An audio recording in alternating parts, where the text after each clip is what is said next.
with the speaking list, and we're continuing on in the motion that's before us.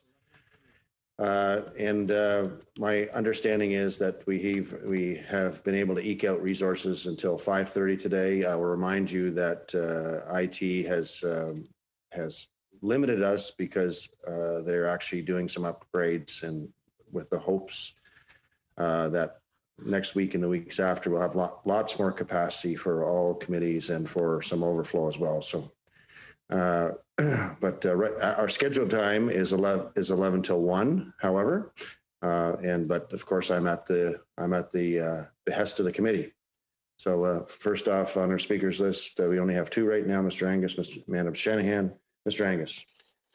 Well, thank you, Mr. Chair, and it's good to be able to speak with my colleagues at the Ethics Committee.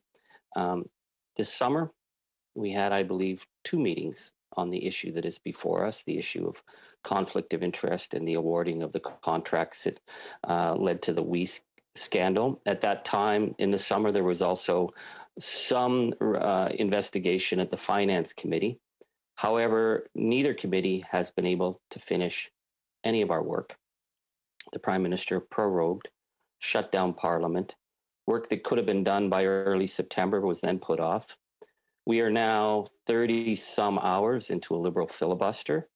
I have never, in all my years, witnessed a government attempt to stop the work of a committee by just throwing up roadblock after roadblock. These are important issues.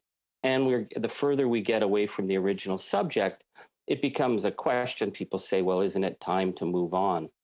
Well, it's time to move on when a parliamentary committee has finished its report to Parliament. That is our obligation. When we do a parliamentary report, we could have a unanimous report where we all agree. We could have a minority reports where one party disagrees with another party on what the evidence meant. But we have an obligation to finish this report. So I think it's important to go through some of the reasons why this study is so important for the Canadian people. This is a question about the political influence that the WE group had. An extraordinary amount of influence to be able to literally call into the finance minister's office and get very large amounts of money secured with very little oversight and very little accountability. That is actually a slightly separate program, and I'm going to refer to that later, than the full $912 million program that we are focused on. But the questions that need to be addressed is, this group, did they have the capacity? Was there proper oversight? Were the proper checks and balances put in place? And if they weren't, why not? And if they weren't, was it because of their incredible skill at embedding themselves within the Liberal power structure? This is not an issue, I think, where the Prime Minister called up his staff and said, I want the Kielburger brothers to get this deal. I think what we see here is that the Kielburger brothers were able to play on their close relationship with the Prime Minister, the Prime Minister's wife, who acted as a goodwill ambassador for them, the Prime Minister's mother, who was paid to work their corporate events, the Prime Minister's brother, who was paid, that it created a sense of comfort that we had Minister Bill Morneau, and we're going to look at him much more closely today in terms of his financial relationships with the Kielburgers and his political relationships with the Kielburgers that certainly clouded his judgment and certainly led to him having to step down. But it also brings in other ministers, Minister Chagger, who misrepresented herself at our committee in terms of what she spoke with them about, Minister Ning, Minister Qualtrough to some extent, who were also all very carefully reached out to by the Kielburgers. So questions that should have been asked weren't asked. So at our last committee meeting, I spoke about the surprising news that I'd learned that the Kielburger organization had hired an Israeli disinformation team, Percepto, that according to the November 1st, 2020 Times of Israel expose on this group that was formed by former Israeli military ops crews, quote, help clients bury dubious pasts. Now, the Kielburger brothers say they don't know anything about Percepto. They've never dealt with them, but they are listed as a client in the Dropbox of Percepto that has been found um, by the Times of Israel investigation, as well as by the Globe and Mail. You have to ask yourself, why is a children's charity hiring an Israeli disinformation team to deal with online information? That raised the question of the $600,000 that the We Group had paid to U.S. political consulting firms, and particularly one that was very closely tied to the Republican Party, Firehouse Strategies, that were paid $130,000.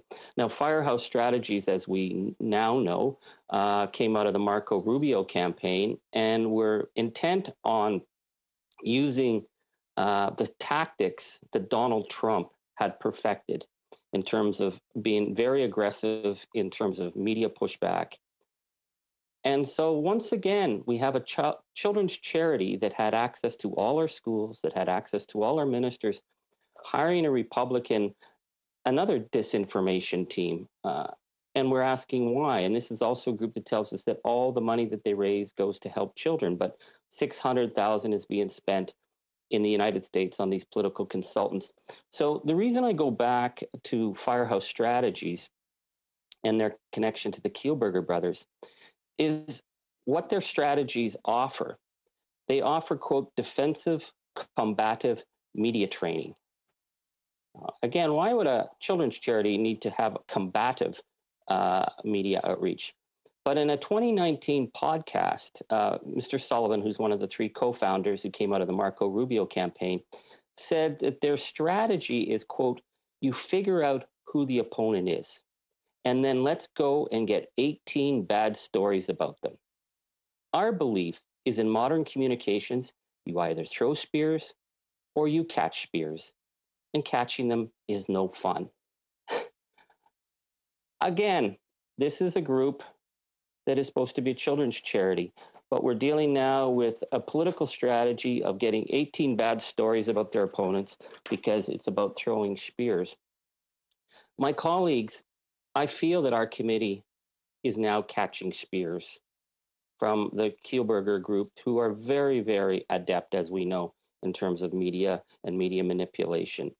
That as our committee is unable to finish our report, they have launched a major publicity campaign, including the Firehouse Strategies talks about getting 18 articles in. Well, they certainly have gotten op-eds into the Toronto Star. They've gotten other elements out there. But what's interesting from this latest media blitz that I feel is really falsely representing the work of our committee, their spokesman is Mr. David Stillman. And if people weren't listening to our committee meeting on Monday, they wouldn't know that David Stillman was a former employee of We. And yet he's being presented in the media as this independent voice on charities and good work and good foundations.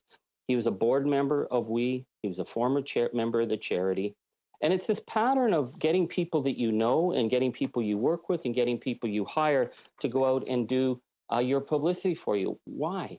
Why is that needed? Either this charity stands on its own 2 feet and can explain what happened in this scandal, or we're dealing with something that's much more murkier.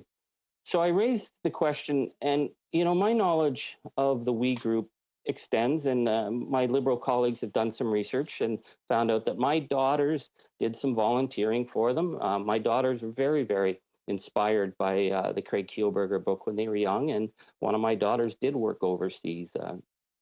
And so when I first learned about the group, I thought, wow, they're doing leadership training. This is really exciting. I kind of lost sight of them for a number of years, and I saw them more and more tied into the Justin Trudeau. Justin Trudeau speaking at their events. They seem to be much more tied to the to the Trudeau family. And I thought that that was odd. They moved, it seemed, from doing grassroots organizing meetings and training to these big rallies. And then I started to learn that they had more and more corporate involvement, which may or may not be a problem. But the fact that we did not know that the Prime Minister's wife was hired to do those corporate events, I think is questionable. It's questionable in that when asked about paying the Prime Minister's family, we were told that they were not getting paid, and that was false. But I refer you to a July 7th, 2020 article from CBC, where it says 150 staff from We write about systemic racism in the organization. The story was based on Amanda Maitland, who resigned, and she was a young, inspiring woman of color who was there to inspire young people. And I think that this was, she would have been a real symbol for the kind of work the We Group did. But she talked about how her work was being rewritten by white staff, how her experience was dramatically being changed. But this is why I think it's interesting or worth commenting on. She quoted as saying, "I began to speak about the culture of fear. I began to share that what was happening in this organization is that employees are having siloed conversations." And she said that when she started to speak up about the culture of fear, she said there were a lot of people nodding their heads. This was at a meeting with staff. And she said, and Mark Kielburger immediately stepped forward and shut me down. Now, CBC, July 7th, 2020 article, confirmed they spoke to 4 We employees who were at that town hall, and they confirmed that when Amanda Maitland spoke up, the Kielburgers quickly tried to end the conversation. And the quote is, "The automatic response was her being shut down by Mark Kielburger and him being visibly angry." And other employees spoke of a culture of fear within the organization. Now, to me, this is important because this group has been given basically quasi-ambassadorial status by the Trudeau government. When the Trudeau government wanted to do something at the UN, We was involved. When they wanted to do a big show in England, they brought the Prime Minister's wife. We're talking about young volunteers, young people who could have been like my daughters, who were really inspired, but working in an organization where there's talk of a culture of fear. Why does that matter? Well, that matters because these were issues and the organization and the culture within the organization that I think should have been fact-checked by the bureaucrats. But because the Kielburgers are so closely tied to the Prime Minister's family, no questions were asked about that. Continuing the CBC News article, quote, "People were afraid to speak up because they didn't want to lose their jobs." Another former employee on the We Day team said, "I was so scared to speak up. If you ever said anything that's out of line or questioned anything they didn't like, you would end up not being in their good books and you would get kicked off the team or fired." So we could say maybe something morphed, when they went from being this small grassroots organization to this huge conglomerate doing big, big spectacle shows, that maybe they just expected their young staff to, have to pick up. But we're in an age where questions of toxic work environment and intimidation have become very fair play, and people need answers to it. So what surprised me when I was starting to look into this was that I had many former We staff who reached out to me, but were very afraid of using their name. They were very, very afraid to speak up publicly. And I thought, well, it's just a children's charity. They just do inspiring stuff with young people. Why are you so afraid? But how far back does this go? Well, we have an email, September 4th, 2009, from Dan Moss of Bulkwell, saying goodbye to all the We staff. Its subject is an honest goodbye. And I found it very moving because he could have been like one of my daughters. He joined the organization absolutely inspired, wanting to change the world. He said, "Staff who work here, they work out of love. It's love, damn it, not money, glamour, fame, or fortune, just love. They love what they do, who they do it for, and who they do it with. They signed up to give at least 2 years of their life to change the world." Literally, that's what they signed up for. I think that's a really powerful statement. And yet he goes on to say, "But to reduce them to tears, to tell them to leave if they don't like it, that they need to suck it up, or that their problems don't compare to children in Africa as atrocious. Telling them to leave if they don't like it shows that you don't value them as staff. He talked about the dangers they were put in as young workers, of being told that if they did a long trip, the staff were not going to get a hotel paid for. We're at the office when, quote, people fall down the stairs, they've never had weather strips put on them, or women walk out in dark alleys at midnight after returning a car after a full day of work. And he said, Me Too We was supposed to redefine business. Instead, it became another private sector company whose number one aim is money. I don't want to work at an organization where we're constantly reminded that we're paid low wages to keep admin rates low so that donors will give more money. I don't want to work at an organization where fear is used as a tactic to achieve these ends. So that was 2009. So that's 11 years ago that this culture of intimidation is being talked about. So what I find is interesting is that when, again, the Kielburger Group are challenged, as they have been by these reports, and they reached out to David Stillman, a former employee, to sort of exonerate them, to say all these things that are being said are false.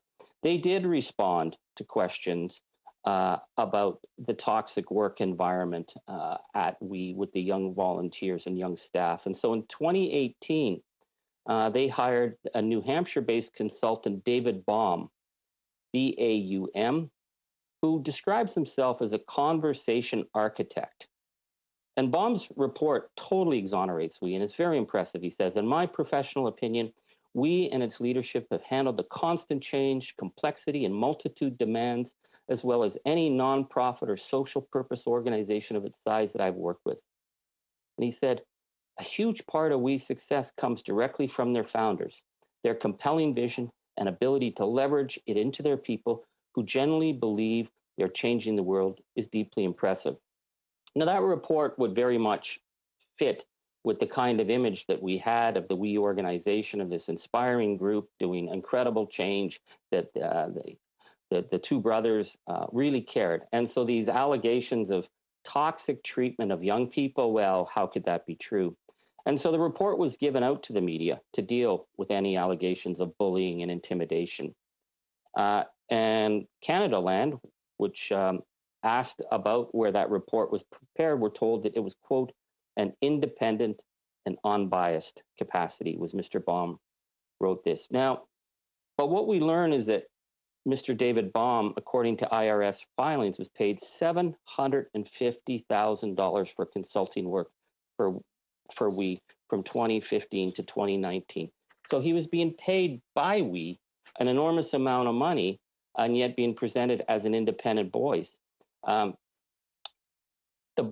brothers also wrote an op-ed for Post Media in 2015, where they said about Mr. Baum that in our lives, that someone who is our trusted friend is David Baum. Even the toughest, here's the quote, even the toughest guys I know are relieved to have someone safe to go to for advice and pep talk. In our lives, that someone is our trusted friend, David Baum. So their trusted friend is the one that they present to us as having presented this completely independent report on the toxic work environment faced by young people. And I want to add just one more thing on this, because it just really is surprising. David Baum officiated Craig Kielburger's wedding. So you have serious allegations about a youth charity and staff and safety and abusive work, and 150 young staff talking about racism and racialized voices not being heard. And they present to the media a document that completely exonerates them and says how great they are. And it's written by the guy who officiated at Craig Kielburger's wedding. These are questions that need to be asked, because I think if the civil service felt a little more empowered to ask questions of this deal that Madame Chagger and Mr. Morneau were so bullish on, we might not have gotten as far down the road with this plan. And I refer you again to Michelle Douglas, who testified at the Finance Committee, because we're talking about governance. No questions were asked about the corporate governance and the capacity of this organization to deliver this massive program. Michelle Douglas, if you look up her resume, is a very impressive figure. You would want her as your board. Now, I don't know if any of my colleagues in the Liberal Party have ever been involved in charities, but charity boards are very important. Charity boards oversee the finances. They have to be able to tell the donors and also CRA and any of the regulators that this charity meets the tests of their finances and their legal obligations. So when we had Michelle Douglas come to the Finance Committee, we asked for what happened in the meeting when Mark Kielburger apparently got angry and hung up on her, and why she left the organization in March. She said, "Given my passion for the organization, it was a difficult decision for me to tender my resignation. I did not resign as a routine matter or as a part of a planned board transition. I resigned because I could not do my job. I could not discharge my governance duties."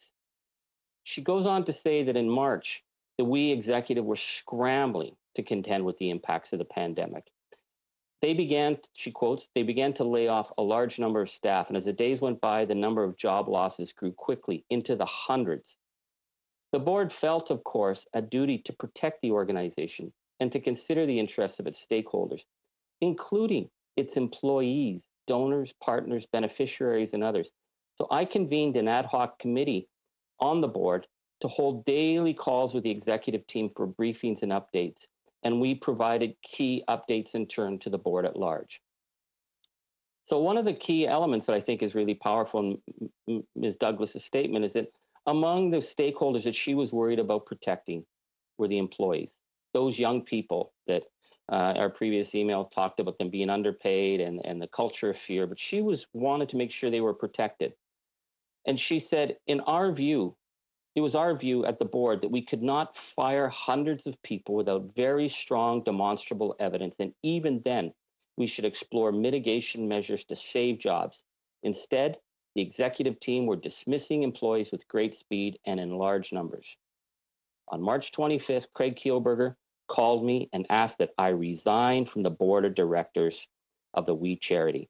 Now, again, I've never heard of a charity where the founders can call up and tell the board that they're fired and tell them they're fired for asking financial questions. That's their job. And the fact that the board was worried about those low-paid young people who had given so much time to the organization and to try and find a way to mitigate, that was completely not a priority, it seems, and the board was fired. And this counts because, again, we need, when we're talking about government programs, especially in the nature of something close to $1 billion that's going to be handed out, we need to know that the governance structure is sound, that this is an organization that can actually deliver. So if you look into the documents, I don't know if my Liberal colleagues have read the 5,000 pages that we have, the ones that aren't blacked out, but it raises a number of questions, again, about why people did not vet their claims. And I keep going back to the fact that this was a group very, very tied to the Prime Minister, tied to the Prime Minister's mother through payments, tied to the Prime Minister's brother through payments, tied to the Prime Minister's wife through the fact that they had her as their goodwill ambassador, and tied to the key ministers on the file. So in order to be able to deliver this program, which was extraordinary, getting 20,000 young people placed within a couple of months very quickly for the whole summer, one of the things that they claimed, and this was in their, that they reached out on, and you can see it on slide 13. And slide 13 is the documents that were given to the finance and ESDC officials. That We has confirmed a strategic coordination partnership with Imagine Canada to support the recruitment and coordination of nonprofit partners. Now, Imagine Canada has incredible connections, so it would make sense if you're the frontline civil servant trying to vet this project, that Imagine Canada is signed on. That's a good sign. The slide is updated a few days later on May 4th to read that this would support the creation of up to 20,000 initial volunteer opportunities upon launch.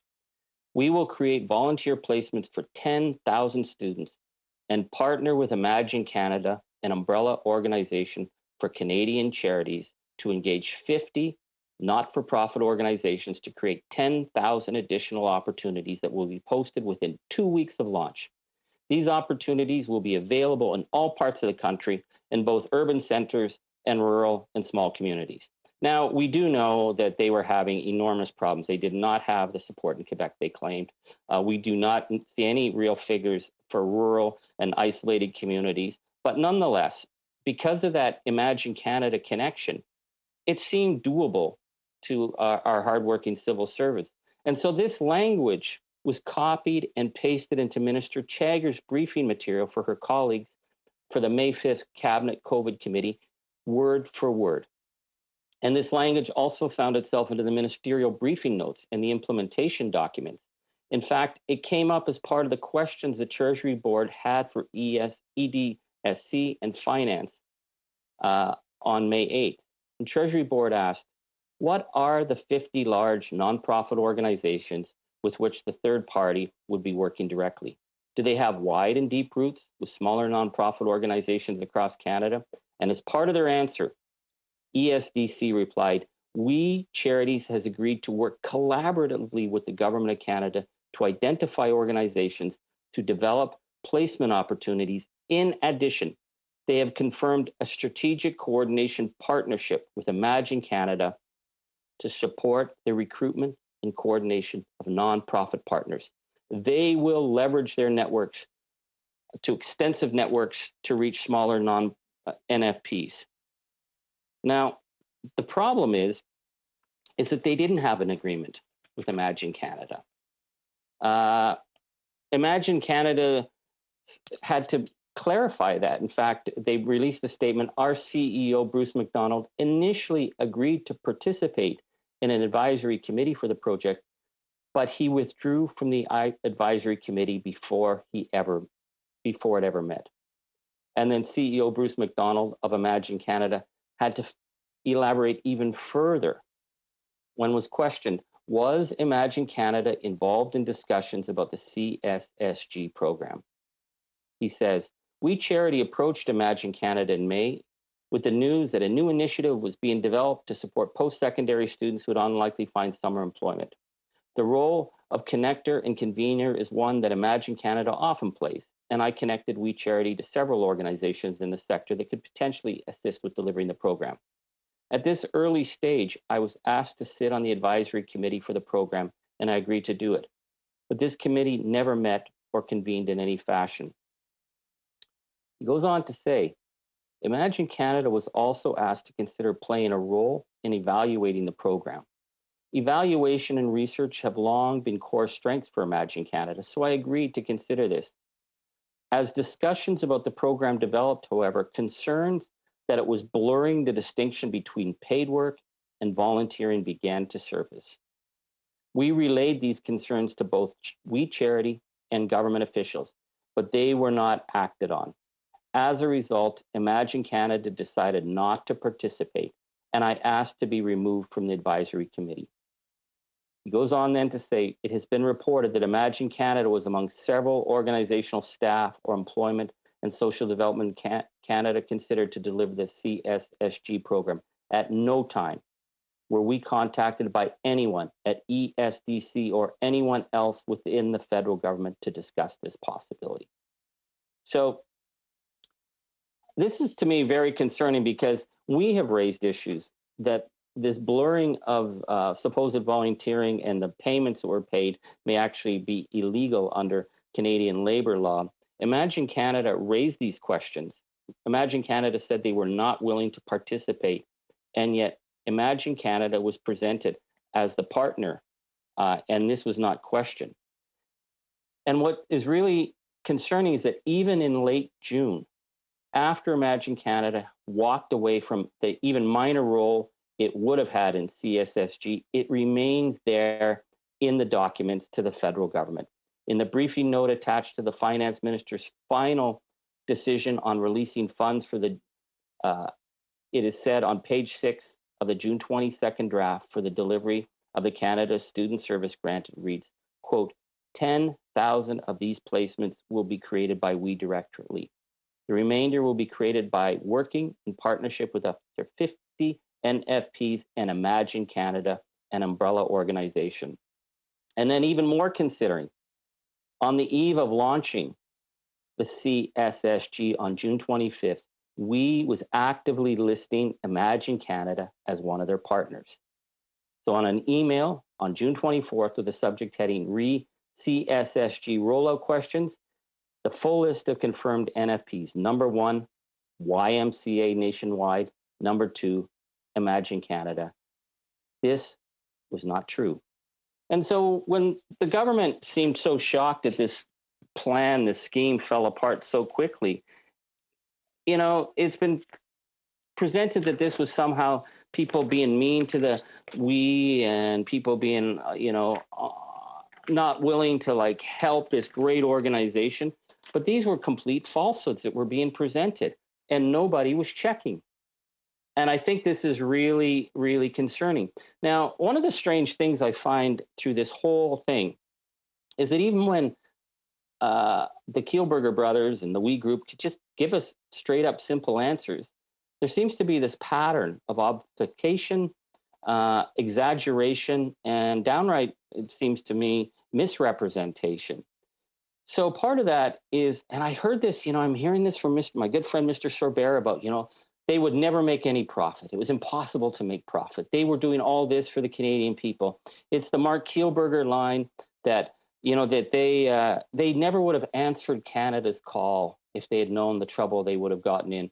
But, as we have seen, and I may have to explain this again to my Liberal colleagues, Canada didn't call them. They were calling Canada incessantly through their lobbyist, Sophia Marquez, and through having direct email and contact information right to the finance minister. They were just going right into his office to talk to him. So the idea that there was no profit, and then it became even clearer, there was no administration fee. How do you deliver a program of this size and have no administration fee? There's something about it that makes me think that the Kielburgers wanted us to think that they were so willing to work for the good of Canadian people that they couldn't even take anything, but it just doesn't make sense. So Mr. Fragikatos at the Finance Committee on July 28th said, I want to ask you about the administration fee. How would it have been had we administered the Canadian Student Service Grant, and for what purposes? This, when we say administration fee. I'm not sure if most Canadians understand is meant by that. And Craig Kielburger says, I appreciate you asking that question. I can start by clarifying. In fact, there wasn't an administration fee. It was a program implementation fee. And what I mean by that is often in the charitable world, when people think of admin, they think back office or fundraising. The costs here were simply directly for reimbursements on the delivery of the program. Wow. And later in that same meeting, Mr. Sean Fraser says, I want to go, I sometimes have trouble hearing the answers.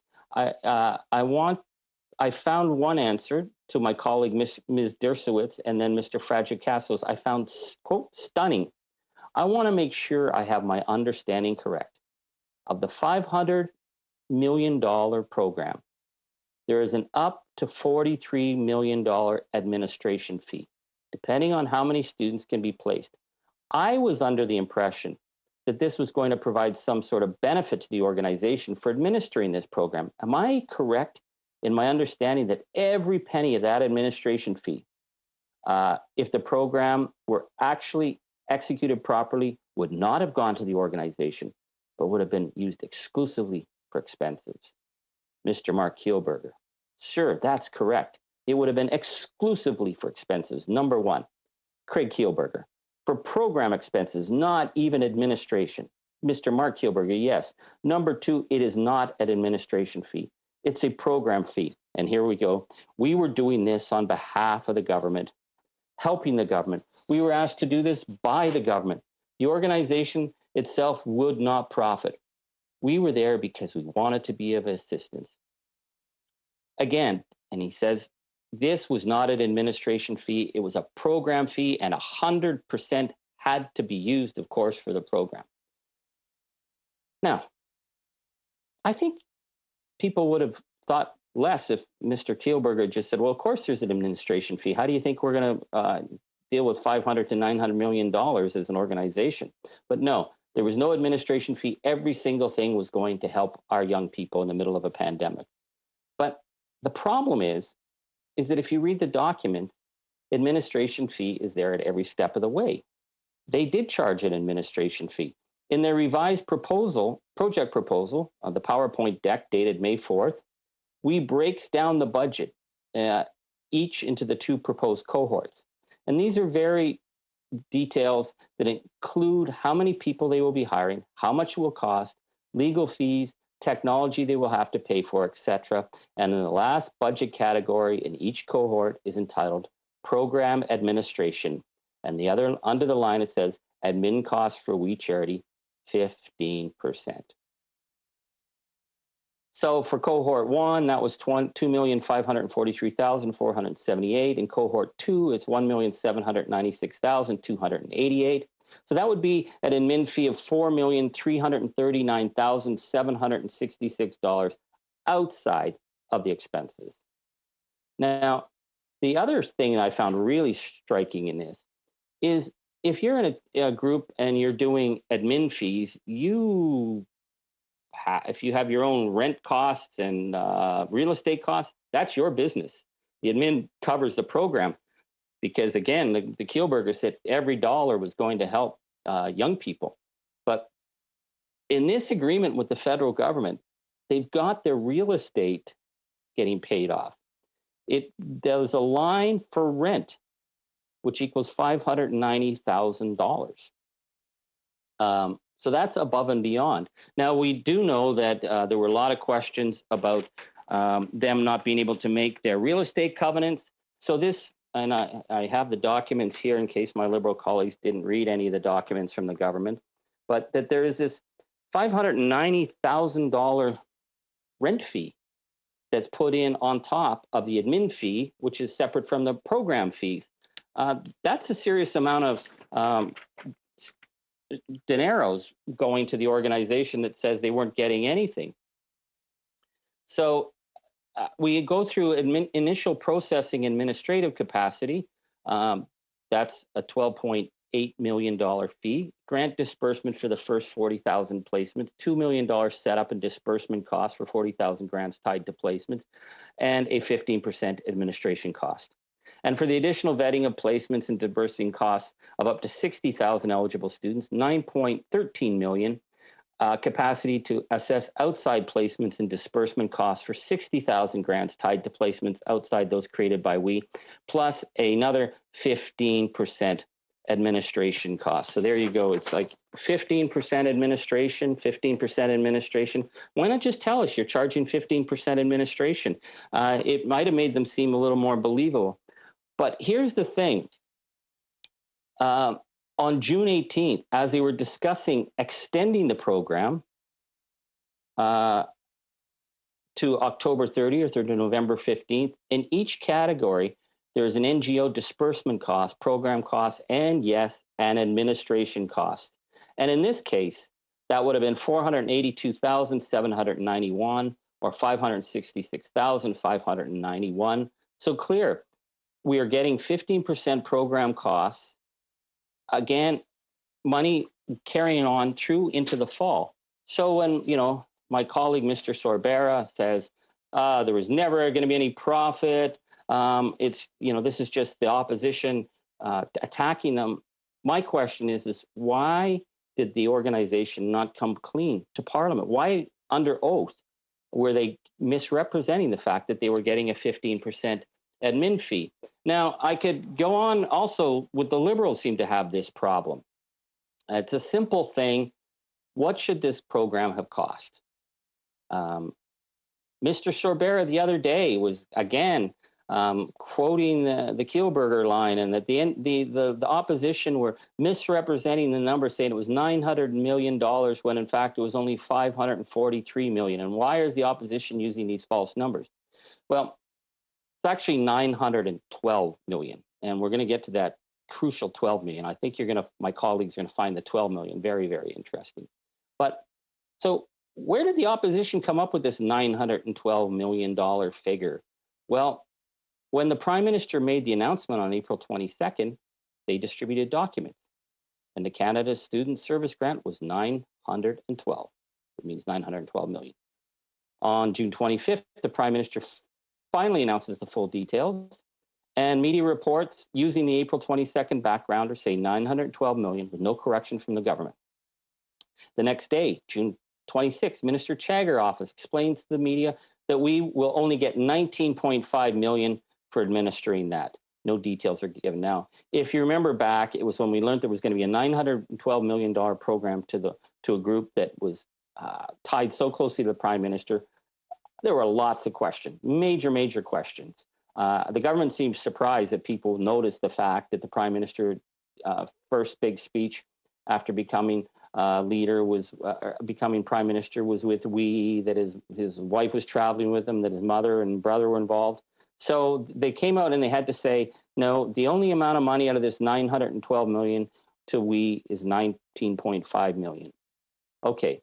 Now, if you're getting confused here, it's like dealing with the Liberals and dealing with the Kielburger group is like you feel like sometime a bumpkin at the country fair trying to keep an eye on the shell game, and the Liberals and the Kielburgers are moving those shells all the time. So we're going to walk through this just a little carefully. So on June 16th, July 16th, Minister Chagger appeared at the Finance Committee. And in an opening statement, she said, the first announcement we made was for 20,000 placements and 19.5 million was allocated. Of this 19.5 million, 5 million was for the nonprofits for the creation of support they needed, and 300,000 for accessibility supports. She said then, quote, there were two other categories of funding envisioned in the contribution agreement. There was 10.5 million to provided to We Charity to administer the program for smaller local not-for-profits that would want to participate. She said, and had that occurred, there would have been another 13.53 million provided to We for an additional 20,000 placements. So then she says the maximum amount that We Charity could have received was 43.53 million out of the total budget of 912 million. So she's still using the $912 million figure, but we moved from 19.5 to 43, 19.5 to $43.5 million that they are going, $43.53 million, just to be correct, that the We Group was going to get. But she's still using the $912 million figure. And this is what she's giving to our committee. So the clerk of the Privy Council didn't make a correction. Neither did Bill Morneau or any of the department or EDSC officials when they were brought before testimony. The only reason we found out that it wasn't the 912 million was because I asked directly at the Finance Committee that we get a copy of the contribution agreement. That was on July 27th. And there we realized that they had actually signed a deal for $543 million. And by God, the Liberals all jumped up and down and said, see how the opposition were misrepresenting and blowing this out of proportion, that it wasn't 912, it was only 543 million. Why didn't the Liberals just say this in the first place? So there was so much hoo-ha-ha over that. We were really having a hard time even finding out what happened to the rest of the money in that. So, but let's just continue on this. So they told us it was 43.53 million to administer 912 million. But then when they changed the numbers, it was still the same amount of money, 43.33 million to administer the $500 million. So that was the maximum we could receive. So we're told by Minister Chagger at committee on July 16th. She says the maximum that We Charity could have received was $43.53 million out of the $912 million. But then we learn that according to documents that we obtained, that a contingency fund of $354.23 million is also available, or should it appear that the initial funding of $500 million for the grant should be exhausted. So it was still $912 million. They just set aside $354.23 million ready to go out if it was needed. So we're back to the $900+ million. But this is where the We Group moves from beyond $43.53 million. On June 18th, EDCS and we were in discussion to extend the program, and Mark Kielburger wrote, "Hi, Rachel. Thanks for your time. Please find the cost for the extension of the program per our conversation today." We had our finance team pull the numbers, and they're consistent with other aspects of the program. Then he goes on about the knock-on effect and a flow-through costs, and right down there in these documents, lo and behold, and we are going to get another 3.2 to 3.8 million on top of the 43.53 million they were already getting. And this is in the agreement they made with them. And yet we've been told time and time again, that we misrepresented the numbers, that the numbers aren't correct. So I hope people are not getting tired of all the mathematics here. And this is important because this is about the due diligence that anyone else, any other group would have been subjected to. But this group was not. Right down to the fact that they didn't even sign it with We Charity. They signed it with a holding company that's only, when you look at their original structure, seemed to be to hold real estate. Nobody bothered to check that. Nobody bothered to check the fact that when they signed their legal agreements, they said they followed the Lobbying Act, although we know that they were doing amazing amount of lobbying, more than General Motors, and yet they were not registered to lobby, so they may have even been involved in potentially illegal lobbying, but they signed off. Nobody checked. So what is this $12 million out of the $900 million? There's the $900 million announcement for the Canada Summer Student Service Grant, but there's another $12 million on top. So what we find out is that 12 million was for that. Remember, the minister keeps talking, Minister Chagger talked about the We Social Entrepreneurship proposal, the first proposal, the proposal that on April 17th, the We Group got wind of this much bigger possibility and morphed and created a new program that became Canada Summer Student Service Grant. Well, what happened to that original proposal? That original proposal still got funded. That turns out that the $12 million was given from Minister Ning's office to Minister Morneau's office on April 10th. So on April 10th, Minister Morneau is looking at this $12 million proposal.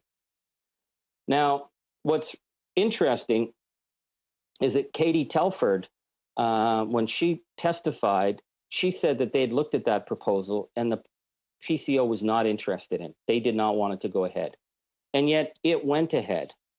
And so April 10th, here's this email from Craig Kielburger to Bill Morneau directly. "Hi, Bill. I hope this finds you, Nancy, Henry, Claire, Edward, and Grace enjoying some well-deserved downtime over Easter together. I cannot imagine the pace of information and decision-making over the past few weeks. You once told me that you sought public office to make a difference. And this is certainly the most defining impact you will ever have for the country. If I may interrupt for a moment, allow me to brief you on our conversations with Minister Ning. And she suggested we submit a proposal to scale our youth entrepreneurship program, originally championed by your office with the purpose of mitigating economic struggles and preparing for a post-pandemic world." Okay. So that's April 10th. He's talking to Bill Morneau directly. April 21st, Bill Morneau not only allocates $900 million, he gives the other $12 million to Employment and Service Social Development Canada to support that original We Social Entrepreneurship Initiative. And so then the next day, when the Prime Minister announces the CSSG, we have a $912 million cost. That $12 million on the 900 is this original plan that on April 10th, Craig Kielburger emailed personally to Bill Morneau to ask him to look at it. And 11 days later, it's passed. Now, this I think is really crucial. So when Bill Morneau was asked to testify, he asked if he had spoken at all to the Kielburgers. He said, I spoke on April 26th with Craig Kielburger. I know that we have broadly discussed the impacts of COVID, but then he says he did not raise the Canada Student Service Grant, nor did I. And if you remember, colleagues, Minister Morneau was emphatic that he was just calling through businesses in the area just to make sure they were okay. And he just happened to be calling Craig Kielburger. He didn't tell us that he had been talking to Craig Kielburger on April 10th about this $12 million program. So on April 26th, it's just a check-in, make sure everybody's okay. That's fantastic. And yet we have the We Notes as part of their Finance Committee undertakings release. The Craig Kielburger, here it is,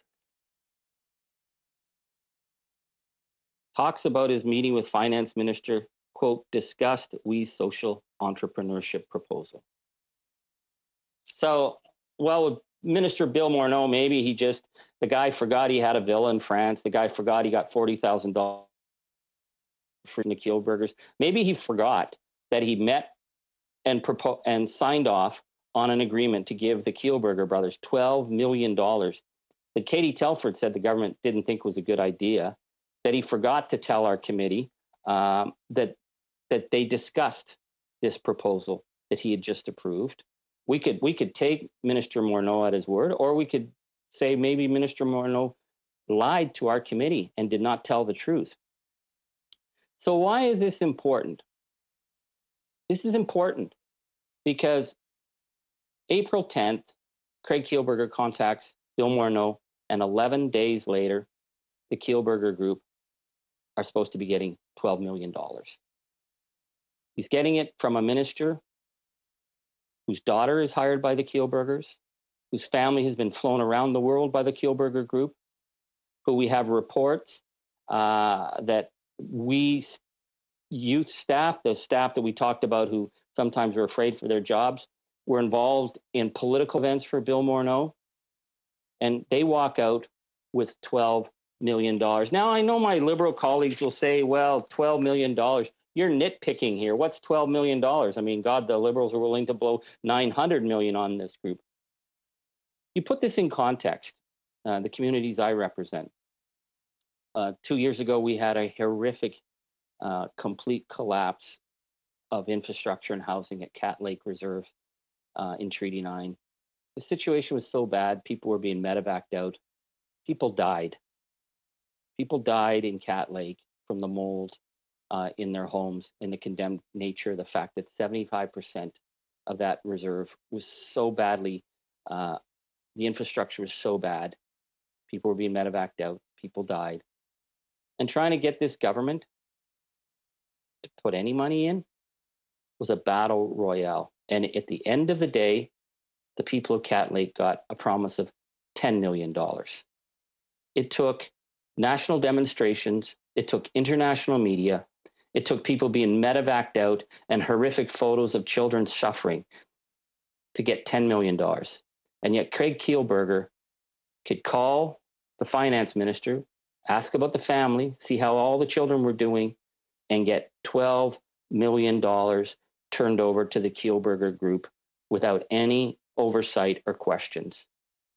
That shows the power of this group to evade basic oversight, to evade the Lobbying Act, to call directly into ministers. Why? Because of their political connections.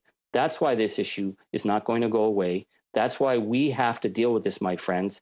And so if the Liberals want to continue to protect and obfuscate and obstruct our work, we as opposition are bound to get to the bottom of this, and I'm calling on my colleagues to stop the procedural games and let's get down to a vote. Thank you, Mr. Speaker. Thank you, Mr. Angus. I'll review the speaking order again. Madam Shanahan, Mr. Fergus, Mr. Dong, Madam Goodrow, and Mr. Barrett. So now we'll go to Madam Shanahan.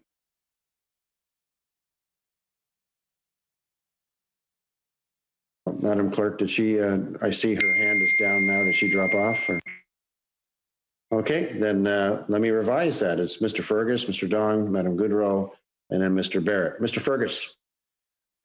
Merci beaucoup, monsieur. Thank you very much, Chair.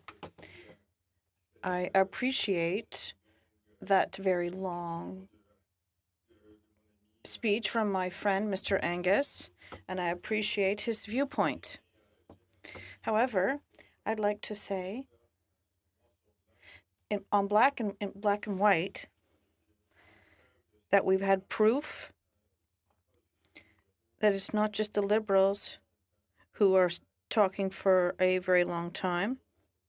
This seems to be something that has been repeated on several occasions by the NDP and by the Conservatives as well. We can say that the only person or party that hasn't spoken for too long is the Bloc. So there you have it.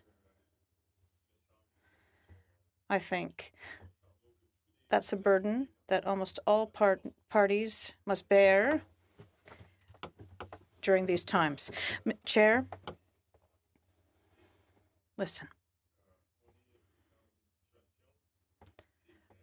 We're in a situation where it's true that we've spent a lot of time talking on this debate,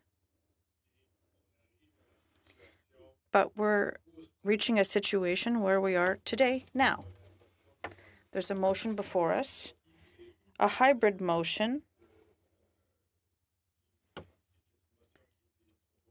Part of it was proposed by Mr. Angus, and it was amended.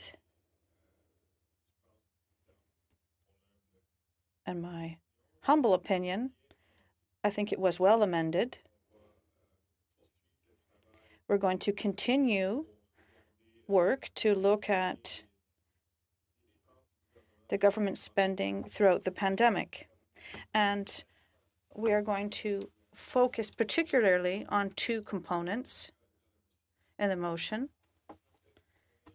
And then there was an amendment to that motion that was proposed by Ms. Goodrow to go back to the files.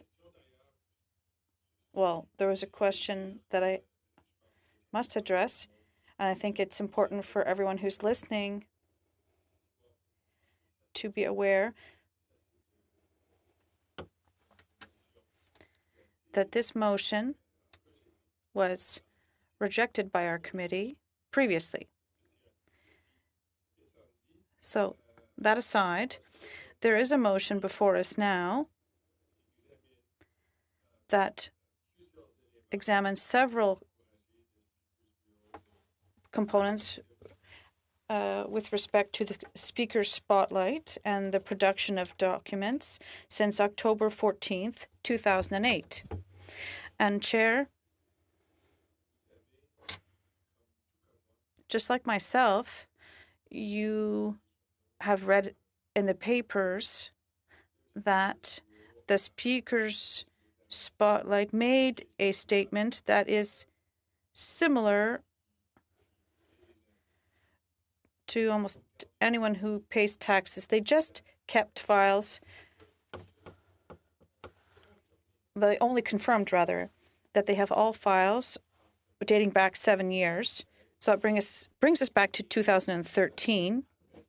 And then afterwards, they cannot guarantee that they can provide the committee with all the documents dating back to 2008, because as Canadians, we're just obliged to keep tax returns and documents related to that for a minimum period of 7 years. So, Chair, if I may, last weekend, my spouse and myself were in the basement, and then sometimes we go down there to get rid of a few boxes we have in our basement, just to free up space in the house. And we found a box full of documents, and it was our tax returns going back to 2002, 2003. And our tax returns are quite simple. I can assure you that. And I can. Fergus, have you had your translation button on French? No, sir. I have the new. Zoom software, which should allow me. That's what works inside the house, and I don't have anything different, which allows me to keep it on the speaker on the floor version, and it should work. This is the new software that was updated maybe about a month and a half ago for most members. Is it not working for you, Mr. Chair? We're not getting any French translation on the phone lines, so that's why I wanted to ask. Should I switch over then? Why don't you try that, Mr. Fergus, and then if there's any issue, I'll just interrupt you very as politely as possible. You always do, sir. Alors, So I'm going to continue my remarks, and I hope the interpretation is working now. Is everything okay for those who are listening on the phone? Can you hear the interpretation? I'm not sure if the clerk can confirm whether this is the case or not. c'est beau.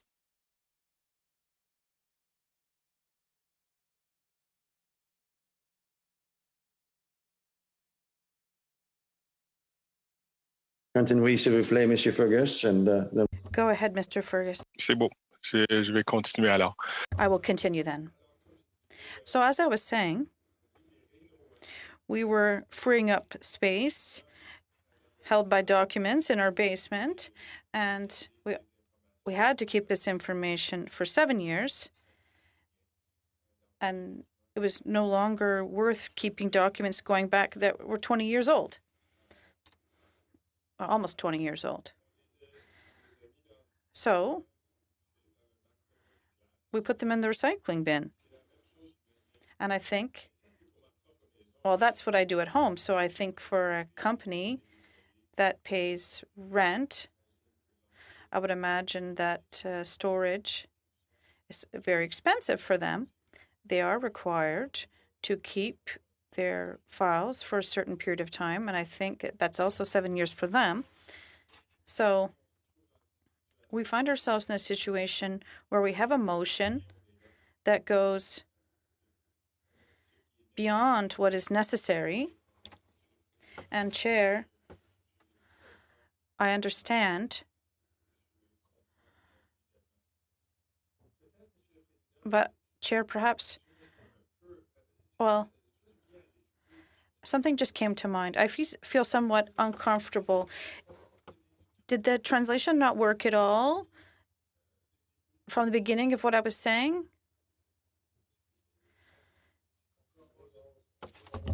Mr. Fergus, it was just that patch that where the phone lines, and now it's good. Parce que I don't want to be in an uncomfortable situation where my comments won't be translated properly for those who do not speak French. I want them to understand what I'm saying. Okay.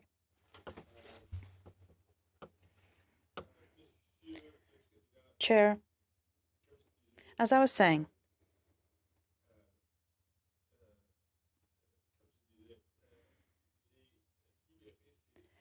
so I recycled these documents. It was a good thing to do. But as I said, My tax returns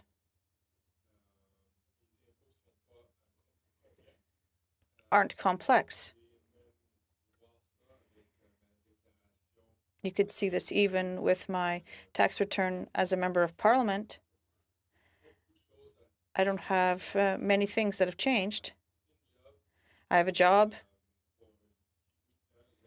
and for a short period of time, I had a temporary change in my situation, but before that, I was always an employee.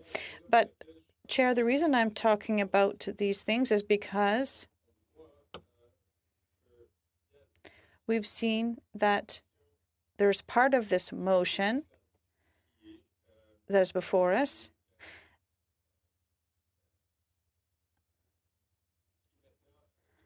that goes beyond reality. It goes beyond what is possible. In this motion that is before us, well, there are things that if we want to move a motion today, rather adopt a motion today,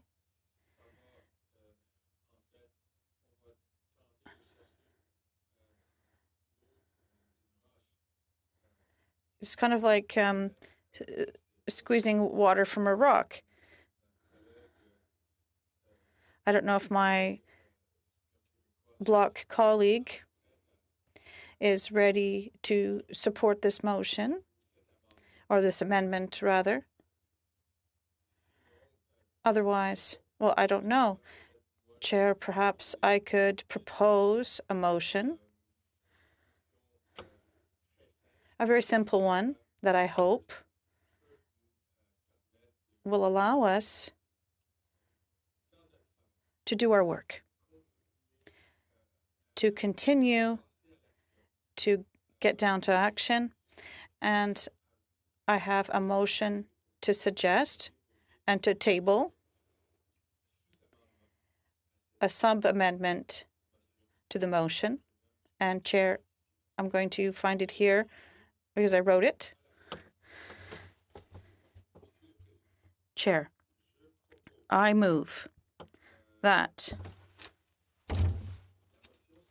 the motion be amended by replacing the words, and I quote, since October 1st, 2008, end of quote, by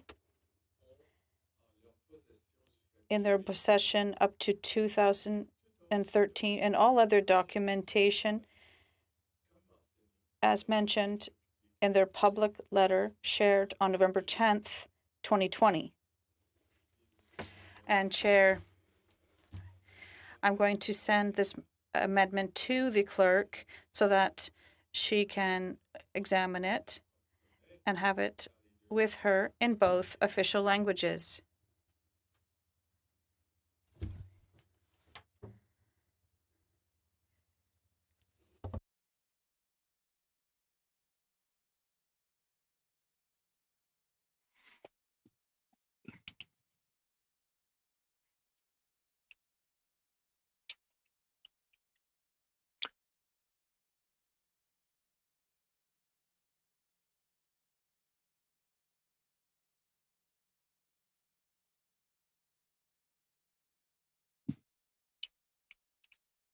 Thank you, Mr. Fergus. We'll wait till that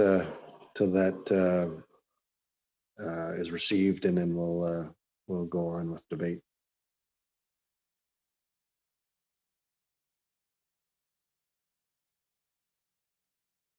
In fact, because I'm not there in the committee room, it's always a little bit more difficult. So we'll just suspend for 5 minutes and come back. Okay.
So maybe I'll just end there. I'll let Mr. Fergus give some input, and then I'll canvass the committee.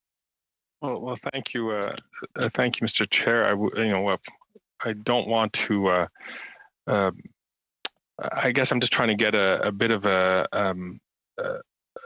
sense then from you and the clerk, if I'm understanding you correctly. So then, almost no amendment.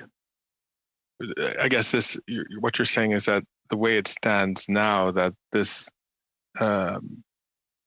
we can't adjust this amendment in any way except through unanimous consent.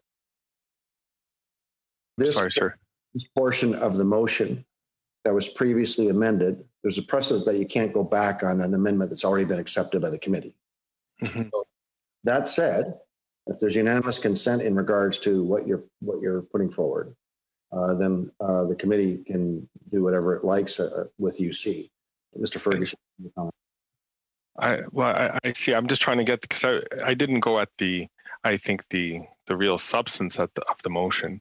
I was working on trying to go at just making sure that the applicability is making sure that the motion has a real world applicability given what was released on November 10th by Speakers Bureau. So I'm just trying to, I accept obviously the interpretation, but I'm just trying to understand for future amendments that it seems that I'm not trying to kill the motion. I'm not trying to vacate it of its meaning.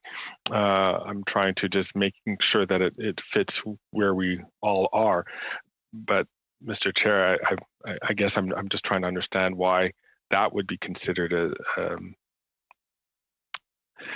I guess I accept the motion, accept your ruling, but I'm just trying to work my way through this. Well, I can assure you, Mr. Fergus, that being a human being and always wanting people to like me, I guess I would always like to. But that said, there's precedent. So any other aspect of the motion, of course, is amendable. But where it's already been amended and decided by the committee, that's where we run into precedent. So, and this goes right to the amendment that Madam Goodrow had presented and was voted upon and accepted.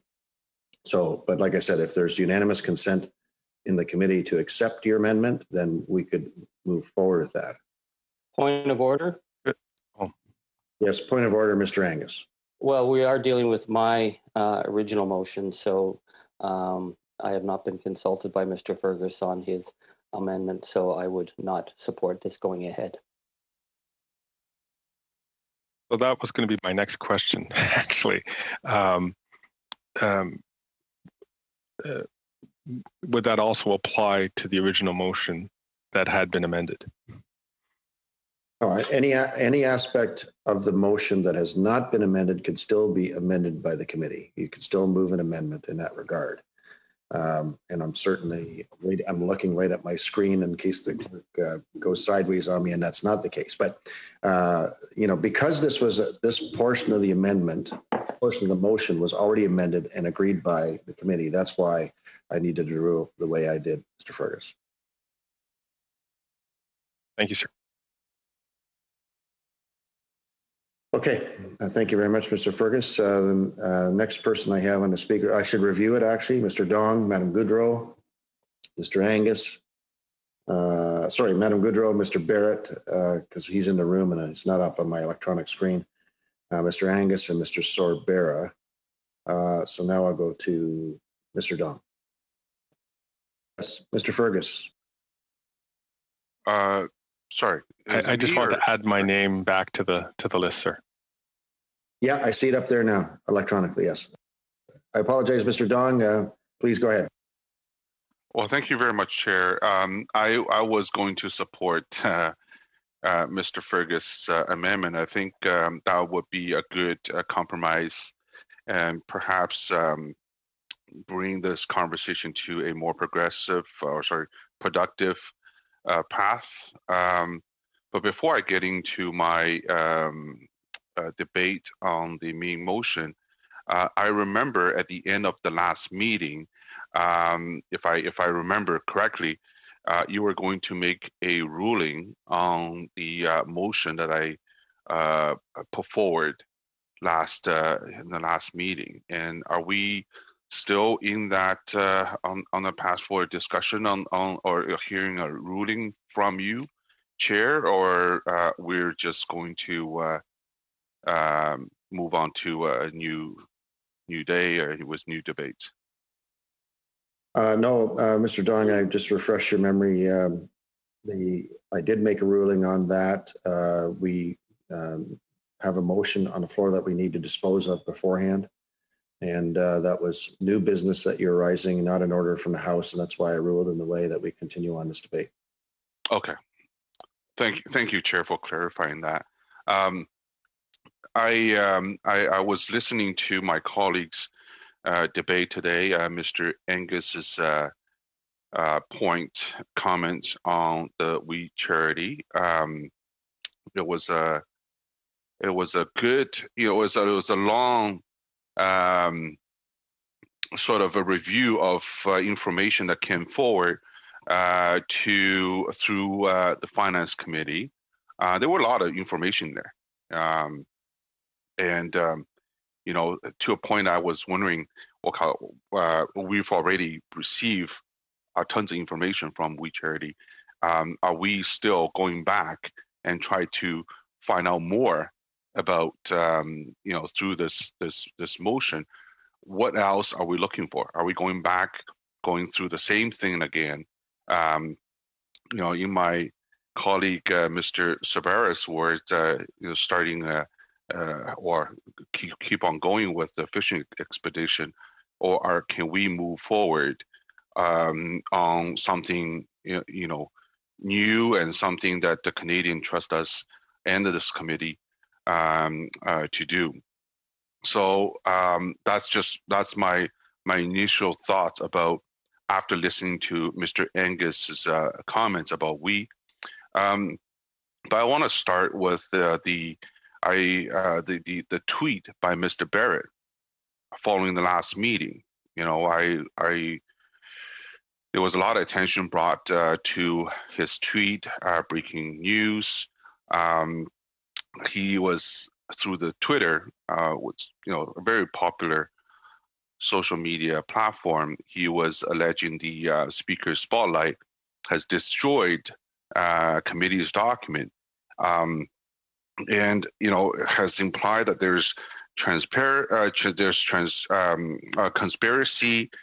There's something illegal happening because they didn't keep the documents for over a certain period of time, and there was a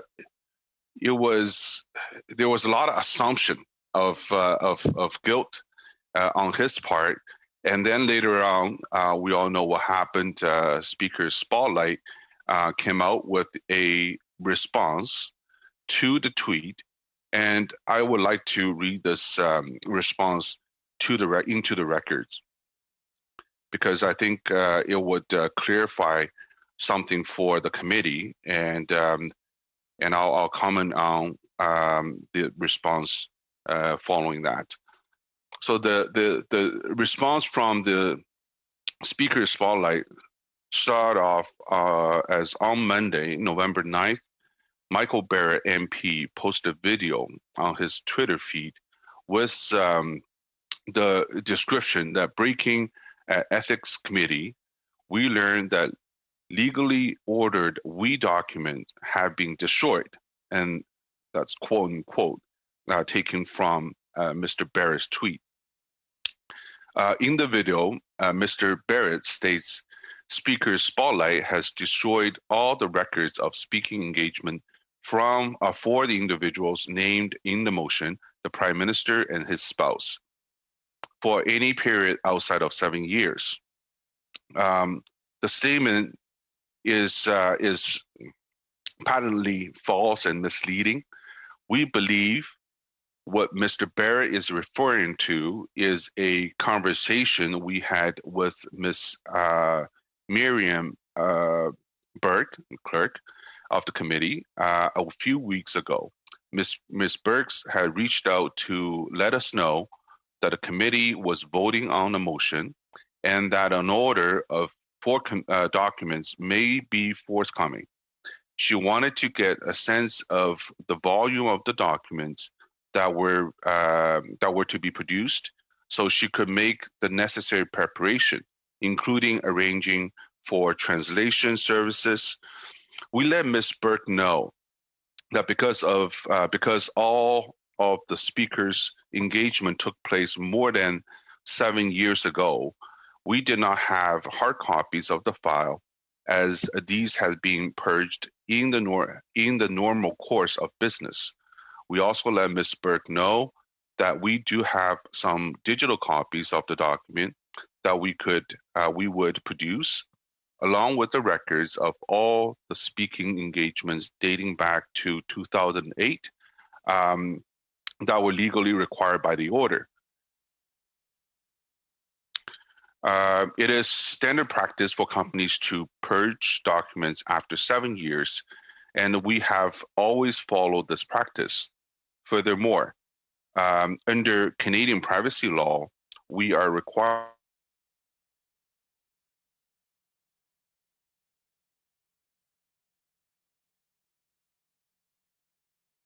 a legal requirement that we have been following. To be clear, and this sentence is in bold. To be clear, we have not destroyed any legal order documents. Any reports to the contrary that are entirely false. We encourage Mr. Barrett to consult on this matter the Office of the Privacy Commissioner of Canada, who, as an agent of the Parliament, would be in position to fully explain the legal requirements to destroy personal information as soon as it is no longer necessary. Signed by Martin and Farah Paramuter. I don't know them personally. I hope I didn't offend them with my pronunciation of their names. President and CEO and co-founder of the Speaker Spotlight. So we can see from the response that the company mentioned in this motion has objection, and rightfully so, to Mr. Barrett's tweet quickly following the committee meeting. And I just want to bring this to the committee because as elected members, especially members of this committee, we are taxed with tremendous responsibility. Come with it a tremendous power as well.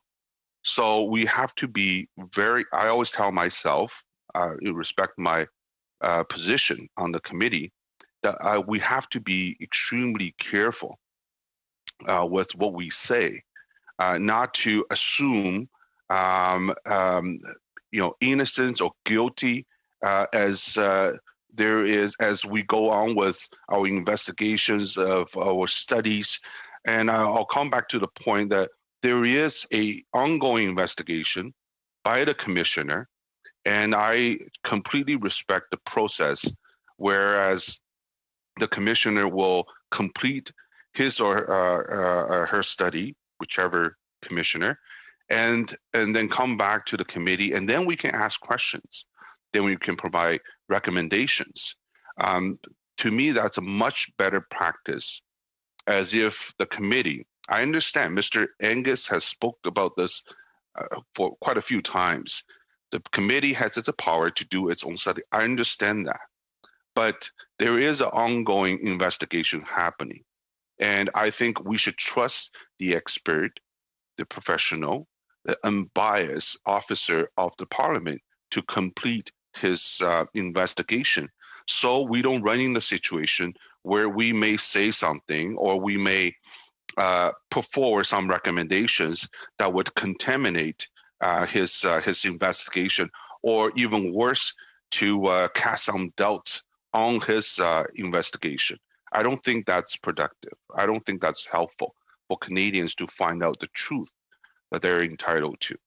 So, and the other thing I want to talk about, lead off with my debate today, is that in the last meeting, I put forward a motion purely because the fact in the last in the last almost a year now, if you look at the motion being discussed by the committee, there was no motion put forward by a Liberal member. The record, and I spoke to that, is 14-0. And I think that is not the spirit of the committee. I know that this is a nonpartisan committee, and members of this committee can put forward motions. But I was quickly dismissed by a substitution member from the Conservative side. I think it was Ms. Gladue. Came in. I don't think that she participated in my earlier debate or even the last meeting, and coming in and calling the motion a disgrace. And I took offense of that. I don't think that as a permanent member attempt to put forward motions that is an important matter, very important to Canadians, in the context that there is quite a bit of increase on online activities, online purchasing, during the COVID period. And it is very timely for us to look at how digital currency, despite the fact that, it is a very hot discussion. Point d'ordre, monsieur le... Point of order, Chair. Merci, Monsieur le Président. Thank you, Chair. I'm trying to understand what is the link to the motion that is proposed that we should be voting on, because I'd like to understand and have a discussion with my colleague exactly about this motion and the other motions. So if we could propose passing to a vote, we could do our work on this motion. Thank you. Thank you, Madam Goodrow. I did. It has been my history to leave a lot of breadth, but I felt the other day that I asked all of you to read a couple of pages from the procedures manual in regards to relevance and repetition. And although I loathe to ever move anything in regards to limiting an individual member, I just would say again, try to stay relevant to the specific motion that's on the floor, and as well as be cautionary in too much repetition, or we'll get to a point where I need to rule. So please go ahead, Mr. Dong. Just explain your relevance to the original motion. Thank you, Chair. Thank you, Chair. I respect that. My point was that I just want to make sure my colleagues on the committee understand where I'm coming from, because I am protesting about a comment made by my motion. I think, I talked about in the last meeting, there were motions put forward by substitution members, and it was allowed, it was debated, it was voted on. And in contrast, none of the motion that put forward by the Liberals were accepted, were debated, were voted on. And I think that speaks to a phenomenon that we're right in the middle of, and then have another member come from the Conservative Party coming in, calling my motion, which at the time I thought was in order, a disgrace. I think that was disrespectful. But I just want to make it clear and make sure that gets on the record.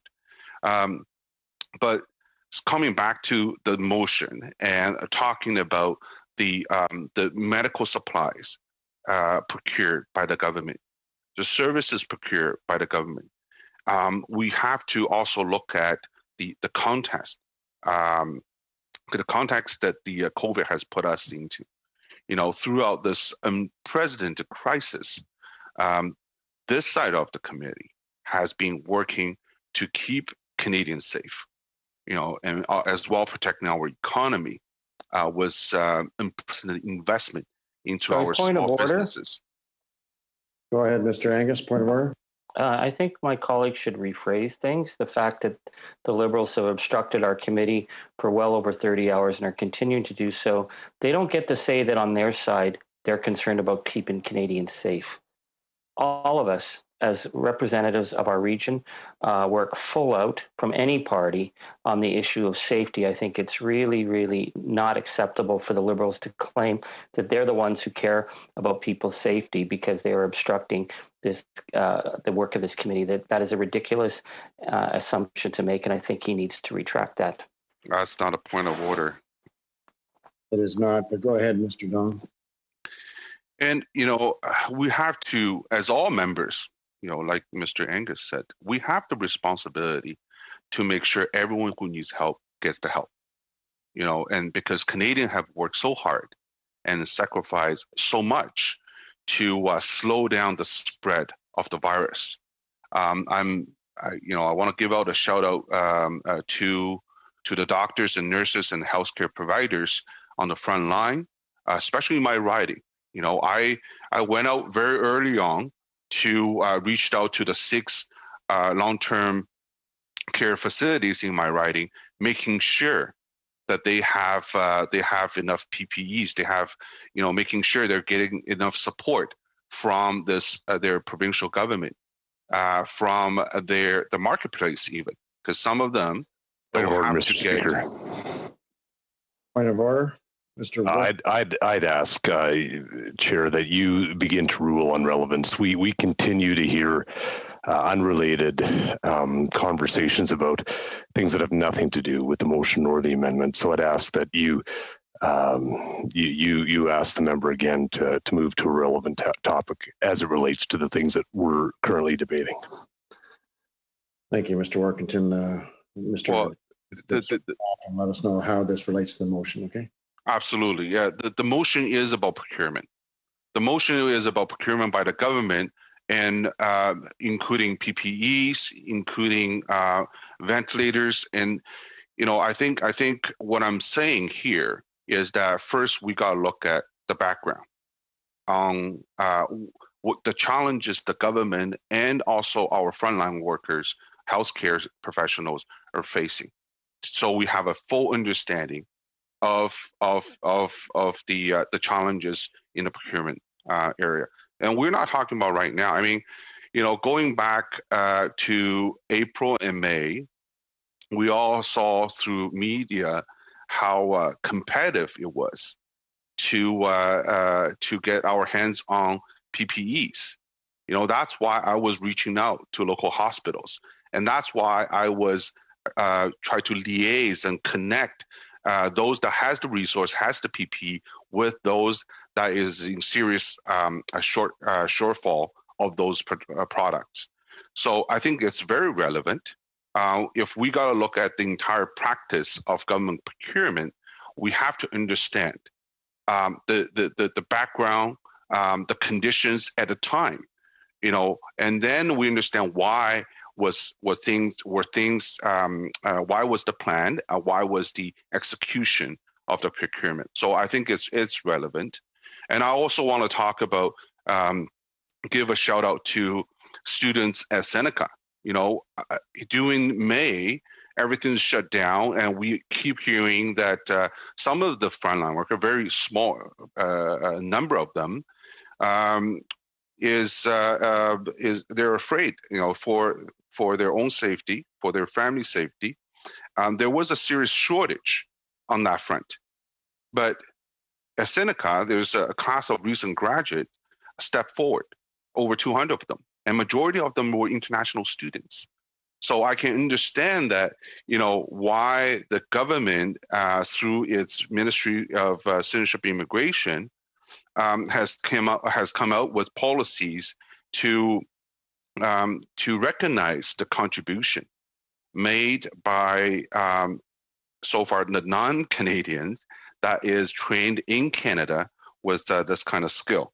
So I again, I want to give a shout out to those individuals as well. These works by the frontline workers they were critical, and that is why the government remains laser focused on securing personal protective equipment and medical supplies they need, particularly as we see in the resurgence of virus. Chair, Canadian healthcare workers, essential service workers are in need of these critical PPEs, ventilators, rapid tests, and that is what we, as a government, have done. The COVID expert panel, at the request of Public Health Agency of Canada, and through PSPC, award a contract to FTI Medical to produce in Canada ventilators designed to save lives of Canadians. And we're proud of our work to support government's response to the COVID-19 pandemic and secure the equipment and supplies needed to save lives during this crisis. It is a public health crisis. We don't, it seems to me that especially in the beginning of COVID, we did not have enough supply to go around to support the work of the first line healthcare workers. Over the past month, we have managed to procure enough critical PPEs to meet the needs of Canadians while operating in a hyper-competitive market driven by unprecedented global demand. I think Canada, especially in the very beginning of COVID, our manufacturing sector were not equipped, were not prepared to produce made in Canada equipment.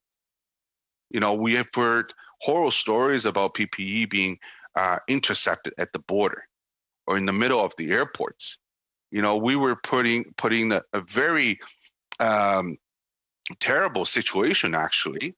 And I have to commend the government for doing a great job in a short turnaround. Remember that I think it was middle of March, we were asked, or as public servants were asked to work from home.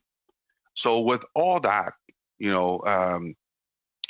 resistance, the government was able to move very, very quickly to not just to secure the very needed PPEs and the medical equipment internationally, but also very quickly to support our domestic production. I remember there was an announcement to put in, I think, $600 million to boost the production capacity in the case we find the vaccine for COVID-19. And that was planned back in February, if I remember this correctly. So you can see how swift the government's response has been in boosting domestic production. And, thanks to those efforts, that Canada's PPE is being produced here in Canada. I remember my office was receiving so many calls from the community, from local businesses who were able to get their hands on PPEs and they want through our office to give it to donate to those institutions or organizations, food bank included, North York Hospital, General Hospital, long-term care facilities, who was in serious need of PPEs. And very quickly, we were able to meet those demands. And, I also facilitate and help some of these donors to donate to neighboring ridings, to hospitals in downtown Toronto, in Mississauga. So because everyone, we were in it together. The virus, we heard the health minister said that this virus has no boundaries. It doesn't care if it's in Don Valley North or it's in Oakville, right? So helping everybody was the theme at the time. We also seen tremendous amount of community leaders stepping up. In my riding, which is a very diverse riding, we've seen leaders coming out stepping up from the Chinese Canadian community, collecting donations, going out, securing PPEs, and delivering lunch. We've seen leaders from the Tamil community, owners of local restaurants donating food to nurses and doctors working so hard in the front line saving lives. We've seen leaders from the Muslim community stepping up and sharing best practices to provide support for those just arrived in Canada and following the quarantine rules has to stay home for 14 days, but with very, very limited access to friends and family. They were supported by the community leaders and the community volunteers. These are all very heartwarming facts. Fighting COVID was very limited resource at the time, was limited access to PPEs and medical equipment. Chair, as you can see, I can go on and on about the dozens of Canadian companies and stories where individuals step up to produce PPEs, rapid tests, and other products, including ventilators. Companies in Calgary, Winnipeg, Saint John, Montreal, and the cities and towns across the country. We have worked tirelessly while upholding the highest standard of transparency and provide regular updates to Canadians and members of the House about our procurement work without jeopardizing the integrity of these procurements. I remember in May throughout to July, I was on the call almost every day, talking with staff and officials in different departments, try to pass on some of the great, some information about access to PPEs, or passing on advices on things what we need to do to protect our seniors. And I thought the government's response was very, very quick. And at the time, not just within the Liberal Party, the minister held daily briefings with all party members and senators. I heard at the time the leader of the Green Party, Elizabeth May, commended for that initiative by the health minister, and also noted that the changes that she saw very quickly after her suggestion and advice to the minister. So those were samples, rare but very good examples of where all party members pulling together their creativity, their network, their information to support the government's work, whether it's the public health policy or procurement policy. And I saw the ministry came out with a portal because they just received overwhelming amount of information and willingness of Canadian business to try to help. They don't want to be the bottleneck. So they created a portal to take in these goodwill offering. and also, it was later transformed into a online, I call it marketplace, where businesses can't access PPEs can go onto this portal and talk to the supplier directly.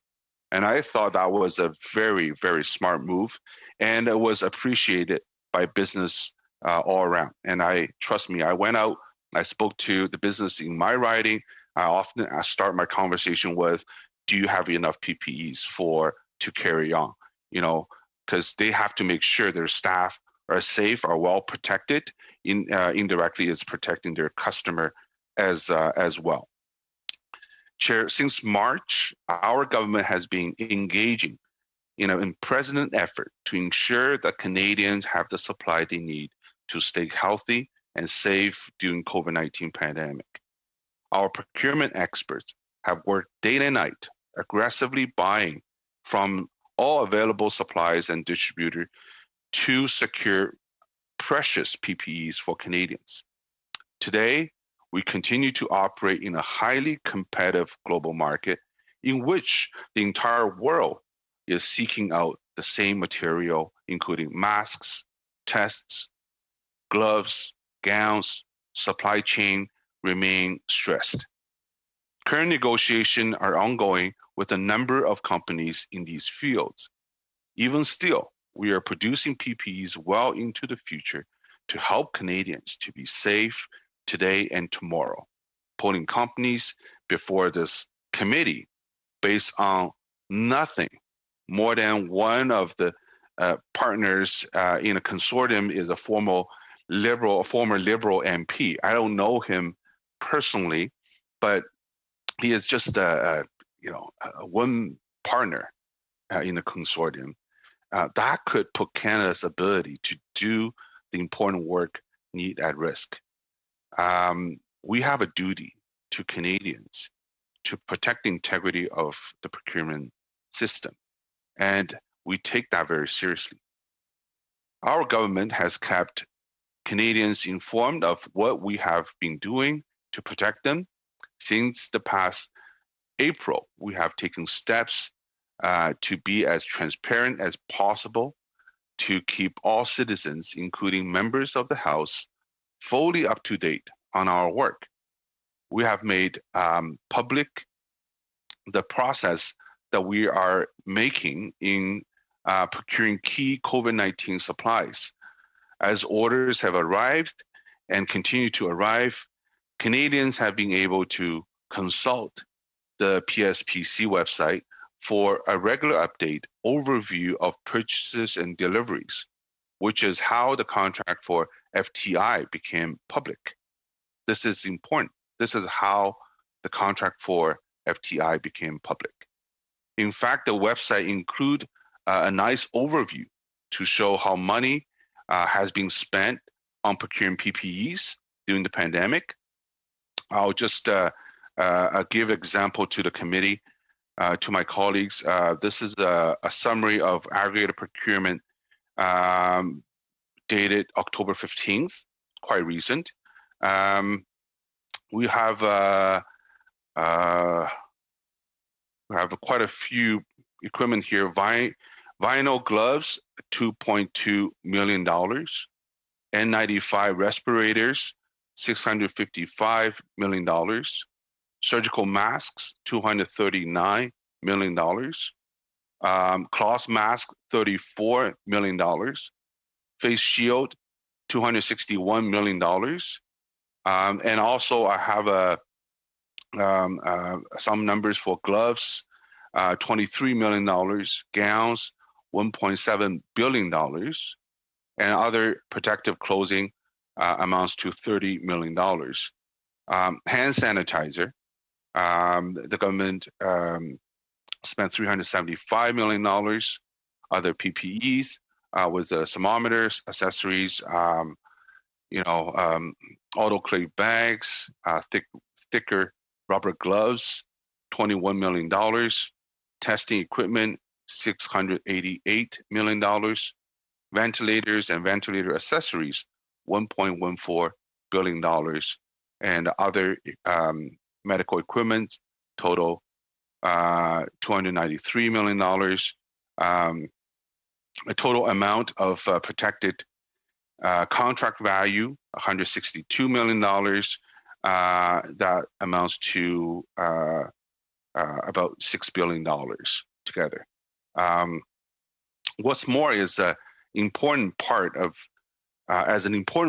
our committee to transparency and accountability. The government is publicly disclosing contracting information to the fullest extent possible while protecting our supply chain. I just want to cite a few. There's one about ABC Technology. The commodity is face shield, and this is all public information. $3.49 million. AMD Medicom Inc. N95 respiratory mask, the surgical mask, N95 masks. That's $116 million, $76,440.61. So to the decimal, to the 61 cents is being disclosed on the government's website. There are a whole bunch. I have a big list here. I can go on and on with this list. My point is that we have been quite transparent with the product, PPEs, the medical supply that we purchased, and we've been quite clear with the contract and what type of commodity for how much. It's all being disclosed online. This information, which is also available on the PSPC website, includes the name of supplier, the amount of the contract. We're regularly updating these sites. To protect Canada's order and our negotiating position, only certain procurement information is being protected. As a government, we have and will continue to be here to support Canadians. We have their backs with the necessary PPEs to keep hospitals, long-term care homes, emergency services functioning. As well, Mr. Chair, Canadians have been regularly updated on purchase of PPEs, as well as new manufacturing contract with Canadian and international companies through frequent announcements. We have been providing updates on agreements the government has signed with several companies to secure Canada's access to the most promising vaccine being developed around the world. We are also moving swiftly to ensure that Canada has access to the most effective and efficient testing solutions possible. Along the way, we have been informing Canadians about the agreements we have made with these companies, as well as the type and quantity of kits that we're procuring. Let me assure you, Mr. Chair, our government is committed to provide Canadians, including the members of this committee, with as much information as possible about our efforts to respond to COVID-19.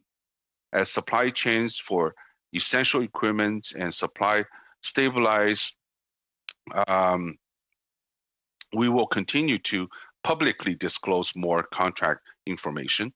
Canadians deserve to have as much information as we can provide without jeopardizing our procurement for critical PPEs.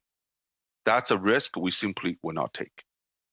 Despite the hyper-competitive global market, the government has acquired billions of units of PPEs, including masks, N95 respirators, face shields, hand sanitizer, protective gowns and gloves, and more are on the way. We achieved this with a two-pronged strategy, reaching out to multiple suppliers overseas to procure existing supplies and secure future shipments, and also calling out to innovative Canadian companies who have been stepping up to produce the most vital PPEs here at home. That stability will be even more crucial now that COVID cases are once again on the rise. Mr. Chair, now more than ever, our procurement efforts must continue with full force, and Canada remains focused on acquiring enough supplies to allow us to face every scenario in this pandemic. These are extraordinary times, and as this government works to ensure Canadians are supported and safe, we will continue to keep Canadians informed our efforts to keep them safe. Chair, let me reiterate that as COVID cases climb across the country, we need to ensure that Canadian is prepared for all scenarios. This pandemic is the most serious public health crisis Canada has ever faced, and keeping Canadians healthy and safe is our number one goal. Yes, Mr. Angus, point of order. Well, before Mr. Dong was saying how bad he felt because in all the motions that were brought forward, the Liberals hadn't shown up. But now to be using the pandemic to divert the work of our committee, to stop us from working while trying to hide behind the high numbers, I find is just not something that is very credible or respectable. We have a motion before us. The motion is regarding how these payments were made. And for Mr. Dong to be using the pandemic and people's fear of the pandemic as a reason to filibuster and talk the clock out. We're now into our 33rd hour of the Liberals' obstruction. I ask if he's going to obstruct and interfere with our committee to at least stay focused on the subject at hand. Thank you, Mr. Angus. Mr. Dong, go ahead. Thank you, Chair. Thank you, Chair. If this committee wants to do the work that will actually matter to Canadians, then I would suggest that we focus our work on the original motion put forth by Mr. Angus. I'm not in disagreement with Mr. Angus. It's just that, what I'm having problem with, and quite honestly, is where a vote took place, not once, twice before the committee and lost. And the motion was rewritten, almost identical, some parts, in the form Point of d'ordre, amendment. Monsieur le Président. Point of order, Chair. Les propos doivent être...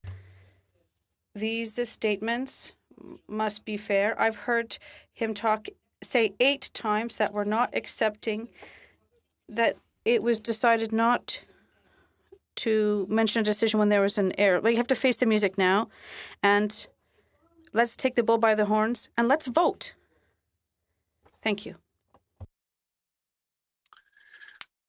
Chair, I know I have the floor, and that wasn't a point of order. It was debate. I'm just simply stating that. It was a point of order, and that's why I sent around page 1059 from the procedure book. So let me read it off to you. In addition, the chair may, at his or her discretion, interrupt a member whose observations and questions are repetitive or unrelated to the matter before the committee. And if the member in question persists in making repetitive or off-topic comments, the chair can give the floor to another member. So again, I will absolutely do everything I can to avoid that kind of ruling, but members should try to at least be a little bit creative in how they speak to the particular motion and not be repetitive. And so go ahead, Mr. Dong. Well, thank you, Chair. I'll definitely keep that in mind. I respect that. My remarks today has everything to do with the situation we're facing right now with COVID, and some of the stuff that the government has done in terms of procurement, and it does speak to the motion itself. And like I said, I would love for us to work on the original motion put forth by Mr. Angus and amended by Mr. Fergus. and just go on with that. But unfortunately, we're stuck debating on accepting an amendment which is brought forward to the committee, in my view, for the third time. So with that, I'll conclude. I'll yield the floor to my colleagues, but I would probably chime in later on. Thank you, Chair. Thank you, Mr. Dong. Madam Goodrow, you are next. In fact, it's Madam Goodrow, Mr. Barrett, Mr. Angus, Mr. Sorbera, Mr. Fergus. But I would like to know, I know you've been waiting for a while, Madam Goodrow, so I won't do it before you speak unless you're okay with it. It's 1:21, and I just thought it would be good for a 5-minute suspension for, what nature drives us to. Je suis d'une. I am very open, as long as you will be as well. So we'll see each other in 5 minutes, and I'll be the next person on the list. Thank you very much, Ms. Goodrow. We'll suspend for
And again, I'll review Madam Goodrow, Mr. Barrett, Mr. Angus, Mr. Sorbera, Mr. Fergus. Madam Goodrow, you have the floor.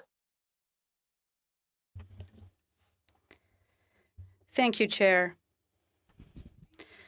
I'd like to thank you for that break, and it allowed me to get control of my emotions, because there was a lot of testimony that let me believe that the values and the statements that were put forward over these past 33 hours, well, they lead me to believe that we're at the end of things. And the reason I'm saying this, but as usual, I'll take less than 5 minutes, but words are important. As I was saying earlier, many, many times, we go back to what has happened, and they're trying to make changes to what is before us now. So for the benefit, for those who weren't there, I saw a colleague, Mr. Sanson, well, he's here, but for the benefit, well, for their benefit, it's important that you know that there was a request to revoke a vote where there was an error. A few minutes later, before the national media, it was explained. All the details were there to justify that. I won't go back over that. I won't take 30 minutes to talk about all that. However, there was a vote on the revocation request. If it had been accepted, the vote would have been changed, and we wouldn't be here where we are now. So how can I accept to try to stretch things out as much as possible when we should be dealing with what has just been voted on? You've just shown this, and with all due respect, colleagues, I've heard this word, respect. It's important. We have to show that we're accountable. We take our responsibilities seriously. Well, show us this, because my government colleagues, you are clearly doing the opposite. It is now 1:30 p.m. It's Friday 13th, and after 33 hours where you've had time to express everything you wanted to say, and you've even repeated yourself, I think we should be able to, before 5:30 p.m. tonight, to wrap this up. I always go back to our basic objective we have as representatives of all Canadians in Quebec and elsewhere. So please, I know that there are many people on this speaking list. It's not complicated to say we can just pass over that and be ready. And I pay tribute to the work you're doing, Chair. I have a great compassion. I've experienced many things in my life, but this is clearly out of the ordinary. And I'll say this once again. I'm embarrassed for us. I hope my message will come through. And I hope that beyond our games, and let's say it clearly, this is a game we're playing right now. I hope that many of us will be able to decode this together.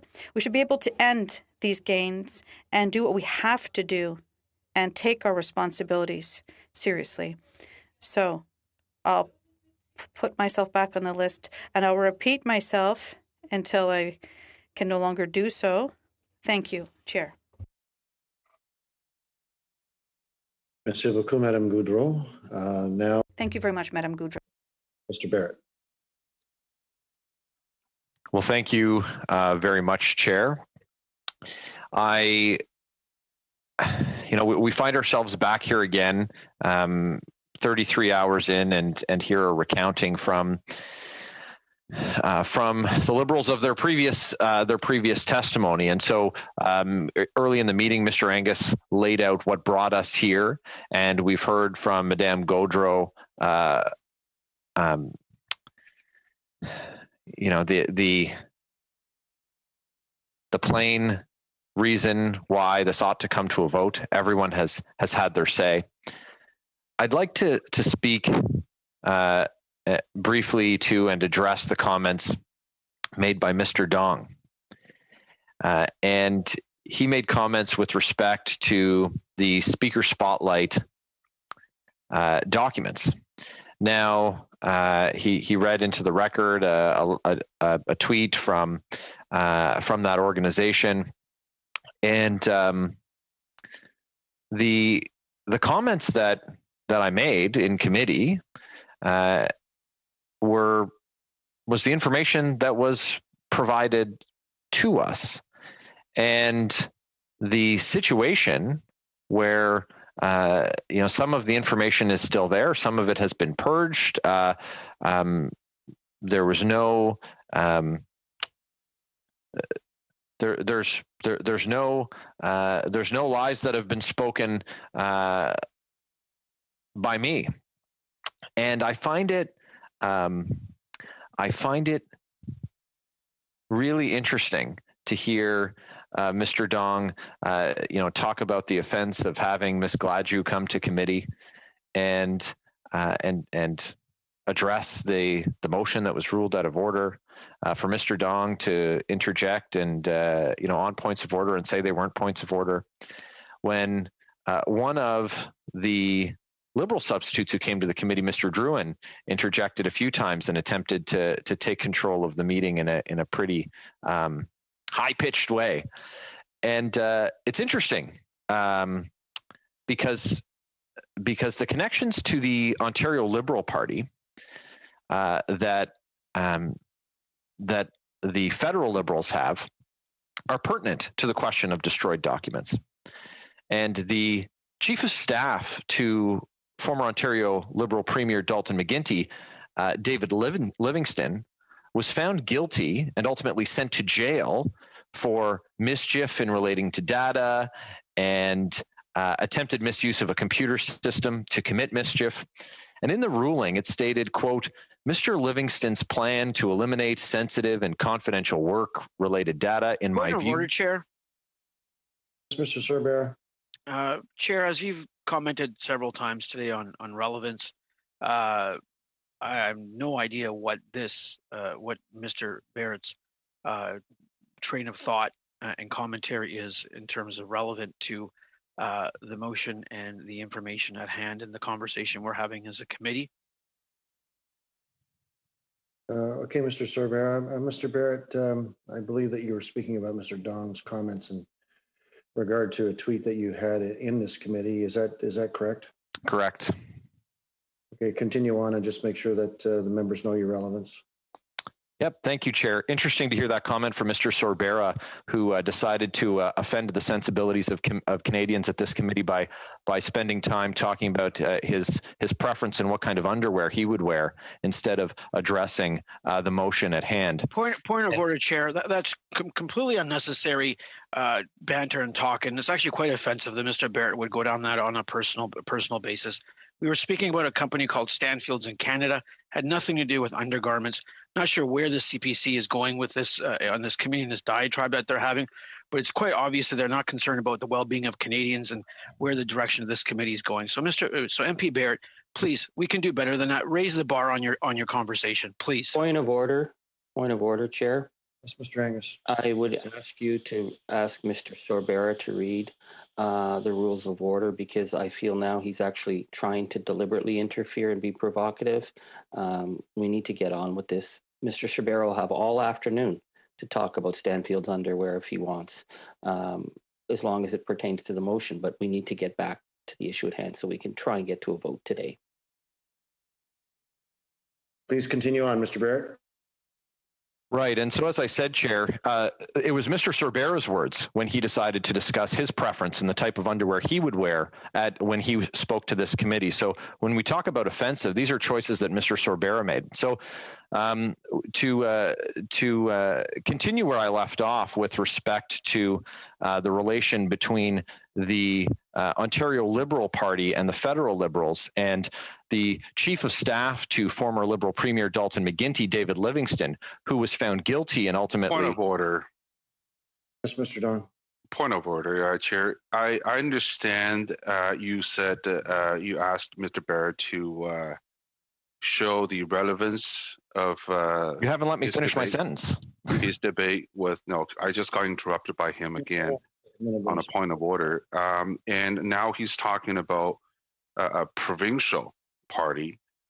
Which has, I even as a Liberal, I have no responsibility to comment or defend or say anything about a provincial Liberal party, and he's using it as an example. I just question the relevance of that. Yeah, I understand, Mr. Dong, and I think I've been allowing everybody quite a number of minutes to steer back to relevance. So I'll give Mr. Barrett the same privilege to show us the relevance and come back to his point. Right, and thanks, Chair, and Mr. Dong, who was serving as a member of the Ontario Liberal Party when the Chief of Staff to former Liberal Premier Dalton McGuinty, David Livingston, was found guilty and sent to jail. I'm going to finish my sentence, guys. You can keep interrupting me. No, point of order, Chair. Go ahead, Mr. Dong. What Mr. Barrett said is completely untrue. I served between 2014 to 2018, and I wasn't there when he talking about when he's mentioned about provincial Liberal individual, and I don't think it has any relevance to the motion that we're debating. I just want to correct the record on that. Okay, colleagues. Just to remind everybody that points of order are for procedure, and you'll always have a chance to correct the record when your speaking slot comes up, and I'm certain that everybody will take that full freedom to do that. So please continue on, Mr. Barrett. Right, and Chair, the criminal case which saw the former Chief of Staff to Ontario Liberal Premier Dalton McGuinty, Mr. David Livingston, convicted and found guilty of those charges certainly did take place when Mr. Dong was serving in the provincial legislature.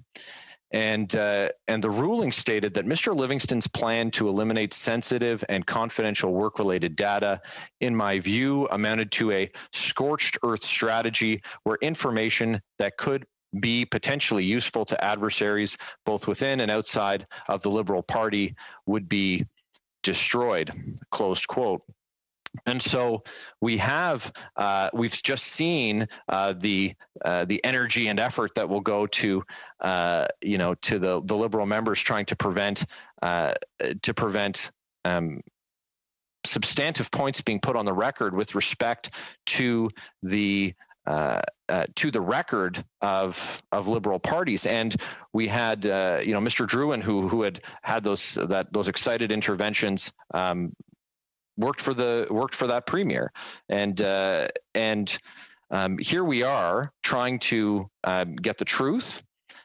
Here we are trying to get to a vote, and the Liberal members on the committee objected to the ruling of the chair, and they lost the chair challenge.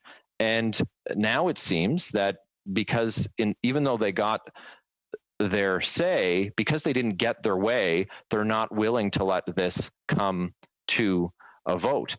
And the sensibilities of Canadians are rightly offended by the 33 plus hour filibuster that we have here. And we heard from Mr. Dong a list of expenditures. Now, expenditures shouldn't be the sole measure of success. We need to see results as well. But I can tell you that the resources expended on 33 hours of filibustering could be much better spent.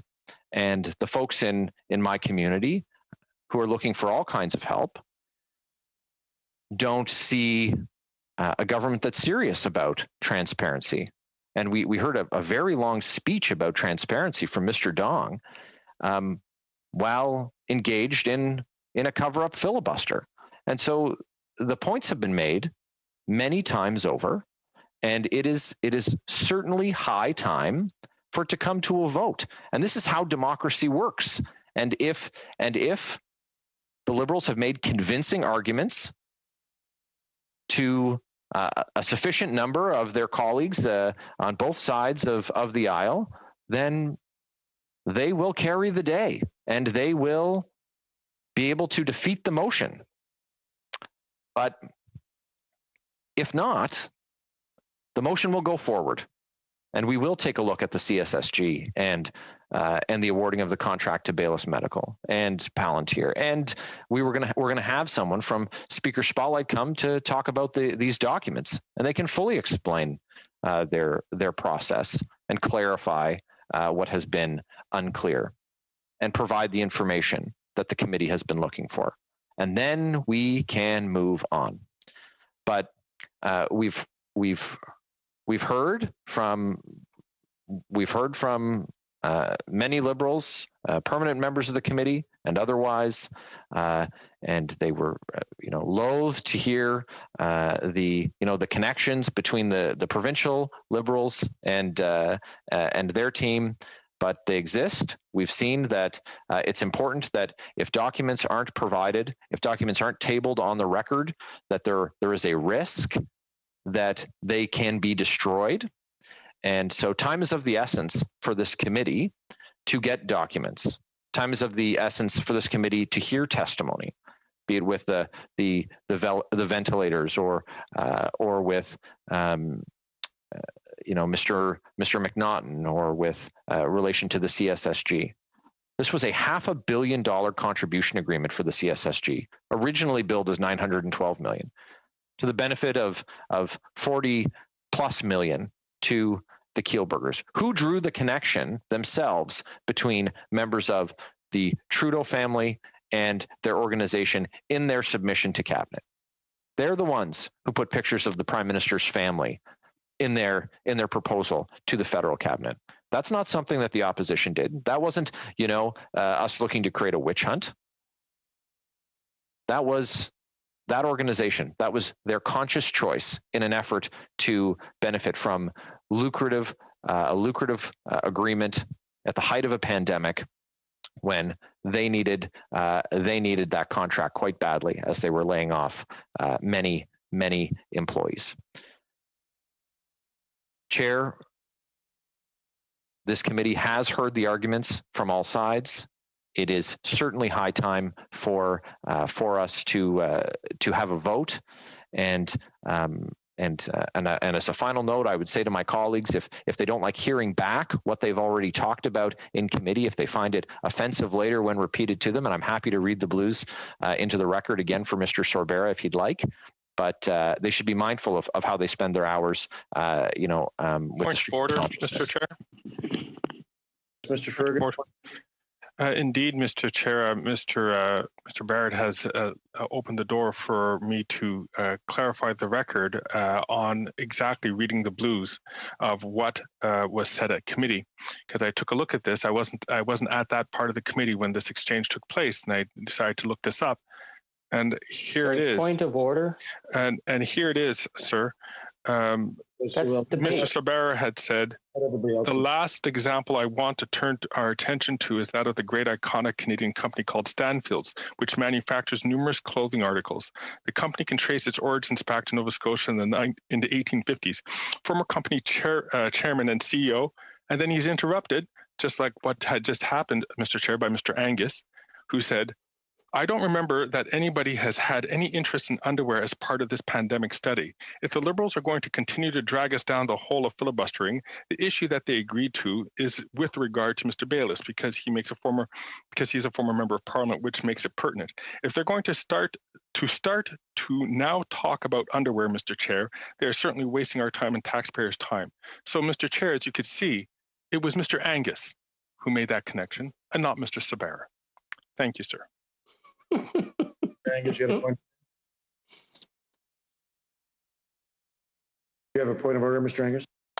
Well, Mr. Chair, I just think that watching Mr. Fergus go to bat for Stanfield's underwear from the 1850s on a point of order on what Mr. Sorbera had said about Stanfield's underwear shows that this committee is turning into farce. And I think it's not a point of order. It's just more obstruction. And so if Mr. Barrett has anything else to say, or if he can finish it, and we can continue on. But I just think Mr. Fergus's last interjection pretty much sums up what we've been subjected to and what the Canadian people have been subjected to for the last 33 hours. Point of order, Mr.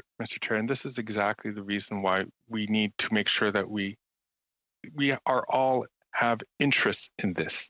Point of order, Chair, on this point of order. And there's too much of a point of order on this point of order, Chair. At least allow me to point of order on this point of order, Chair. At least allow me to make the point of order so that you can figure out what your point of order is. Colleagues, give me a second. Mr. Barrett, please, I've always let everyone extinguish their point of order first, even though I have to say, colleagues, as much as I respect and like working with you all, the vast majority are not procedural. The vast majority are comments, but I've allowed everybody that luxury. And so, Mr. Fergus, if you could make it brief, that would be great. And then I'll go down to Mr. Barrett. I'll make it very brief. What's unfair, sir, is the sort of the attribution, sort of the drive-by smear that is put to another honorable member, when it's actually the person who raised it. Mr. Angus just did it perfectly again. He just decided to mock this situation when, in fact, he is the source of that statement. And that's what I'm trying to point out. And it's no more of a point of order than what you had raised, Mr. Angus or Mr. Barrett. It's Mr. Sweet, please. Colleagues, Mr. Barrett, you already have the floor. You don't need to arrest the floor with a point of order. So now they've been extinguished. You can go ahead.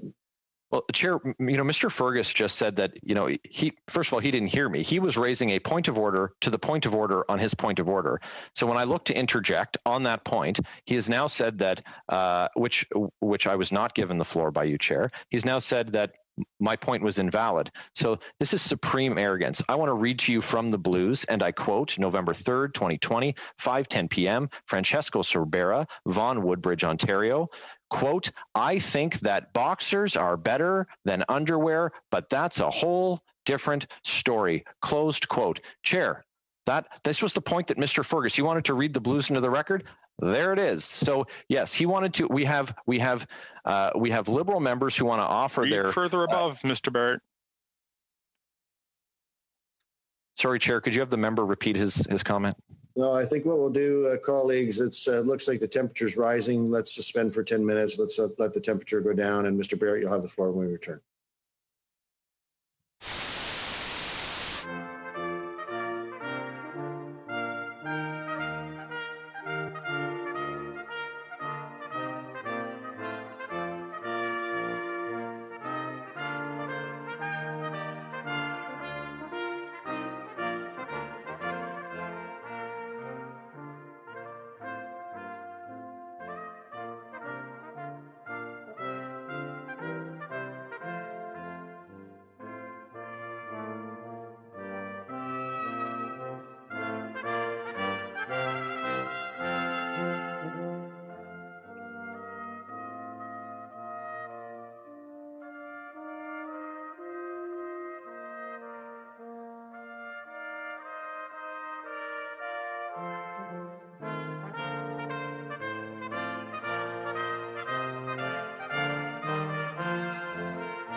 Colleagues, it's been a long time. There's no question about it. We're all human beings. And it's been a long time because everybody has a good reason for it to be a long time. I'm not asking you to respect the reasons that your colleagues have. Far from it. That's what we do. We argue about policy. We argue about methods. We argue about principle. But you are all duly elected by your constituents. You're in one of the most honored places in Canada. You swore an oath to serve it. And that means that although you have no obligation to respect your colleagues' position, you do have an obligation to respect your colleagues. That would be what is necessary to reflect to your constituents that you're dedicated to them. So I would just say that, like I said, we're human. I understand why it's a little bit heated at the moment with the many hours that we've gone on. But let's pay each other the respect that is due and continue on the debate and see how our debate continues to maybe dispose of this motion. I'll go back to Mr. Barrett, and I'm going to remind you of the speaking order again just before I give the floor to Mr. Barrett. Mr. Barrett, Mr. Angus, Mr. Sorbera, Mr. Fergus, Madam Goudreau. Mr. Barrett. Well, thank you, Chair. Appreciate it. The unfortunate that the suspension came after the pylon. I must have hit a nerve there, talking about the connections between the conviction of an Ontario Liberal operative and the subject at hand with respect to destruction of documents. And I would note for my colleagues that there was hours of speaking by them without the interjection of a point of order or a heckle or any of the number of things that I didn't get 60 seconds into speaking before the pylon started. So I think it's important. I think that it's important to note that while I have disagreed heartily with much of what has been said by my Liberal colleagues, I've restrained my interventions on the relevance or lack thereof of what's been said today. So, Chair, I had concluded my remarks before we slipped into the gong show there. So I would ask that the committee members have the courage of their convictions and vote on the motion at hand. Thank you, Chair. Are you asking me to canvass the members here to see if there's a willingness to go to a vote? Indeed, sir. Sure. Yeah. Okay. No, there's no consensus, Mr. Barrett. We're now on to Mr. Angus. Thank you, Mr. Chair, and I want to thank you for those profound words. It is very important to remember that people across this country are watching what is happening here, and I think that little exchange about underwear and who is to blame for saying things about underwear represented certainly a very low point in all the committees that I've been on, and I've been on some very fractious and bitter committees. But I think what worries me is that this is the first committee where the actual work of the committee, I believe, is being deliberately obstructed. We had 2 meetings on this issue back in the summer. We were about to get the Speaker Spotlight documents. The Prime Minister prorogued. That shut the work of this committee down for well over a month. And then we came back feeling that we were going to simply carry on and then finish the report, which I think we would have easily been finished by now. And we ran into one obstruction after another from government members. And I've reached out to try and broker a couple of compromises because I believe that it is our obligation to get these committees up and running, and we don't get everything we want. When we come into a committee hearing, we get sometimes compromises. And it's been said many times that a camel is a racehorse that was designed by a committee. And so we all want the racehorse, but we end up with sometimes a lopsided camel, but that is democracy. I am feeling now a little regretful that I reached out on those compromises, because I feel that whenever we agreed to change the motion to bring the Liberals on side, the playing field changed immediately. We were told again and again and again by the Liberals that it was outrageous that we bring in Madame Margaret Trudeau and Sacha Trudeau and how much money they got paid through their work with We. We were told that that was way over the line, that it was much more, it was a personal infringement, when the relevance to that issue was the fact that the We group had started to make huge payments to the Trudeau family after the Prime Minister became elected. And when they were trying to get that $900 million program, they were using photos of the Prime Minister's family. It put the Prime Minister into a conflict of interest under Section 5 of the Act. This was a very legitimate question. We told the Liberals we would have very, very strong processes in place to protect that the documentation, because the only thing we needed from the documentation was just to verify. Because we had been told false statements. We'd been told that absolutely the Trudeau family were not paid, and that wasn't true. Michelle Douglas from the We board testified that she'd asked straight up, were the Trudeau family being paid, and were told they weren't. So our committee had no reason to trust the words that we'd heard, but those documents should have simply verified it and we could have moved on.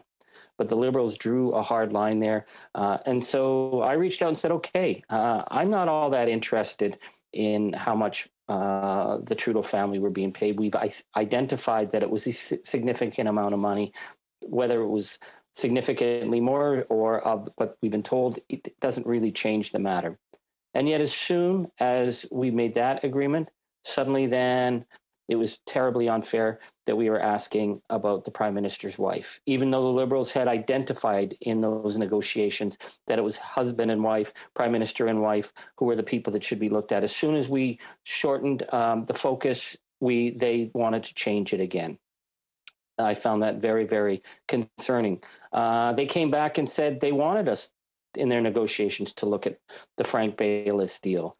And yet we've been hearing nothing from the Liberals about how terrible it is that we're investigating this Frank Baylis deal. And they've been saying about using examples of other people from PPE companies who make donations. They shouldn't be dragged in because they make donations to a party or another party. It's not the fact that Mr. Baylis made donations. The fact is that he's a former member of Parliament. That's significant. Rahim Jafar was a former member of Parliament who went back in with a new business deal, and he was charged, I believe, and convicted because he was breaking the rules, because he was using his connections.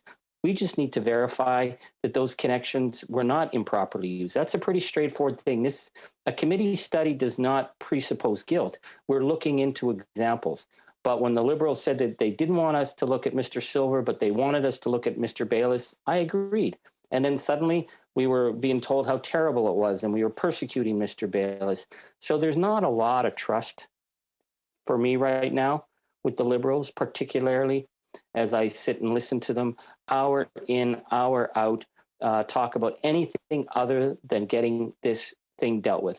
In terms of the block amendment, I believe that the block amendment was out of order. And I said that at the time, that if the block voted against, if the block voted to shut down the request on the documents, then that matter was finished. However, the Speaker ruled that it was in order. I can disagree with the Speaker, or the Chair, the Chair. But once the decision's been made, then that's the decision that's been made by the committee, and we move on. We don't get to relitigate it as the Liberals are doing. We don't get to say, well, it's not democratic because we didn't like the result. What was democratic was that a vote was taken, the chair ruled it in order, so now we need to move on. But we're not getting to move on. The Liberals continue to put up all manner of obstructions, even today, with my colleague claiming that that the Liberals on their side are actually concerned about the safety of Canadians. Meaning that us who are doing our work at this committee are not worried about the safety of Canadians. I find that to be very, very offensive. The side show that we just witnessed about whether or not Stanfield's underwear, found it in I don't know what year, was unfair or fair, or a drive-by smear about Liberals who wanted to talk about the underwear thing, shows to me that this is obstruction. I would give my Liberal colleagues two quotes. One is from March 7th, 2011. The quote is, "It has come to this, Mr. Speaker. In order for members of the House to do our jobs and to make informed decisions on behalf of Canadians, we need to pry scraps of relevant information out of the government's clenched fists and drag it out of them as they kick and scream at committee." Who said that? Justin Trudeau said that. And Justin Trudeau also said, Mr. Speaker, bits of blacked out documents with key information missing are not disclosure. Non-answers in the House are not disclosure. Rhetorical personal attacks are not disclosure. We need to get to the truth. So what has been hidden from us is the documents that were supposed to be released, many thousands of pages, many of those pages were blacked out. That's not acceptable. As far as the Speaker Spotlight documents, I was certainly surprised to learn that they didn't have all the documents, but I don't in any way assume that Speaker Spotlight was involved in any cover-up. I would like to have them come and explain what happened. But I do know the Speaker Spotlight has said there is other information. So let's just get that information and move on, because now the Liberals again tried to move out of order today is something they couldn't do, to limit the documents to 2013 when Speaker Spotlight said there is information preceding that. I don't think that this should be that big a deal. I think the documents should exonerate the Prime Minister and his wife. If their words are true, there shouldn't be a problem. So if we can get to this motion, we can bring Speaker Spotlight, because it is definitely not the work of our committee to insinuate that someone outside of a government has done something wrong. We just need to verify. Our role here is to come up with a report for the Canadian people to make their decision. So I'd ask my colleagues to stop arguing about underwear, to stop telling us about how every single PPE, mask, and glove has been appropriated right down to the penny, to stop coming up with reasons why they don't want to discuss this. We have a vote. We're 33 hours into the vote. The Liberals are wasting taxpayers' money. They are wasting our time, and they are making a mockery of a committee that has often been very fractious, often been very, very partisan and controversial, and at times very bitter. But that committee has always sat, it has always met, it has always voted, and it has always produced reports. So I'm telling my Liberal colleagues that time has come. So I'd like to ask, Chair, if we could test the room to see if we're ready for a vote or if we're going to be struck with more obstruction from the Liberals. So can we vote on this? Thank you, Mr. Angus. I just look on the screen here to see if there's a willingness to go to a vote. No, there's no consent, Mr. Angus. Okay, well, thank you. Well, I'll cede the floor and I'll let the Liberals continue with their obstruction, now going 33, next will be 34 hours. Thank you. Thank you, Mr. Angus. On speakers list is Mr. Sorbara, Mr. Fergus, Madam Goudreau. Mr. Sorbara.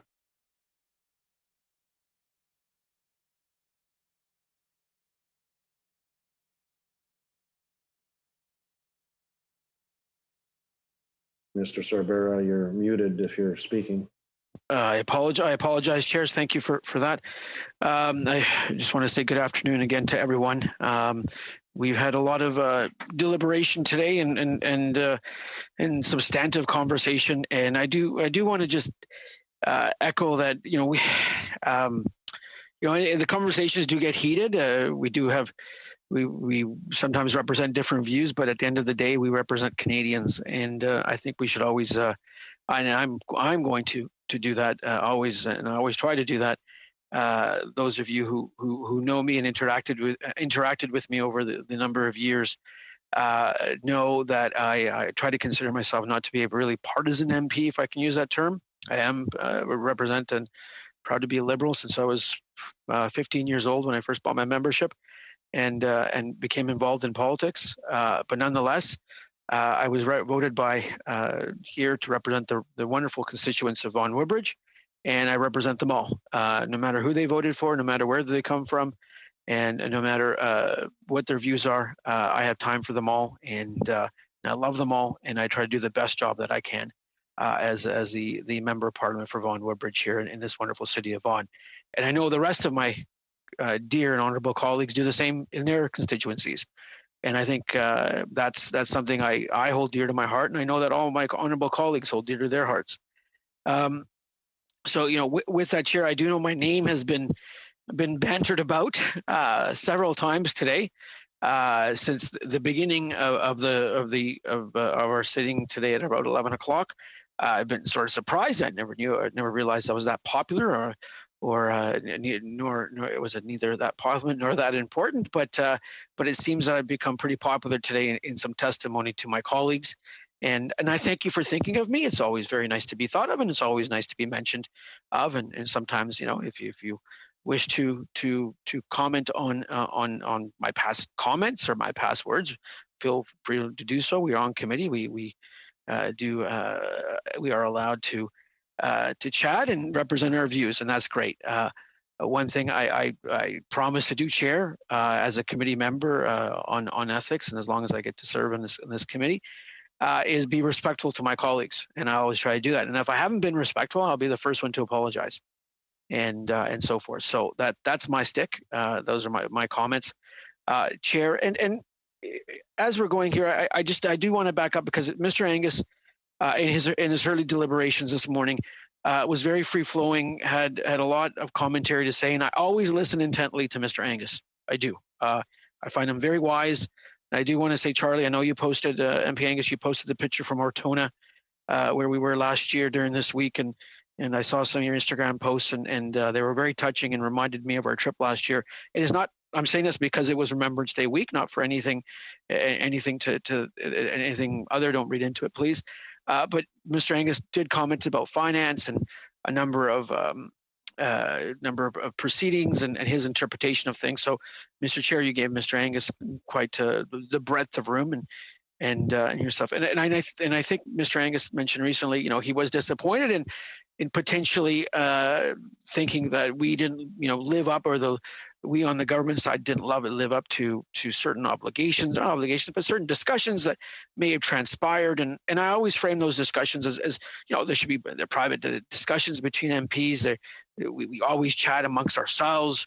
A lot of us are friends amongst ourselves. I know on our trip, Mr. MP Angus, the block member that was with us, Mr. Dusoleil, who I still keep in contact with, who I think of as a friend and someone I just smile when we chat and so forth. So we have those things. I think we need to be respectful of those conversations. But going back to Charlie's motion, to MP Angus's motion from October 22nd, 2020, where we had agreed upon to remove, I believe it was Mr. Fergus's amendment, which was passed in good spirit, in cooperation with the honourable member from the Democratic Party, where we removed the bullet point A on the examination into MCAP and Rob Silver's involvement with the CEWS and the Canada Emergency Commercial Rent Assistance Program. And I will slow down for the interpreters. I apologize.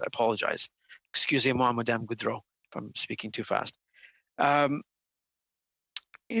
where we also removed D on examination of the use of partisan resources and processes in the appointment of federal judges that may have constituted violations of the privacy rights of nominees, and then that the committee. With that amendment motion, Mr. MP Angus, that amended motion, your amended motion with Mr. Fergus's help, and I wish to thank the New Democratic member for what I would say, recognizing the fact that, going after someone's mother was wrong. Going after someone's brother was wrong. And I want to recognize it, because MP Angus he recognized that. And I thought, on a personal basis, which I argued here in my riding office in Vaughan, that was an incorrect thing to do by the official opposition. I thought that was an overreach of a huge amount, and I fundamentally argued at that time, Chair, that it was fundamentally wrong, shameful, embarrassing to go after the Prime Minister's mother. And I'm glad that MP Angus helped us get to a point where we can move. Now, I do agree. I do agree with MP Angus's on his interpretation of the amendment that then Madame Goudreau put forward, and that was voted on by the commitment. I, Chair, in my procedural understanding, understood to be that portion of the amendment that Madame Goudreau put forward substantively, if not almost exactly similar in intent of the motion that was voted upon and that was lost, that was defeated. So to me, that amendment was out of order. Now, I'm not the chair, I'm not the clerk, I'm not the entire committee. So that was my interpretation. It was, again, as I described it, when an individual goes golfing, it was a mulligan. It was a do-over.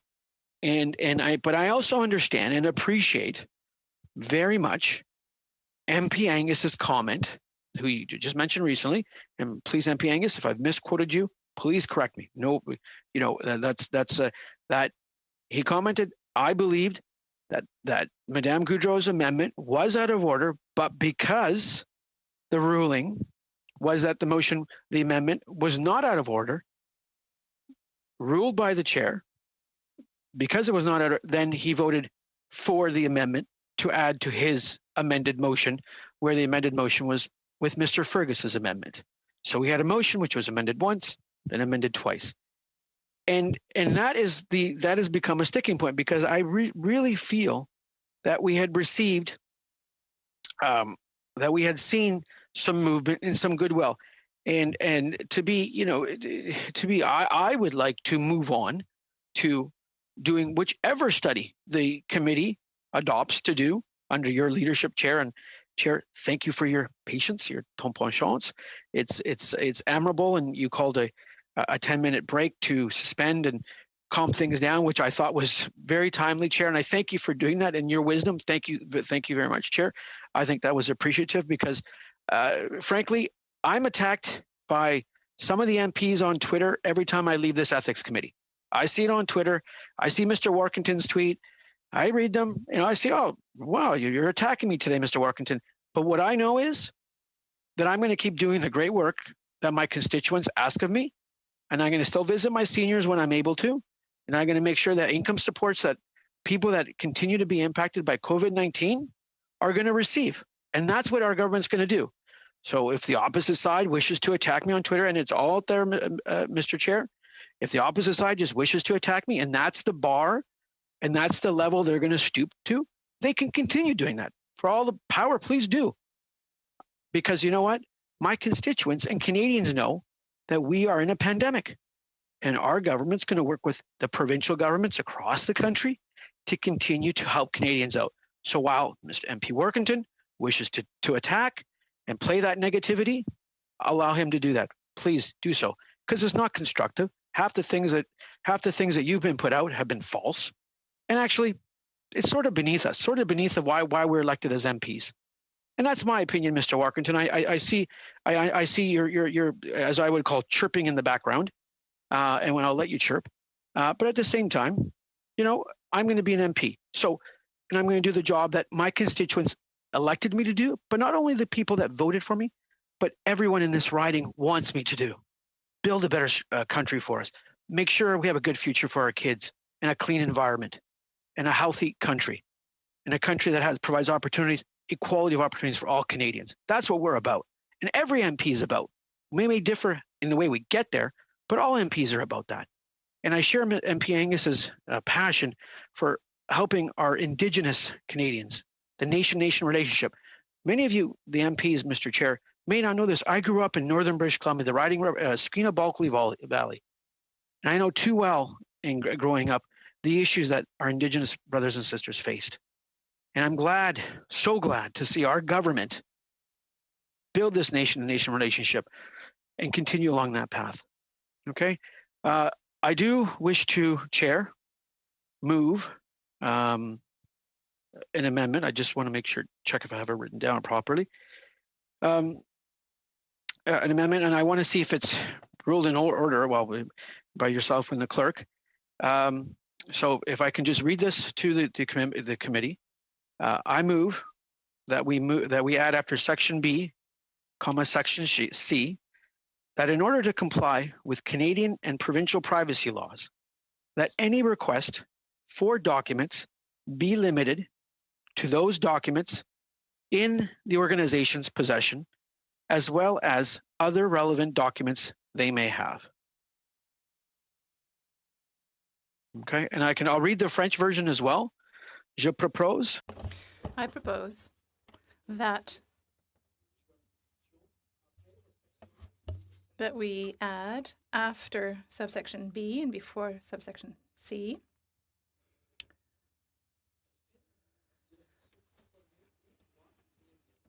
in order to comply with Canadian and provincial laws on the protection of privacy rights, any request for documents be limited to documents within the organization's possessions over the last 7 years, as well as any other relevant documents that the organization may have. This afternoon. Point of information, Mr. Chair. Mr. Sorbera, what you read in English. Oh, that's exactly right. Different than what you read in French. Sorry, excuse me, Mon Chair. The English version is the correct version. I apologize. My translation was wrong. Okay, then the motion will read that in the organization's possession, as well as other relevant documents they may have. Is that correct? Yes, that is correct, sir. Okay, there's been an amendment on the floor. Point of order. Yes, Mr. Angus. It seems to me that they are trying to do what was done on the previous motion, which was to limit it to 7 years. And so this is another form of that. And you ruled the previous motion out of order. So would this present motion not be out of order as well? Thank you, Mr. Angus. And that's what I was trying to clarify, that Mr. Sorbera misspoke. The actual number 7 years is not in the motion. It was he misspoke in French. So yes. Would you repeat it in English again, Mr. Sorbera, so we could all hear it once more? Yes, thank you, Chair, for that. And I'll clarify for MP Angus as well and the entire committee. I move that we add after section B, comma, section C, that in order to comply with Canadian and provincial privacy laws, that any request for documents be limited to those documents in the organization's possession, as well as other relevant documents they may have.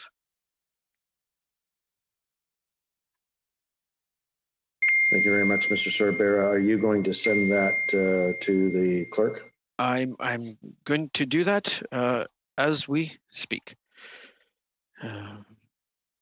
Okay, we'll suspend. At first glance, Mr. Sorbera, it appears to be in order. We'll suspend for 5 minutes while you get a copy to the clerk, and maybe if you're able to correct the French version as well, so that the clerk can distribute it to all members, please.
all received it.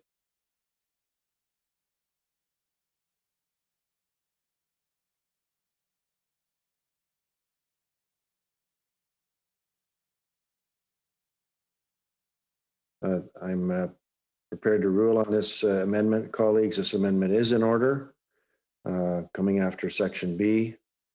So we will now move to debate on the amendment. And right now, I see Mr. Fergus has dropped off the speakers list. So I'll go to Madam Goodrow.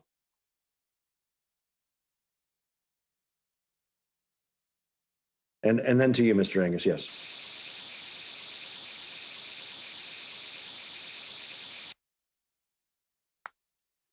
Oui. So it wasn't my name that was on the list, but that's fine. I will come back once again. What are we looking for? I would like to take a few moments to analyze it. What I notice is that we want to be sure to get the documents, and technically if we ask for documents, it would be something immediate. So what I fear is all of a sudden the documents might have disappeared. We have the benefit of the doubt. I don't know what's happening. But once again, I've already said it, and when we stretch and stretch, there's something going on. It doesn't pass the smell test. And I can't wait to hear my colleagues because for now, I know what I want, and I want us to get going, and I want to know what we're entitled to have as a document. I will come back. I will speak again later, but I would like to move ahead on the intention. Why this proposal? What does it add? How is it better? And what does it take away? I don't have the answers. Maybe my colleagues will be able to help me in my reflection. Thank you. Thank you, Madam Goodrow. Now on the speakers list, I have Mr. Angus, Mr. Sorbera, Mr. Workenden. Mr. Angus. Well, thank you, Mr. Chair. I think this motion is completely unnecessary. We have put in place very strong protections around the documents that we would receive. We've been very careful about this, and we have done this because the Liberals have said again and again and again that they didn't trust the committee. They wanted all manner of protections, so the protections are there. We don't have to say in a motion that we are needing to respect the privacy laws of the nation. As the Privacy and Ethics Committee, we respect the laws of the nation. That's understood. I am not sure what the Liberals are trying to limit, whether Speaker Spotlight's obligation on what documents they have to turn over. Speaker Spotlight has documents or they don't have documents. For us to presuppose where those documents are and who holds them, I think is troubling. It's troubling in the sense that perhaps the Liberals are doing some research on their own and feel that there may be troubling documents that they don't want us to be able to access. But I think fundamentally my concern is, given the bad faith I've seen for the last 34 hours, this becomes another sub-amendment to be argued on ad nauseum, and it keeps us from getting to the main motion. We saw earlier today the Liberals attempted a motion that was ruled out of order. Earlier at the last meeting, Mr. Dong came forward with a really strange motion to try and shut down our work altogether with another motion. So I think this motion is just part of a series of tactics, delaying tactics, stalling tactics, trying to get us off the topic at hand, which is that we have a motion before us. We have tried to get this motion voted on multiple times. So I think let's just vote on this motion of the Liberals and then get back to the business at hand. But I think we are wasting our time, and they are wasting our time with this. This is completely unnecessary. This is simply another game that they're playing, another stalling tactic. And it's actually, I think it undermines the credibility of our committee, because our committee fully respects the privacy laws of this nation, and we don't need to be told by the Liberals how to do that. So I'm ready to vote on their motion and then get back to work. Any consensus, colleagues, to vote on the amendment? Yeah. See? No, no, because I wish. So, point of order, Chair. Yes, Mr. Cervera. I'm the only reason I'm not saying unanimous consent is because I do wish to speak on why I put forward my rationale for this amendment motion. To Mr. Angus, I do not want to speak for hours and hours on this amendment motion. I don't think that's the intent, and when you hear my words, you'll understand why. Thank you. Okay, Mr. Angus, you've concluded your remarks? Yes. Thank you, Mr. Angus. Now on to Mr. Cervera, and I'll just review the list again. Cervera, Mr. Workington, Mr. Dong, and Madam Goodrow. Mr. Cervera. Thank you, Mr. Chair, and thank you to the committee for taking time in consideration of the amendment that I put forward. Really, I want to make this terse or short. I'm not going to use the word brief, but I'm going to make this short. In Madame Goudreau's amendment that was adopted by the committee, and then which was the second amendment on Mr. Angus's motion. In part of that, if I'm not mistaken, there was a section pertaining to speaker spotlight and to having a copy of the records and related speeches going back to, I believe it was, if I remember, October 14th, 2008. And that's correct to anyone. If I'm not understanding that correctly, if I've understood the amendment, please correct me if I'm wrong. What this would allow us to do, very simply, is to ensure that this request for these set documents, complies with Canada and provincial privacy laws, but also would allow and ensure that Speaker Spotlight would not be, in terms of the way they've handled their documents, which have been in compliance with, which I'm assuming they're going to be in compliance with all their regulatory requirements, and what they've commented in what we understand now, that they are required to hold documents for a period, I believe it's 7 years, within their right to do so, and within their privacy act. So, respecting their view of Speaker Spotlights, of their view of the production motion, that we don't want to put forward a motion, an amended motion, that would then make Speaker Spotlight in contempt, basically, of Parliament, because the documents that they had are no longer there, because they were allowed to legally, and within their peer review and within the existing laws, not have to hold any further.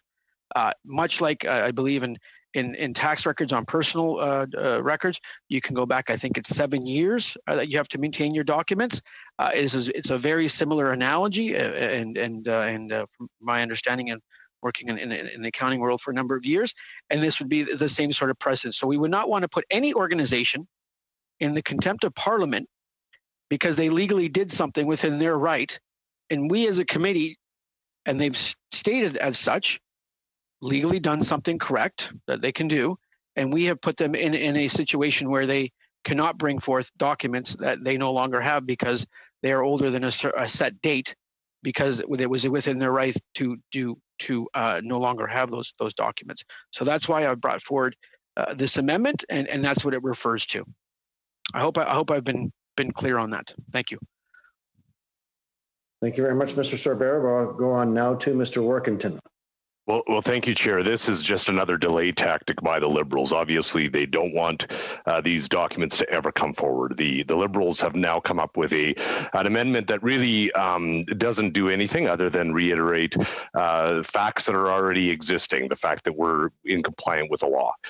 So let's move on. We know that the Liberals will continue to bring forward amendments because they're being instructed to continue to frustrate and to delay the work of this committee. We've never heard from this committee, from any Liberal member who has said, if you give us this, we will then allow this to go to a vote.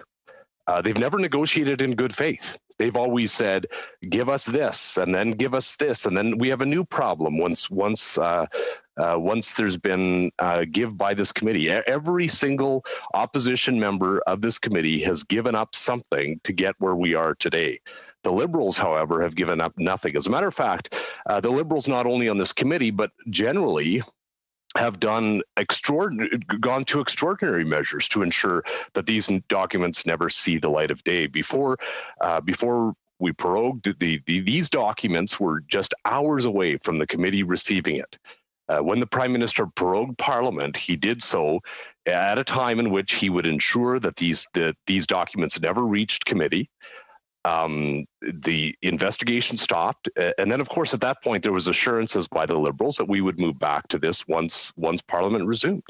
Then, when Parliament resumed and the House was prepared to call for these documents by an order in the House, the Prime Minister threatened a surprise election if, in fact, these documents would ever see the light of day. The Liberals will stop at nothing. We've seen it at this committee. We're now into 30 some hours of debate as to if or not these documents should be released. The Liberals continue to negotiate in bad faith. This amendment is just another example of them trying to negotiate in bad faith, but also to try to water down the ability of this committee to get the documents that are necessary. I do believe that we need to move on. We need to continue to demonstrate that these Liberals will stop at nothing to ensure that these documents never see the light of day. And I'm going to continue to do what I need to do, what Canadians expect us to do as a committee, which is to provide transparency and to ensure that what is hidden is released. It's interesting. The Liberals continue to say we don't need these documents because we've already heard what the facts are. Well, if these documents simply corroborated the testimony of the Prime Minister and others that the Liberals have brought forward, well, then the Liberals should just let these documents be released. But their extreme and extraordinary actions up until this point, including embarrassing themselves as members of this committee, talking about all kinds of nonsense simply to try to delay this from ever coming to a vote, demonstrates that there is something included in these documents that will be a bombshell, that will be something that will negatively impact possibly the Prime Minister and certainly the Liberal Party of Canada. So I believe it's time to move to a vote on this amendment.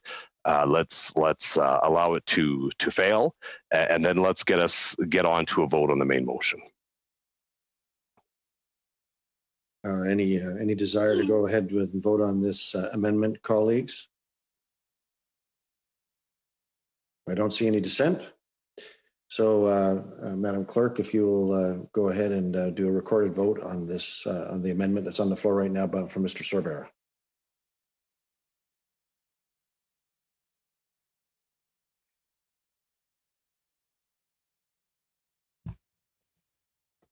Thank you, Mr. Chair.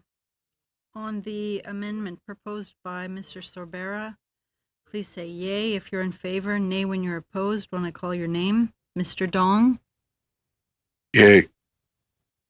Mr. Reagan? I'm voting in favor. Yay. Yay. Mr. Sanson? Yay.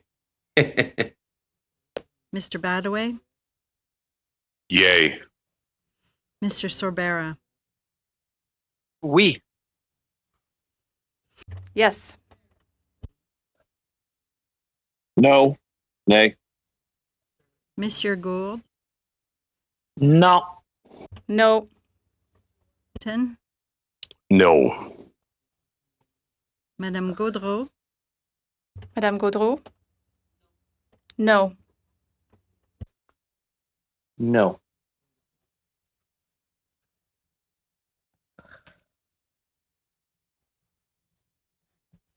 Mr. Chair, the vote is 5 for, 5 against.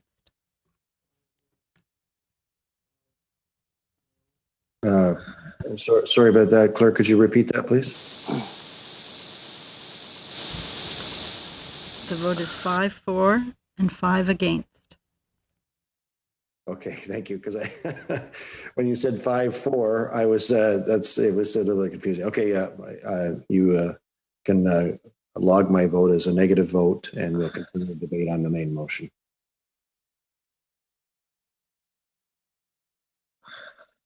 And that goes to the next person that's on the list. That'll be Mr. Dong.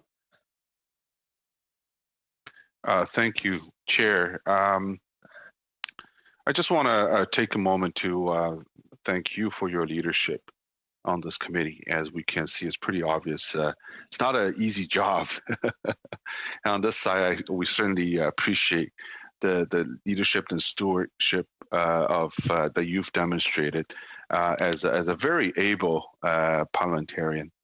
And I respect that. And I believe if you canvass the membership, you'll find that at least we can all agree on this, which is something that I hope that we can model after. I was going to ask the rationale of the amendment we just voted, but Mr. Sabara addressed that. I actually saw the relevance and also the rationale of the amendment. I was hoping that opposition members will see that as well. I found that Mr. Walkington's comment was contradicting. On one hand, he said that the amendment is totally unnecessary. These are the obvious. We wouldn't, ask anyone to do anything that's illegal. On the other hand, towards the end of his remarks, he said that this is another attempt by the Liberals to water down the original motion. So I find it very contradicting, because if it's a given, not necessary, meaning that it doesn't do anything to the motion, how can it be used to water down the main motion? So I don't want to go back and forth on these nitty-gritties. I think we still have the motion in front of us. We obviously have different views of the motion and of what happened to the motion since it was first introduced. We have a different view on that, and that's why we're debating this. It's in fact that the same motion that has been before us for several days now, and I know the members are eager to get to vote on it. However, I think all my opposition colleagues would agree that through the thoughtful debate, and they probably would agree that the debate is essential in our parliamentary system, and we do what it takes to make sure we get the motion right to the best of our ability. I think that all members can agree, Chair, that getting it right is essential. We have already seen the adverse effect of the committee studies going too far. Just look at the We Charity, for an example. They have had to shut their operation in Canada.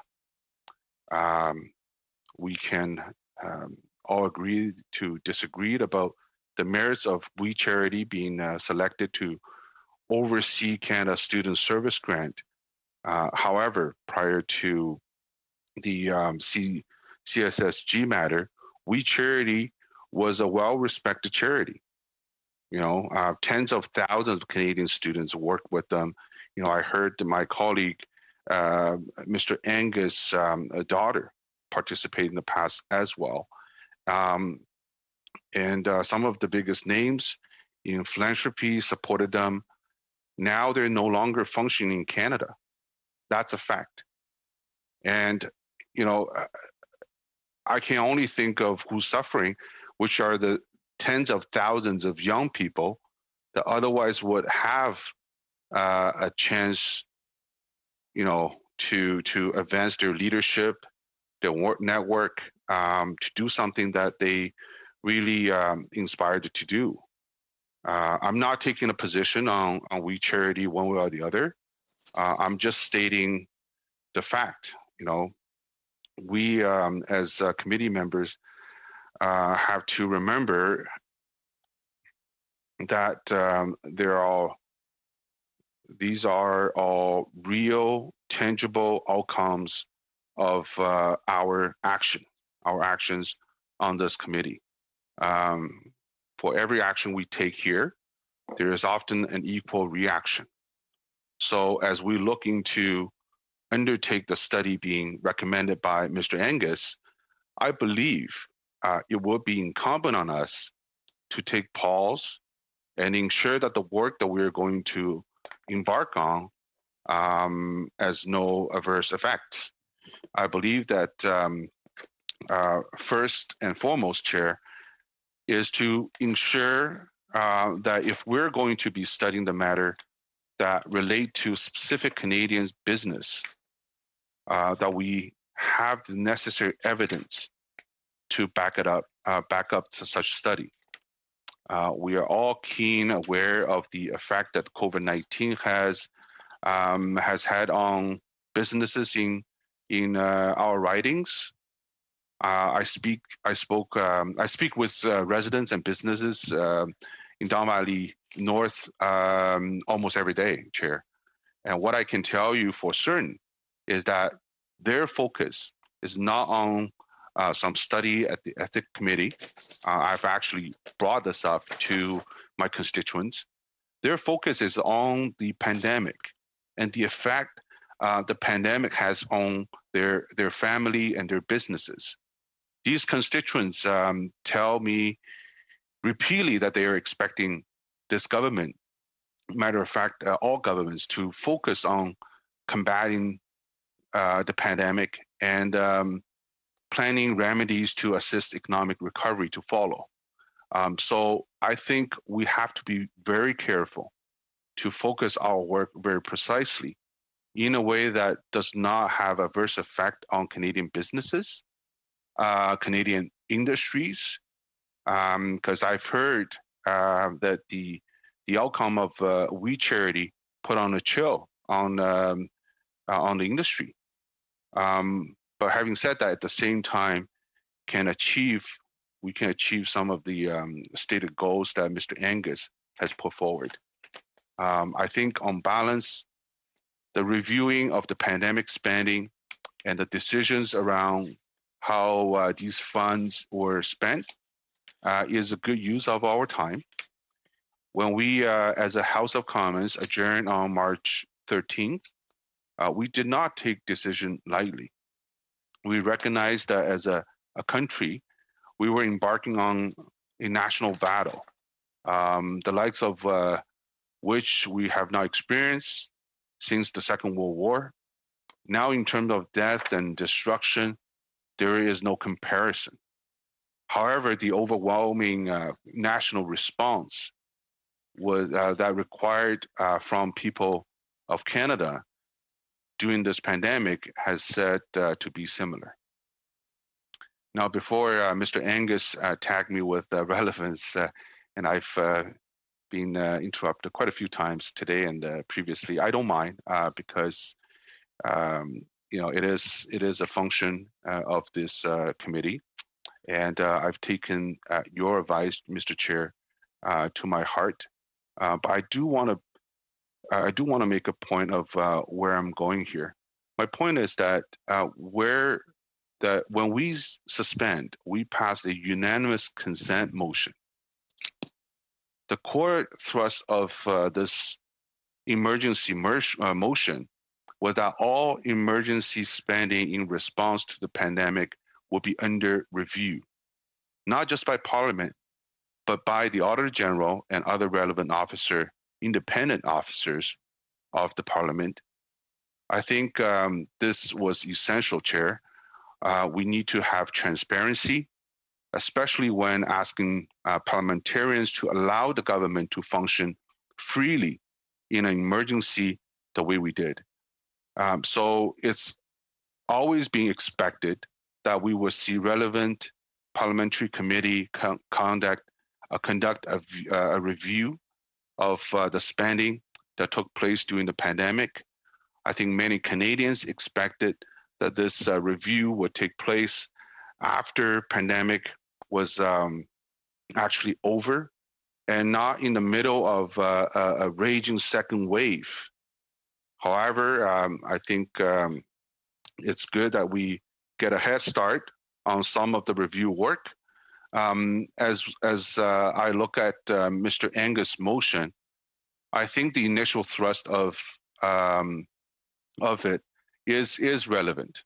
While the Finance Committee will naturally focus on the spending aspect itself, such as how and where the money is to be spent, while the relevant control mechanism about who got a particular contract and who and the process of its awarding may be studied by the government's operations and estimates.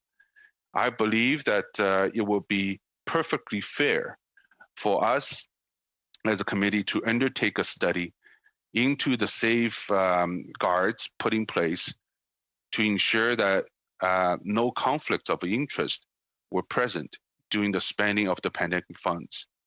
I also think it's appropriate for us as a committee to review spending from a privacy angle to ensure privacy laws were respected, were followed, and from a lobbying front to ensure lobbying regulations are followed as well.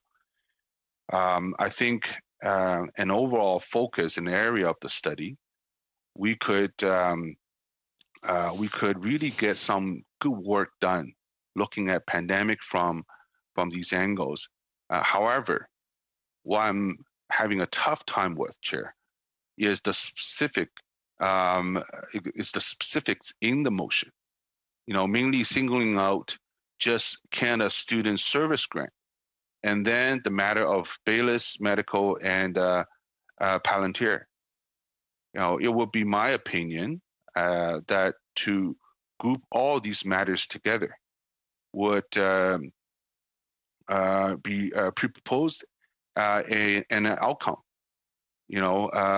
My opposition colleagues continue to try to build a narrative around each of the items listed in this motion, trying to surmise that something irregular occurred and somehow the rules were broken, to a point that one of the proponents had to respond through social media, which I read earlier. If we were to listen to the critics like Mr. Barrett, one would assume that the corruption has run rampant and unchecked, when we know this is simply not the case. It's not true. I also contend there is a relevance matter, as these are all separate items, only loosely tied together via this motion.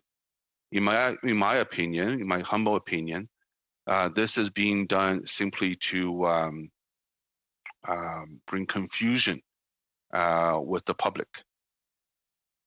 This brings me back to the pre-proposition of guilt. I talked about this earlier because it's so obvious that the opposition is only fixated on finding guilt. I fear that once we find that there's nothing occurred and that each organization is innocent, that the outcome will not matter. That the reputation of those involved would be so badly harmed. Actually, I talked about the We Charity, the outcome of it. They will be so badly harmed that it will impact the Canadians noted and Canadian businesses. Our goal here should not be to find guilt for guilt's sake, to find harm for harm's sake, or to tear down simply for the sake of political advancement. Our goal here, Chair, should be to do no harm, if not harm need to be done. I also think it bears noting that we're not a court of law here. We're not the police. We don't have a team of investigators at our disposal, nor do we have the procedural rules that allow for fairness and due process. It has always been inherent clear that committee are a political place. Now, there is nothing wrong with that. I accept it, through my observation for the last short while. The necessary tug of war between the government members and opposition members is what makes our parliamentary system so effective. It leads to better decisions and better policy. I understand that. However, we also have to recognize the scope of our limitations, that we are not a court or tribunal. And when we undertake a study that gives the illusion that we are, that has tangible consequences on others.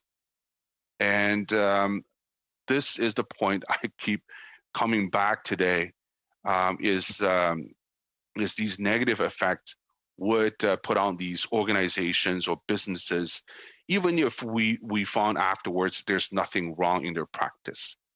I think we need to take a moment to think about the adverse effect, unchecked and further study into a private company. Take the section about Baylis Medical, for example, Chair. I'm not, in defense of in a certain organization or certain company, but if we step back for a moment from the fact that Mr. Frank Baylis, a former member of the Liberal caucus, is involved with the company. Now I'm going to, talk for a moment about the history of this company. And Chair, I believe that it is important for the context. I understand that in our past meeting, Mr. Angus felt a free advertisement was being provided to Baylis Medical. It's not what's happening here right now. A quick historic overview would provide necessary context as to why we need to be careful with the effect our study could have on this business. The truth is, Baylis Medical is a made in Quebec success story, the type of business the opposition colleagues would usually talk. Mr. Baylis and his family immigrated from Barbados when he was young. Point of order. Yes, point of order, Mr. Angus. We learned about Mr. Baylis's family history from Barbados from Ms. Shanahan. If Mr. Dong has something relevant new to say, he should say something new and relevant. If he's just going to crib Ms. Shanahan's notes and repeat the same stuff that held up our committee for hours and hours and hours before, I question again. The rules, and maybe you need to explain to Mr. Dong what the rules are. I'm sure he knows them, he's just ignoring them, but he can't be repeating again and again stuff that's already been established. This is irrelevant, his Barbados history. The question is on the motion. Are they going to obstruct, or can we get to a vote? Thank you, Mr. Angus. Continue on, Mr. Dong. Thank you, Chair. Okay, so I take that point.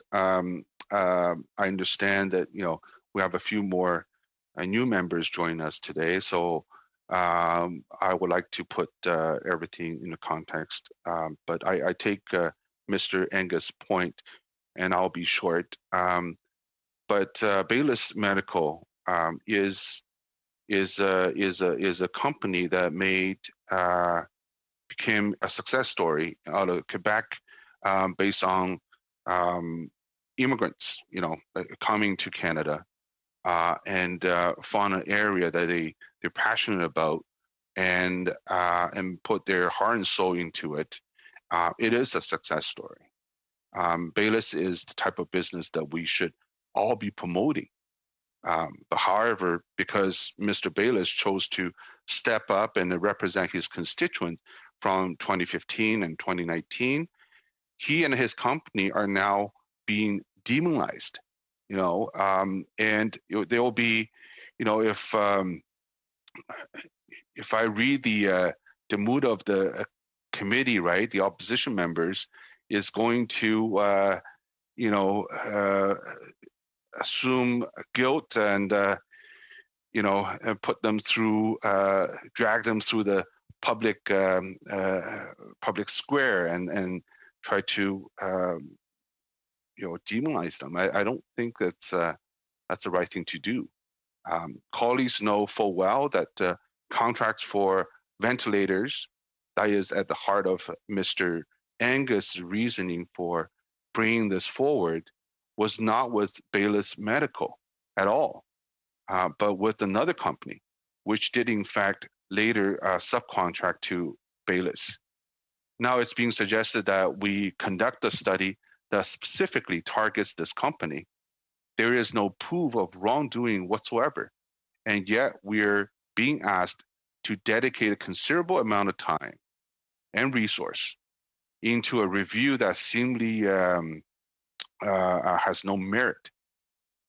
There is currently no open investigation in regards to the ethics commissioner or privacy commissioner or lobbying commissioner into this matter. The contract to the primary contractor is public and was disclosed transparently. In a pandemic, thousands of Canadian companies have been asked to step up and assist the efforts to provide essential PPEs and other emergency equipment to ensure that we have the adequate resource to combat COVID-19. Baylis Medical, like many other companies, stepped up and shouldn't be unfairly targeted because their chairman was a member of a government party previously. It's not like he's sitting a member right now. The truth is, Chair, if we go by the logic, and please, if opposition members are listening, if we go by that logic, we could easily start looking into the party affiliation of all other businesses and business owners, ones who actually receive government contracts. I know I don't need to repeat the words of my colleagues on this side from the last meeting. I'm sure colleagues can recall that there are many examples of conservative affiliated business owners who have donated to and supported the Conservative Party of Canada. However, that doesn't stop them from receiving contracts. If we went by that logic, a business owner political affiliation dictates whether or not they receive a government contract, and then only a very small amount of business will be innocent in their view. Then no small or medium-sized business owner in Canada would be eligible. And Chair, I can go on and on with a point-by-point reasoning on all matters that relate to this motion. However, I've already been speaking for some time now, and I will leave colleagues and the public with just one final point. We are now in the middle of a second wave of COVID-19. Much of Quebec is in red zones. Ontario similarly has several regions in modified stage 2. And in the city I live in Toronto, it's received multiple warning signs. And I see businesses are truly, truly worried. And, business in Toronto is facing enhanced restrictions. There are similar actions being taken in every province in Canada as we try to contain and manage the second wave. Businesses throughout this country are struggling. They have barely recovered from the lockdown that helped us through the first wave of COVID-19. They are looking into government, parliament, and parliamentarians for support and a plan for recovery. We already have FINA committee seized with the matter of and exploring issues relating to the Canada Student Service Grant. It's unclear if they are going to be able to meet their obligations under the standing order to conduct a pre-budget consultation, which is so important. We simply cannot afford to have another committee stuck in the gridlock. Colleagues can place the blame squarely at the feet of the government if they wish. However, I think it's clear to the public at large that it is the opposition that is completely wrapped up in this non-scandal. The more time we waste on this, the more Canadians are going to take note. I will ask Mr. Angus and my colleagues to please, if we can work together to come up with a motion that is both fair. Point of order. I'm almost done. Point of order. Mr. Angus. Well, I have been listening to my honorable colleague talk about the COVID crisis, which is not really, and we're all living it, and we deal with it every day in our offices, but it has nothing to do with the motion. However, if he wants us to end the gridlock, I'm right there with him. I'd like to hear him say he's ready to call a vote. Let's call a vote, end the gridlock, so we can get down to work and tell Canadians that a parliament is working for them at this time. Go ahead, Mr. Don. Thank you, Chair. And that brings me to my final sentence. Respectfully, I would like to ask Mr. Angus and all my colleagues to work together to come up with a motion that's both fair, equitable, allows us to begin the real work that we are mandated to do here at this committee. Thank you, Chair. Thank you, Mr. Don. I'll review the speaking list right now. Madam Goodrow, Mr. Angus, and Madam, I'm going to try this your name as best as I can, Lambropoulos. Excellent. Okay, that's the speaking list right now, and we'll go to Madam Goodrow. Merci, Monsieur le Président. Thank you, Chair. What are we looking for? That's a question. We're all looking for the truth. What are our limits? We are told that we have to think about current issues, and we're doing everything to prevent us from meeting our objective. I am so tired of contradictory messages. In Quebec, we say that you have to walk the talk. I don't like repeating myself, Mr. Chair. My kids are punished after the third warning. But I have to say that in politics, it's 12 times. We keep banging on the same nail, and it's hard to get it to go in. It's not easy. We're told that there are parliamentary issues. But when I'm talking to you, what am I looking for? Power? Well, no. When we talk of defending citizens' interests, we said so.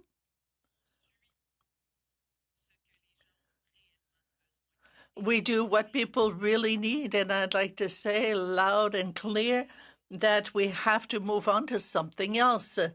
And now, Mr. Chair, I invite you, and blame me if you want to, but when someone repeats what's already been said, please, there are no limits here. Everything is allowed except democracy. It's 3:22. We're going to wait till 3:26. when we can't anymore. I've been there since the start. I missed 12 minutes of our 35 hours of meetings. It's unbelievable. You'll have to give me some arguments, colleagues, so that I can explain on the weekend what I do, what my work is, what is my objective, why we were elected, because clearly we're not helping people with the pandemic and Wi-Fi. We have to take care of people, but that's not what we're doing now. So now there are more names added to the list. There are new people here. And I'm going to watch carefully. I'm going to be vigilant. And when I hear something, because I missed 12 minutes, and I remember, and I have the blues in front of me, so when I hear a repetition, I am going to speak up. I'm going to be annoying, but this has to end. I am embarrassed, and I'm ashamed. And I've said it 12 times, but nobody seems to understand. And now I invite democracy.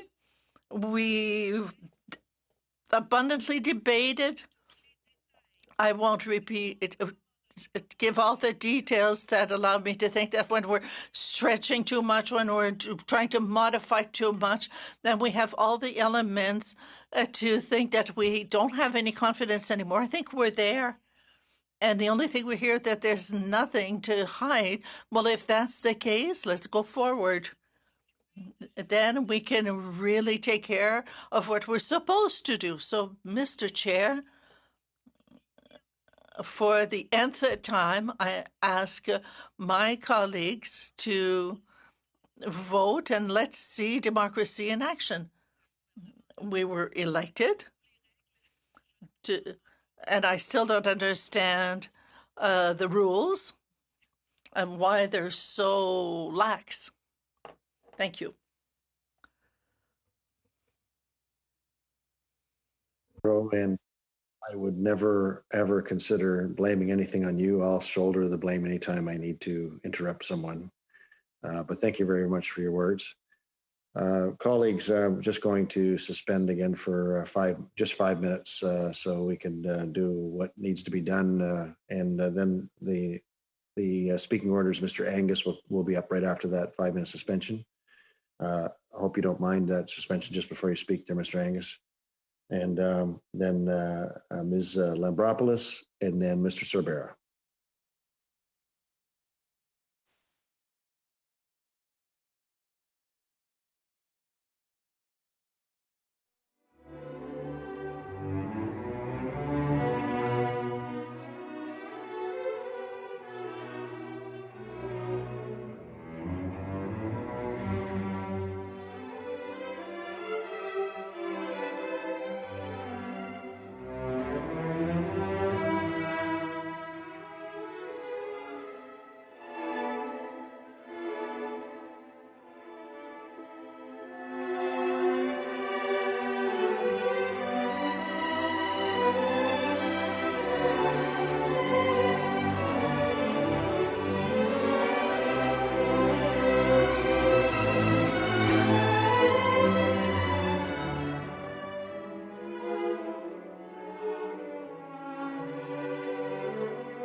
patience, Mr. Angus. You're next up.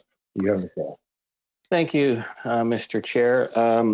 I'm only taking time now to speak because I feel that, contrary to the glib lines I hear from my Liberal colleagues, that this is a conversation that we're all working to get a better motion.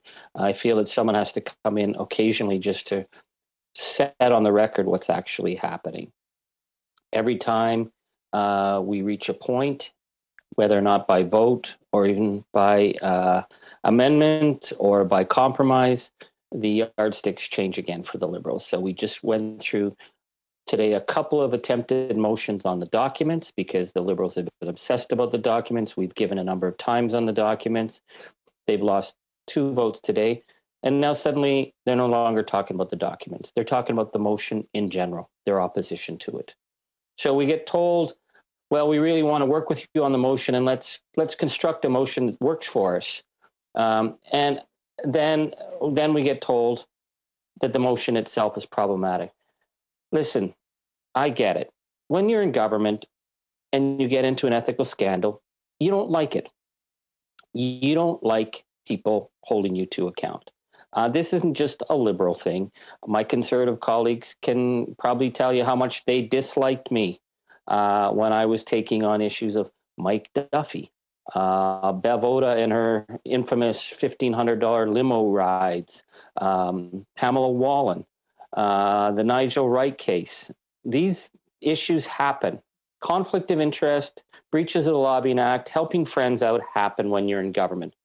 What I find particularly striking about the Liberal government is Liberals don't seem to think that these laws actually apply to them, because in every case, whoever gets in trouble, well, they were a good friend. They were good. I mean, we've seen Mr. Sorbera say that, about, Mr. David McNaughton, even mentioning his name after his great service to the country, Mr. Dong, telling us that we have to be very careful about the adverse effect that we are going to have by bringing forward, for example, the case of Mr. McNaughton. Mr. McNaughton was Justin Trudeau's co-chair, election co-chair. He was then made ambassador to the United States, the highest post you can get diplomatically.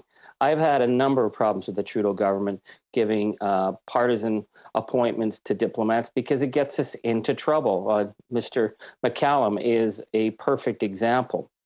So what we see with Mr. McNaughton is he goes from being a Liberal electoral co-chair, knowing every single person in the Liberal Party, being very close to the Prime Minister, to becoming ambassador of the most important post. So when you come back, you have lots of contacts. But we have laws in this country. I know it seems to bother the Liberals, but the Conflict of Interest Act has real provisions about what you can do with that knowledge so that you can't just use it to your own personal advantage. And Mr. McNaughton was found guilty by the Ethics Commissioner. This isn't about the opposition presupposing something or damaging a company's reputation. The company that we're talking about is Palantir, a company that if my colleagues Google them, are notorious around the world on allegations of human rights violations, actually being involved in the possible case of state-sanctioned extrajudicial killings. They've been identified with the worst of the Trump administration's targeting and separation of immigrant families. So Palantir brings a very, very questionable legacy coming into this country, and Mr. McNaughton becomes their Canadian president, and he's not registered to lobby. And lo and behold, he has meetings with all manner of very top Liberals. And of course, it's all supposed to be about the pandemic. So the Liberals will tell us this was all the things we were doing in the pandemic to keep people safe. The fact is, if you have a company as controversial as Palantir, people should know why they're meeting with the Deputy Prime Minister. And if they're going to be holding these meetings, they should follow the laws of the land. And that's the Lobbying Act. And those laws weren't followed.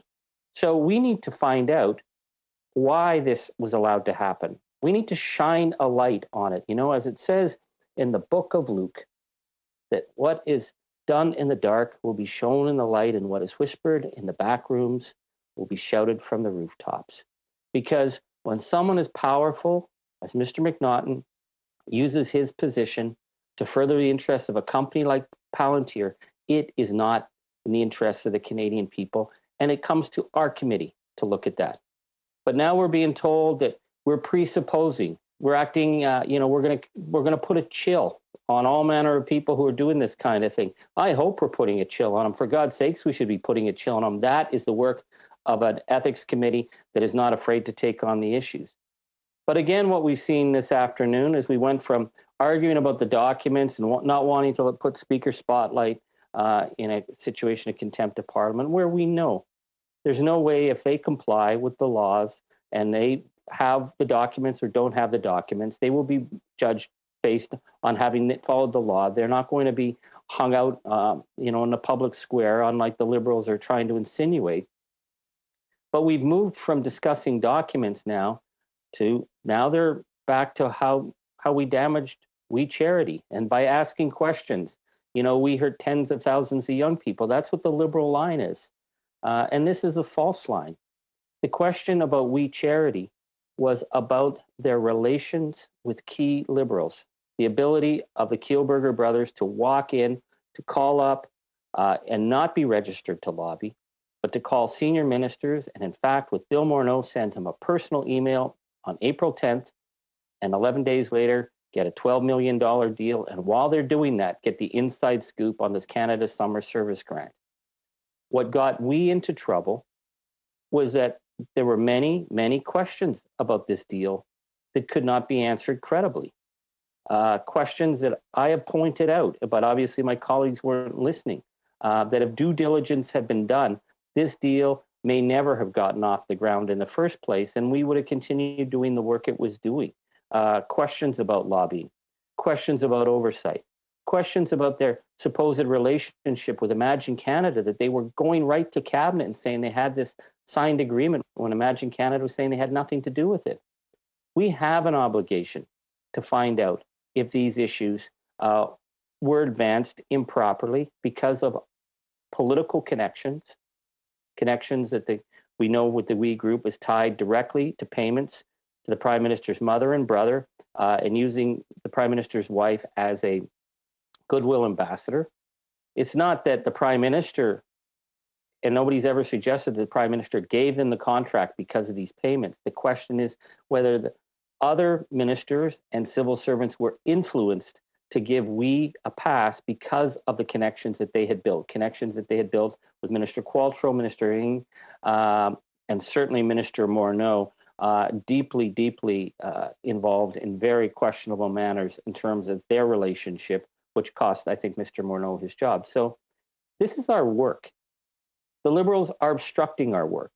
Every time they get one argument voted down, they go to the next one. So we are now close to 35 hours into this obstruction and gridlock. I say we've run out of road. We are not having a conversation here. We're dealing with deliberate obstruction of our work, and it's making our committee look ridiculous.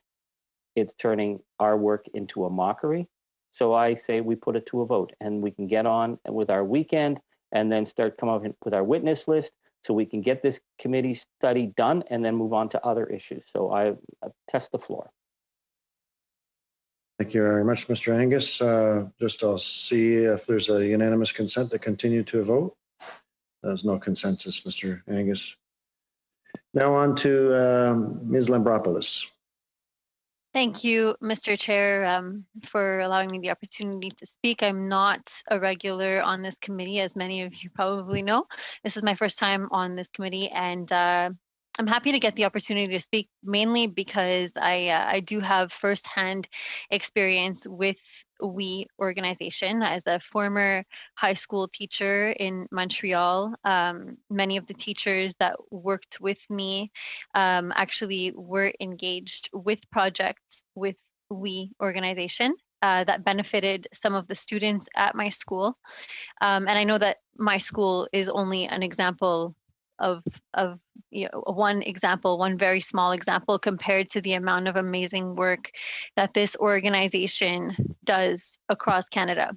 I know that there are over 400 schools just in the province of Quebec that actually benefited from WE and that worked directly with WE on student leadership and to basically help their students get amazing experiences doing important work across the world. And I think that it's really unfortunate what not obviously, I'm sure that it wasn't the intention of the opposition, it wasn't the intention of the committee, but the amazing work that has been done through this organization over the last decade has sort of been undermined and ridiculed a little bit through the through the current discussions that have been taking place. And unfortunately for the organization, it's been quite damaging to them. And I think that's extremely unfortunate because they do exceptional work. And I do believe that in the time of pandemic, in the time of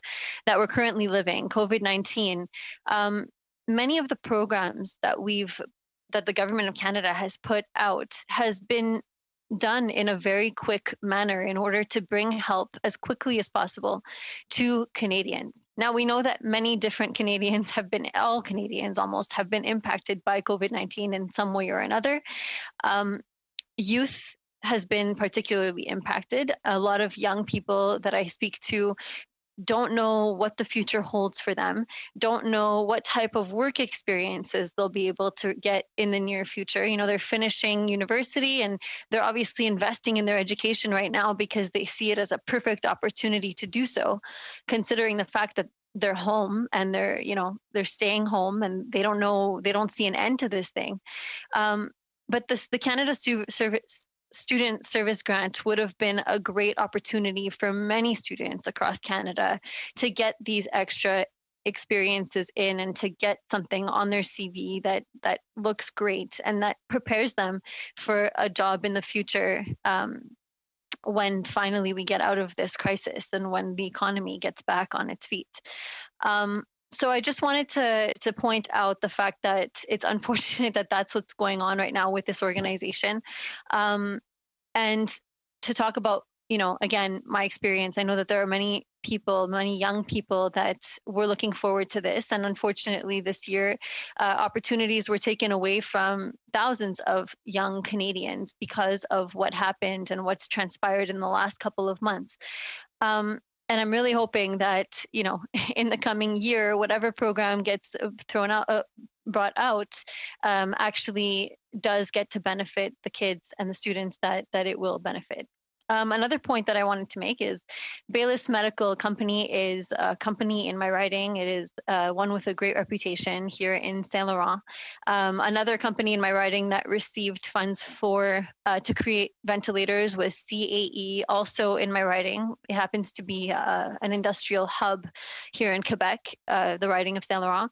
And so I was quite happy that a lot of the businesses in the riding actually did get these types of contracts because, obviously Canadians needed to feel like ventilators would be accessible if ever the second wave were to come. And when finally, they would need a hospital and would need the extra help because of the virus, which we don't yet know the full effects of. And we don't know where the second wave of the virus will bring us. We don't know how many Canadians are going to eventually need to end up on a ventilator. So obviously it was important that the government take the necessary precautions and take the necessary steps to ensure that Canadians would be safe for the long term and that we have enough medical equipment to be able to offer to as many Canadians as need be. Again, as my colleague, Mr. Dong, had mentioned during his presentation and during what he was mentioning earlier, it wasn't necessarily, the contract was not given directly to Baylis Medical. They were subcontracted, just as other companies are. And we know that in the grand scheme of things, companies never work independently to do these things. There are always many companies that come into play when producing any type of equipment where, a company is never in it alone, right? They need supplies from different types of companies, and it's only normal that one of the companies would be the one with a good reputation, Baylis Medical Company. It could have been any medical company, but obviously I think that the reason why we're looking into this is because, the Baylis Company is obviously related to Frank Baylis, which is a previous member, a member that was previously sitting in the House of Commons. And I definitely don't think we would have probably turned a blind eye to it if the company name was something different, or if it wasn't something that was completely related to a past member. And as was mentioned, I remember in the House of Commons, one of the contracts, specifically the one given to, or the one affiliated with Baylis Medical, was one that a known conservative supporter received from the federal government. So it's not a partisan issue in this particular case. It's really making sure that the companies that have the tools necessary to give us the equipment that we need in the coming months, which we may very well need even more than we've prepared for. We don't know yet. That they get the contracts that we get to offer, because we need to make sure that we're protecting as many Canadians as possible.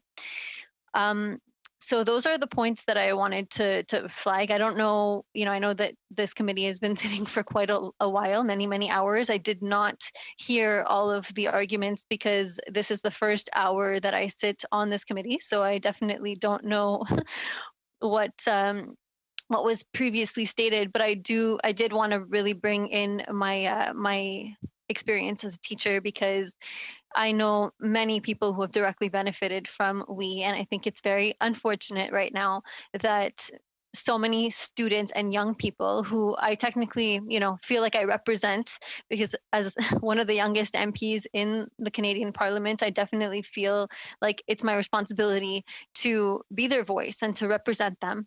I definitely feel like they were robbed of an opportunity because of how things transpired, and I definitely don't see how this study would help that in the future. I would like for us to come up with new ways to be able to support young people and to be able to create opportunities for them that they will benefit from in the long term.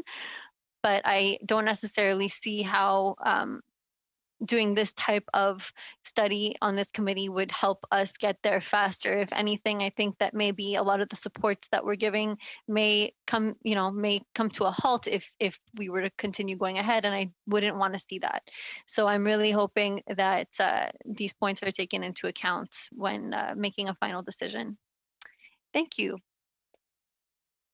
Thank you, Madam Lambropoulos. We'll now move to Mr. Sorbara.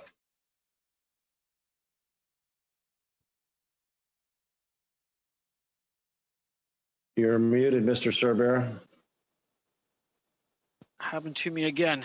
I guess I'm just enjoying myself. I'm so excited to start deliberating on the amended motion and the amended motion at hand. I just need to dig something up, Mr. Chair, very quickly, and some notes that I've put together to speak on the motion, the amended motion at hand, which I call, and I do wish, if I can speak to the matter that was before us a few minutes ago, in terms of the defeated motion and speaker spotlight and so forth. And as we know, organizations across the country and individuals across the countries, they maintain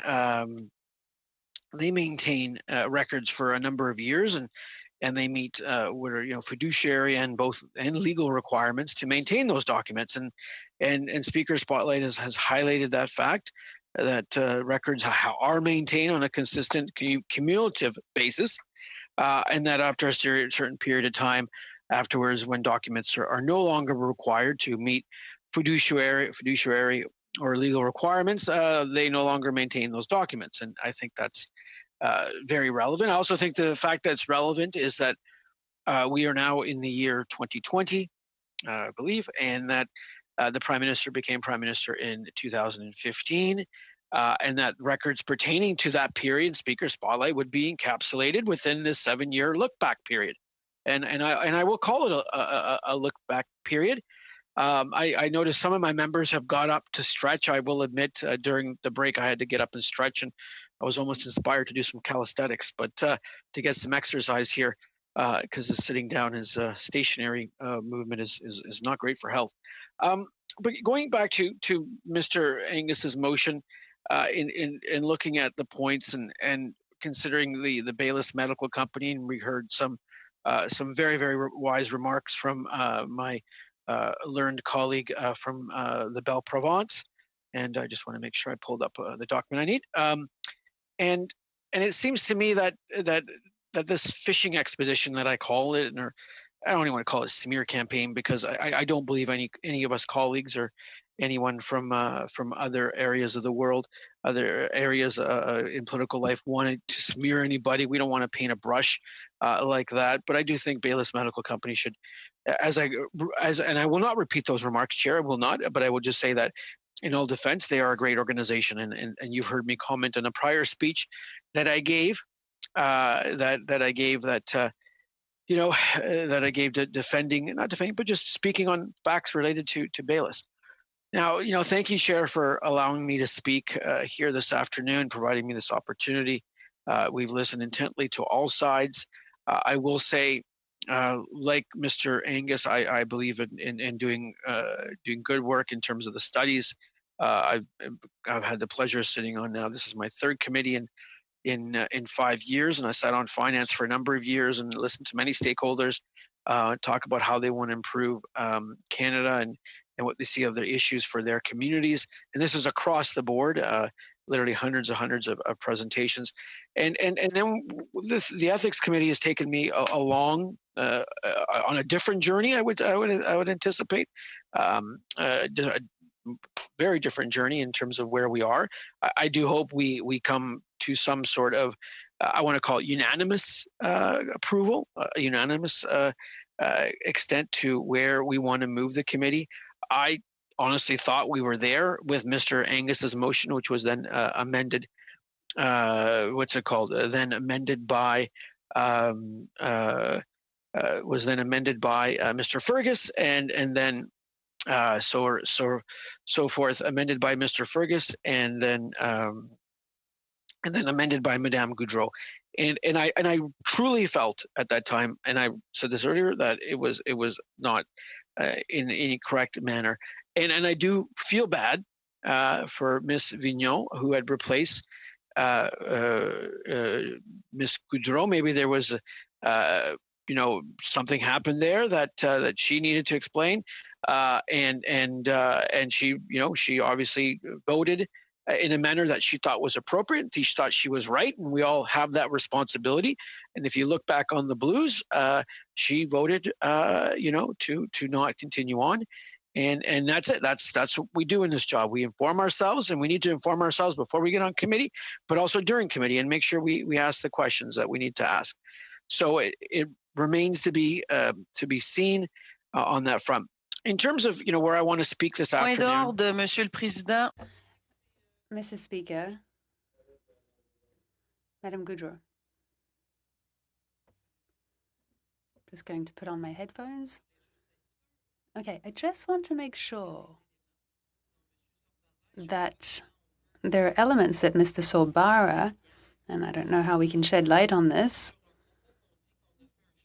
but he's saying that a choice was made when technically we did not have French communication, the adequate French communication. And you all said that, we all said that we weren't hearing the right thing, so we could not proceed.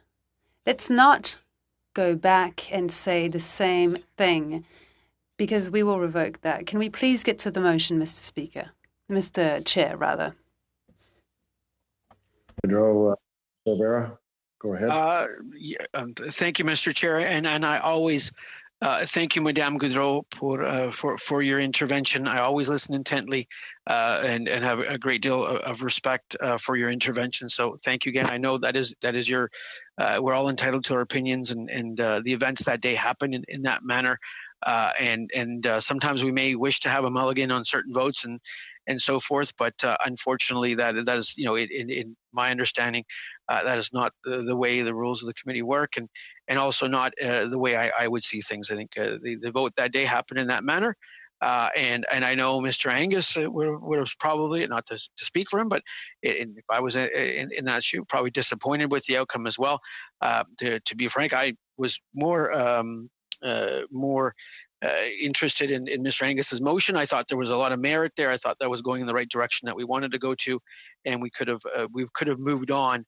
And frankly, at this moment here, we could have been actually studying that extent. So it's disappointing, but not to belabor that point.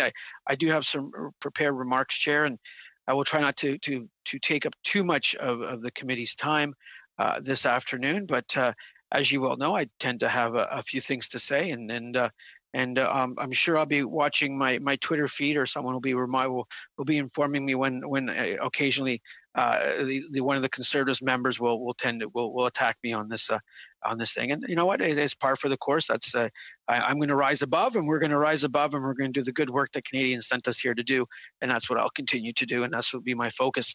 And I'm Mr. Chair, I'm sort of surprised where we are. I'm frankly a little bit sort of disappointed, if I can say that we continue to be stuck and, to use a phrase, spinning our wheels on the same amended motion. Mr. Chair, I was, like all of our colleagues, elected to serve the residents of here in the riding, a wonderful riding of Vaughan Woodbridge. I continue to advance my priorities and policies that are in the best interest of my residents and of all Canadians. That the work we would undertake here would be meaningful and contribute to the advancement of our society in some way. And along that tangent, like my other colleagues, ensure that we're... Point d'ordre, Monsieur le Président. Mr. Chair? Yes, Madam Goudreau. I said this a few seconds ago. I said that I was going to talk about or object anyway when my colleagues say the following things, and so I'm going to be very careful. I'd like to have new information so that we can get to a vote. Thank you. I did caution the committee previously about repetition, et cetera, and let's try and be succinct as possible and stay to the motion at hand. Go ahead, Mr. Chair. Again, Mr. Chair, thank you for allowing me to recommence my thoughts this afternoon. And much like I'll refer to earlier on in the day, when we began committee today at 11 o'clock, my learned and very astute colleague, Deputy Angus, talked at length about the Canada Student Service Grant, about about the organization. He put forward a number of proposals and ideas and thoughts, and we listened intently. And I know I probably could have, in the back of my mind, I could have interrupted him and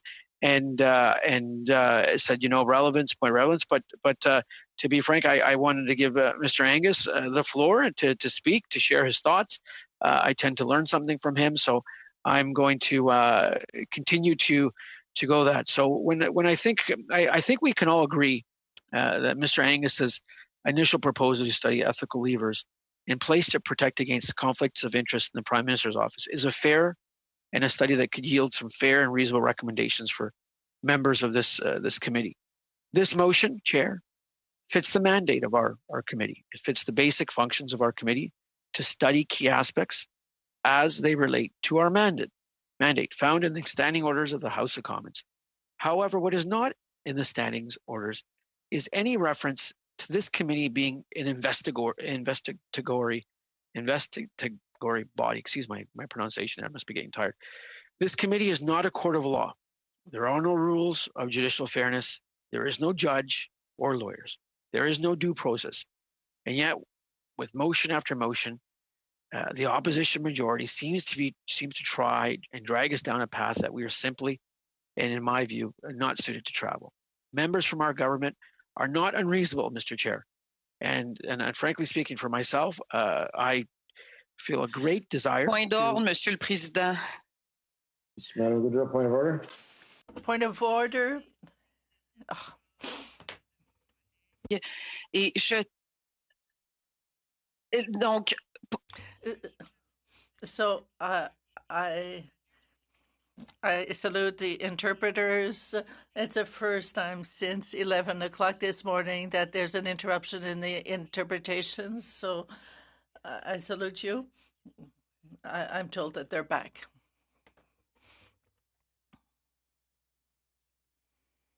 Thank you, Madame Gourdeau. Looks like there was a glitch in translation, and we have been going a long time, so that's fully understandable. You can continue on. Thank you, Chair. If I can just give me 1 second, Chair. I just wanted to make sure I had written some comments down, and I just want to make sure that I'm referring to the comments that I wanted to refer. And go from there. And I think I had lost my place for a second. So let me just recapture where I am. And I think the last paragraph that I looked at was that this committee is not a court of law, and there are no rules of judicial fairness. There is no judge or lawyers. There is no due process. And yet, with motion after motion, the opposition majority seems to want us to go down a path that we are simply not suited to travel. And Mr. Chair, members from this side of the government, yes, I'm back on track, are not unreasonable, Mr. Chair. And I would say, myself speaking personally, I hope we can move on to a study and multiple studies in the coming weeks and months. That is the role of committees. We are, what I've heard, masters of our domain. And in direction. So I hope we can come to some agreement. With and I don't have the right words, Mr. Chair. And I want to thank the interpreters for their patience. I am trying to speak slowly this afternoon. We understand we are on camera, not in camera. We are on camera.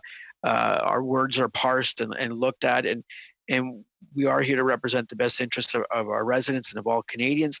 But I'm not into grandstanding, Chair. And as other opposition members may wish to go down that route, I don't feel that that's necessary, and I don't feel that that's right. And when the opposition speaks to several parts of this motion, and the opposition knows full well that they are on tenuous grounds in regards to the motions that have been put forward. For example, the 2008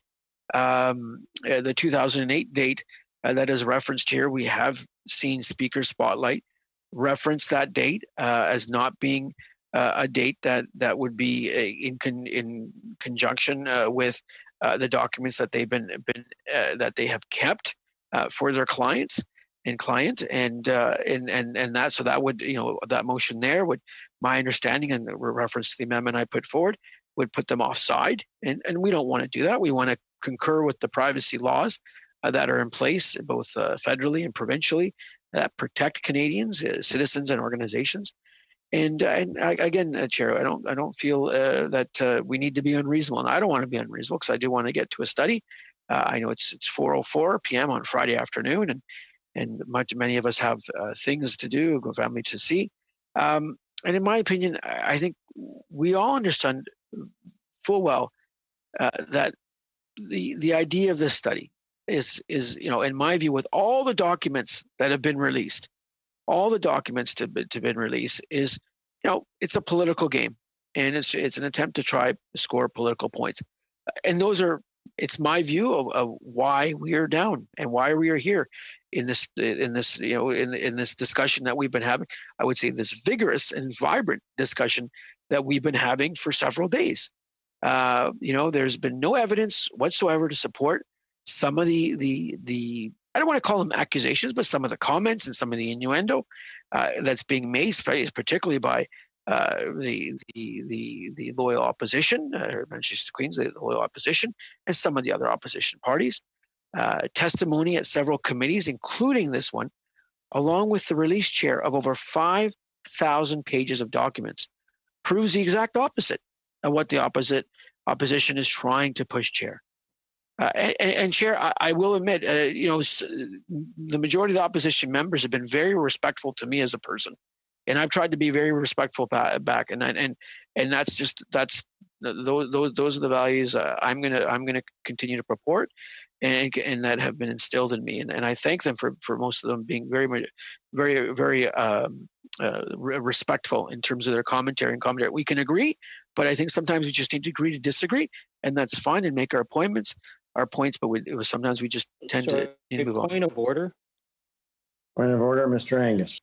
Yes, I do respect Mr. Sorbera's ability to keep walking the clock and wasting a lot of our time. But if he is serious, because they've made many promises, they made many commitments, and they walk away. They made many statements about working with us, and they don't. But I will ask him if he's serious about, agreeing to disagree. Then let's just go to a vote, and he can stop wasting our time. Mr. Angus, Mr. Sorbera. Thank you, Mr. Chair, and to Mr. Angus. Mr. Angus, I, in full goodwill, had put forward an amendment about half an hour ago, and I thought it was a reasonable amendment. I'm not someone here to, if you can call it strategically trying to do this or that.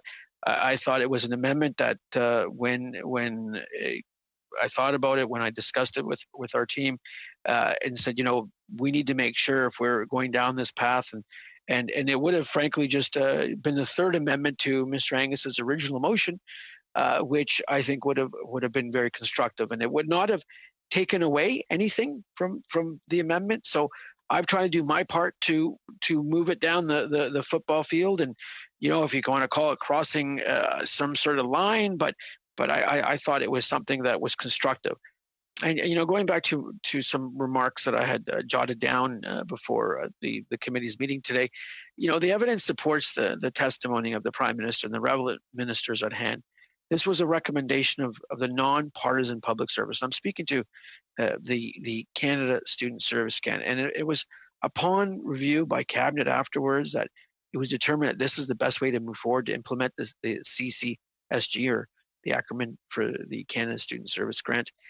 And that is it, plain and simple. This is a very cut and dry matter that has been consistently spun, ginned up, or regurgitated to the public by the opposition in such a way that no one can actually make heads or tails out of it anymore. And this motion before us today continues, this amended motion before us today continues to try, and I would say, pull the narrative even further and stretch it even further.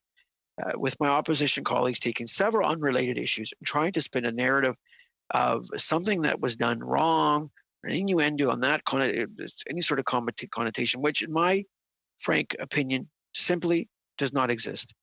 Frankly, Chair, it's clear that the only real goal of some of the committee members in regards to the Canada Student Service Grant is a targeted smear campaign from the beginning of the Prime Minister and his family. Right? What has been abundantly clear from the moment our government was elected in 2015, through our debate on this motion here today, is that the opposition has no interest in working in a bipartisan fashion in the best interests of Canadians. What is very clear to me, and I think to many Canadians, is that the opposition dislikes the Prime Minister on a very, very deep level, and it is something that is very much seen from some of the opposition members. Some of them may be on this committee as well at certain times, and they're meant to be very personal attacks against the Prime Minister, and that's very, very unfortunate. And these may be these lines or this innuendo may be cooked up in the back rooms of the war rooms of the opposition party, and it's all meant to tarnish the Prime Minister personally in the eyes of Canadians. And during this time, I find that concerning. And I find that concerning that my opposition colleagues think that they can obtain a role in forming government by going low, when in fact, I and our party will go high, and we'll make sure that we're doing the right things for Canadians at all times during this very unique and extraordinary period of time in our history and in the world's history. Chair, I thought after the defeat of the motion for Mr. Barrett the other week that we were finally going to move past the charade and finally focus back onto some important work here on the Ethics Committee. Yet it's clear that my colleagues on the other side once again focused on what I would call the politics of division and confusion, rather than focus on what's in the best interests of Canadians. And I think we saw that earlier on today when we were speaking about a company that was founded in Nova Scotia called Stanfield's, and where we went down on that, and what path that was taken. Some of the comments offered, I don't think they were constructive. I didn't want to participate in any of that debate or chatter, and I left it to my opposition colleagues and some of them to chirp away. You know what? If that's where you want to go and that's where you think the committee's time should be spent, so be it. All the power to you. Chair, there was a time we could have a healthy debate in this committee and about the issues of the day. And then that debate was over, we could all part and be friends and chat. And actually think I've tried to maintain those relationships with all my colleagues. And we can grab a beverage or two. And where we understood that no matter what, we all had the fact that we all knew at the end of the day that we were working for the best interests of Canadians in mind. But I think what is clear, what has gone on in terms of this bigger picture regarding we and regarding the organization and this program that was to be implemented and was to be produced, was that there are definitely what I would call a fishing expedition, but also a game to score political points. And as I said to Mr. Angus and to all the committee members, I am not here to defend any organization. If those of you who know me, I do not in any way support organizations and I will be very clear when I want to criticize folks, organizations for doing the wrong thing. I think we've seen that last week with Whole Foods on their poppy issue, where a number of Canadians across commented, I don't support organizations doing the wrong thing and never will, and I'll speak up for that. But the same thing here, I'm not going to defend anyone in any organization do that. Everyone makes personal choices, and they should be held accountable and responsible, including the government, including opposition parties, and that's always been my train of thought. But point d'ordre, Monsieur le Président. Point of order. As was mentioned a few moments ago, I am being vigilant and pointing out repetitions, and our colleague, except for one small element, has not said anything new. Thank you. Just colleagues, again, try to stay succinct and to the motion and not be repetitive. Mr. Cerbera. Thank you, Mr. Chair. And as we've been referencing a number of companies in this country, and we know how organizations have stepped up across the board in terms of helping with PPE, and how we know we are working very cooperatively with the provinces. The Prime Minister made another announcement today to support workers across this country in terms of training. We know that companies like Baylis Medical, which is referenced in Mr. Angus's first motion, in particular, with their regards to particularly manufacturing medical equipment, and during COVID-19, that they've stepped up, and we need them to continue to do that. I'm just not sure when it became the job of the opposition to attack well-respected Canadian businesses because they were given a subcontract. And I'll put on record, Mr. Chair, that recently we've seen the corporate concentration in Canada, especially in the retail sector. We've seen companies, Sobeys, do the right thing. Their CEO came out and said, "I'm going to ensure I work with the farmers in Canada, with the agri-food processors in Canada, and we're going to work with them, and we're going to ensure that their livelihoods not impacted from COVID-19, that the supply chain is strengthened." And I applaud Sobeys for doing that. Point of order, Mr. Angus.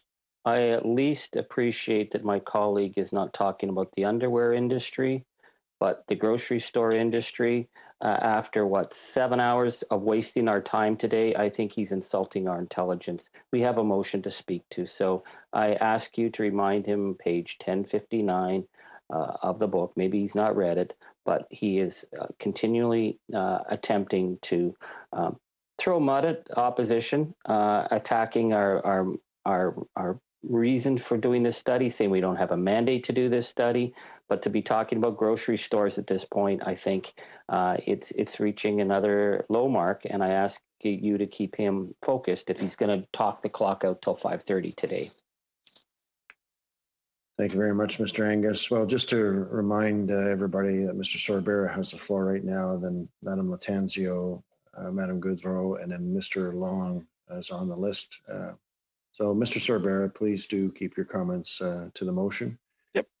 Thank you, Mr. Chair, and I again respect Mr. Angus's and all committee members' interventions when I'm speaking, and you know, the page 1059. Thank you for pointing that out, Mr. Angus, trying to come up to speed on all procedural mechanisms and the procedures in the place to respect, because we are today, many of us back home in our ridings. We're not in a committee room, although I'll be in Ottawa next week for the sitting, so I'll be in the committee room for the ethics meeting, and we're not in the House of Commons. But we always need to remember that we need to respect the rules and respect our colleagues, and I will try my best to continue to do that, and I hope not to stray. And if I do stray, that then people should point that out, and obviously try to be respectful and understand if I've erred in any sort of manner. So, Chair, what is clear for us is in the motion, and the reason to Mr. Angus why I brought up the grocery business is because, you know, they're good corporate citizens, and Baylis Medical is a good corporate citizen. That was just an analogy. And as I noted earlier, Chair, in my remarks, part of it does deserve some merit, especially if the studies was carried out in a fair and equitable manner, where we study the substance of the issues at hand, not conduct a fishing expedition. So, you know, if we look at what the government has done with regards, because, you know, in looking at the motion ahead, and I specifically cite the second paragraph, or this study continue our work relating to the Canada Student Service Grant, including the committee's work to review safeguards to prevent conflicts of interest in federal government expenditures, government spending, We Charity in the Canada Student Service Grant, and I zero in on that section where we talk about government spending, and we talk about what the government has spent in terms of protecting Canadians. And here we are approaching, although this week the weather's been very strangely mild here in Ontario, and I think we're going back to normal temperatures, and I think we may even have snow next week. But we zero in on the government spending, Chair, and we think about what announcements we've made to protect Canadians. And, you know, and if we finally do get to a point in time in the time span of this committee to study, you know, the government spending or the COVID-19 app or facial recognition, and if we're looking at government spending, and I say to myself, well, what has the government done to protect Canadians in terms of potential vaccine candidates per se, Chair? And we look at those, and we look at this study, and we say, okay, in terms of the envelope of the study, and we see what we've done. And you know, today there's an article by The Economist about how Canada is so uniquely positioned in terms of having come to agreements with a number of entities and organizations and companies for vaccines. And we see, you know, AstraZeneca, we've come to agreement 20 million supply of up to 20 million doses of its viral vaccine candidate AZD1222. Medicago, which will supply up to 76 million doses of its virus-like particle vaccine candidate. Obviously, the Pfizer point of order candidate. Yes, sir.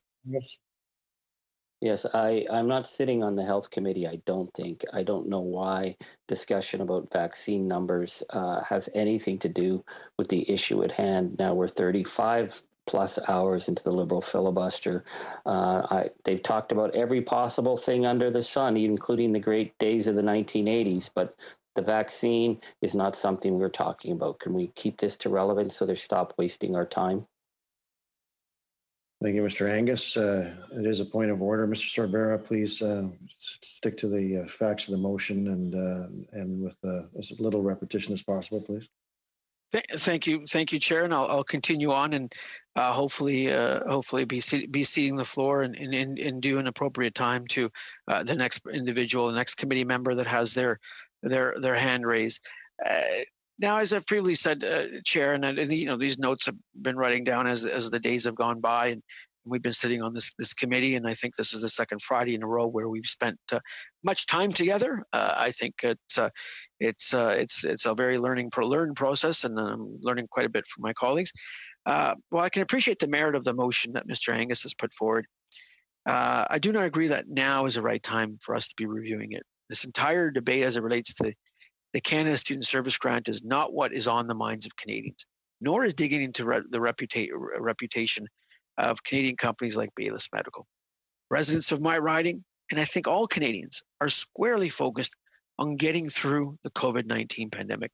Chair, we're right in the middle of the second wave. I believe today the Premier of Ontario announced changes into certain regions, including my region of the province, that will be impacted. People's ability to go to the gym or potentially have indoor dining. I'll review these changes later on this evening, but he's being very conscientious and diligent for his citizens, and I think it's and ensuring we're safe. Point d'ordre, Monsieur le Président. Point of order, Mr. Chair? Yes, we've already heard about the reason why we have to focus on the pandemic, and my colleague is repeating what he has already said. And I've got the blues in front of me, so I know this. So it would be important to go on to another topic so that then we could vote, because I think we've gone over everything. Thank you. Thank you, Madam Goodrow. Mr. Sorbara, go ahead. Okay. Chair, as provinces, and I'm just going to pick up my train of thought, and thank you, Madame Goodrow, for your intervention. And then I don't want to repeat myself. I just want to make sure I have my thoughts clearly laid out in terms of where we are in terms of the debate regarding Mr. Angus's motion and the amended motion to Mr. Angad, and then the second amendment to Mr. Angad, and unfortunately the defeat of the amendment I put forward today, which I thought was quite reasonable. As provinces continue to modify social norms and containment procedures, we must look at ways that Parliament and government can provide the provinces with the support they continue to battle this virus. Provinces Canadian don't need more debate on We Charity. They need Canada's political parties and committee members to work together. We see good news coming from Pfizer, as I said, with the announcement that their vaccine candidate appears to be 90% effective. This is a very important day, Chair. It could very well prove to be a turning point in the coming weeks as Pfizer continues to validate their clinical trials. I, for one, am pleased that the government was ahead of the curve and smartly entered an agreement to purchase this vaccine candidate and others over the past several months. Our government has secured a minimum of 20 million doses of the Pfizer vaccine, and we are currently in negotiations to ensure we have. Point d'ordre, Monsieur le Président. Point of order, Madame Goodrow. Je suis vraiment désolée. Là, on parle encore de vaccins. Et je vais être de plus en plus tannante, Monsieur le Président. Le temps nous échappe et je vais faire mon devoir, c'est-à-dire de tout faire pour tenter de respecter la procédure. Donc, allons à quelque chose de nouveau, s'il vous plaît. Merci. Chair, I just wish to point order. Point of order, Mr. Chair. Point of order, Mr. Long. Mr. Chair, is the translation working? Because the last member that spoke, it didn't come through for me. And I know that I've certainly got my headset hooked up properly, and I know I've got the English on for interpretation, but it didn't come through. So I'm just wondering, are you able to check to see if the interpretation is working? Translation, sorry? Well, the clerk will be checking into that right now. The translation came through to me very clearly, so. But we'll check it to make sure that that's the case for all members in the committee. Thank you. Okay. The Chair, I wish to just say thank you to the interpreters. There was a lapse there in terms of that there was no translation. I believe I understood what Madame Goodrow, her comments and really. The in the motion there is a reference to procurement. There is a reference to government spending. So it's my job just to reference that. And actually, I probably would have through the number of interventions, I probably would have completed speaking in reference to the ability and the job our government has done, and the Minister of PSPC, along with the Prime Minister and Minister Baines and so forth, have done in securing a sufficient and dosage of vaccines, and I say vaccines because there's a number being developed for Canadians, and I think that is important. And as a government, we've ensured that we are well placed to protect Canadians from COVID-19 when the vaccines became available, and the diversity of contracts, which is so important. And Chair, what I think this is what constituents in my riding, Vaughan Woodbridge, are focused on, and not concerned about the motion on CCG and matters relating to We Charity. We need to continue to keep our eye on the ball and work in the best interest of Canadians. And I invite my colleagues on the other side to stand with us and put focus on what matters to Canadians combating COVID-19. Sorry, point of order. Yes, Mr. Angus. I'd love to rally around the flag with Mr. Sorbara, but that has nothing to do with the motion. But the reason for my intervention is the fact that he's almost repeating word for word his colleague. Whenever they seem to run out of road, they start hiding behind the issue of the pandemic, is only Liberals care about fighting the pandemic, which is categorically false. And it's an insult to us who sat through 35 hours of obstruction.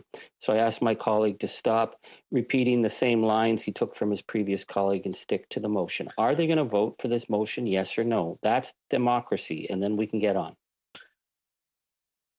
Thank you, Mr. Angus. Mr. Sorbara, do you have many more comments left? I have a few comments left, Chair, and one of the first comments I would like to say is, as in Mr.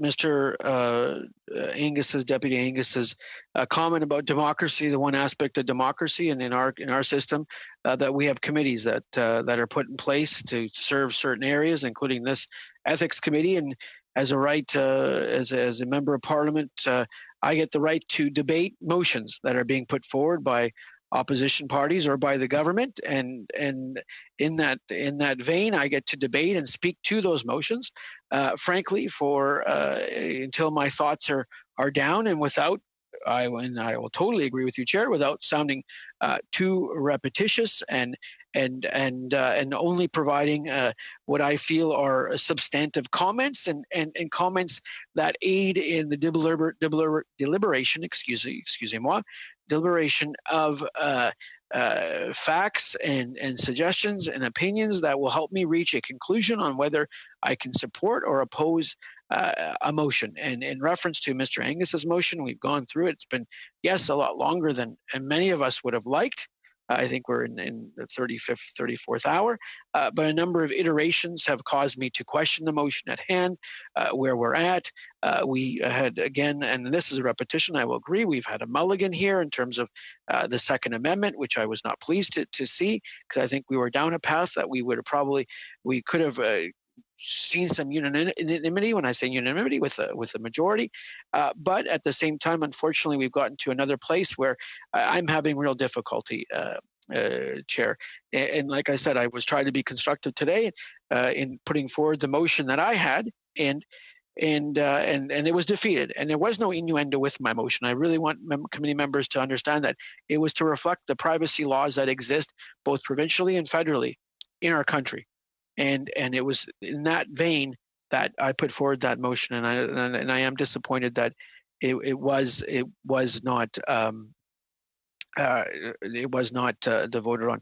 And I will say this: I know it's 4:30. I believe there are other members of the committee that wish to share their thoughts and opinions, and I'm happy to turn it. I will raise my hand again, and again in the Canadian way. Be polite and allow the person next in line to speak and share their thoughts and opinions, and then for myself to get back in line. And I think that's the way our democracy works, and I think that's a healthy way of doing things. So I'm going to stop. It's now 4:30. I'm going to yield the floor, Chair, to the next speaker, and I will get back into line. And I thank for my committee members for judiciously and diligently listening to my words, and I want to thank Miss Goudreau. A sincere appreciation for your thoughts, and Deputy Angus, who I'm blessed to and really appreciate his friendship more than anything, and continue to be obviously respectful for all my colleagues. So I will now yield the floor, Chair, to the next speaker. Merci beaucoup pour ton temps. Thank you. Thank you very much, colleagues. I think it's wise for me to say right now that since I introduced the passage on page 1058 and 1059, because I felt it was very important because of the amount of time that this committee has been seized with this issue, that I'm going to ask you to be very cognizant of it. I am on the precipice of making some rulings now that it would make me feel very uncomfortable. But let's make sure that our comments are to the motion at hand, not unnecessarily repetitive. I understand that sometimes you need to repeat something in order to show context, etc. But I think to be a responsible chair, I need to give you that warning, no matter what side of the aisle that you're on in the committee. And let's make sure that the debate is constructive and to the point now. So let me give you the speakers list now. Madame Latanzio, Madame Goudreau, Mr. Long, Madame Lambropoulos, and then Mr. Dong. It's 4:32. Madame Latanzio. Thank you, Mr. Chair. Thank you, colleagues, old and new. I will tell you right off the bat that I'm quite surprised that on a Friday afternoon, 4:30, here we are again on the same motion. I understood from our last meeting from colleague and MP Gaudreau that it was important that we come around the table and find some sort of consensus so that we can effectively move forward on this. And disappointed, Mr. Chairman, to hear, because obviously I wasn't present this morning, that amendments were presented by colleagues, and they did not go through, as it may have been a getaway, to be able to move forward with this issue. So I'm not going to, try not to take up too much of this committee's time, but we have colleagues around the table that keep on reminding us that we are on the 35th or 36th hour of debate on this motion. But I just want to, recall and have maybe the new members know that, at some point, at midpoint in those hours, I don't know if it's, 15 hours, 16 hours, or whatever, this committee did go to a vote and, wanted to move forward. And then, we find ourselves with this motion that has been amended yet again to bring back issues that had been voted on previously, and is holding up this committee, and we are at an impasse. Quite clearly, we are at an impasse. So to say that, we are at, hour 34, 35, it isn't for lack of trying. This committee did vote on this issue at midpoint, but, and I, signaled that wanted to put that amendment in dispute, but, I respect the chair's decision that was not received. And so therefore, we are yet again back to square one. So, to be frank, Mr. Chair, I'm really surprised and actually quite disappointed that we are still here and stuck on this same very motion. When I was first elected, Mr. Chair, my constituents, I thought that when I was elected, to serve my constituents, that my focus would be on, being, participant in a policymaker and priorities, and continue advancing the policies that would be in the best and interest of all Canadians.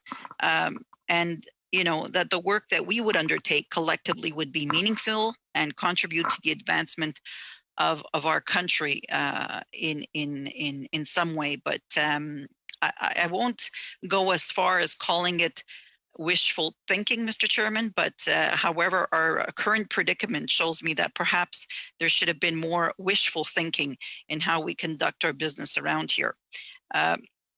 It would, be great if we can get back to a place where politics and I would say almost like a thirst for that political power be set aside for the good of our constituents and for our country. But I'm afraid, Mr. Chairman, that, that was only wishful thinking on my part. And maybe that's the way a rookie is, comes in and has aspirations and dreams and sees things in light of, you know, everybody working together for the common good. But that was wishful thinking of my part, and that was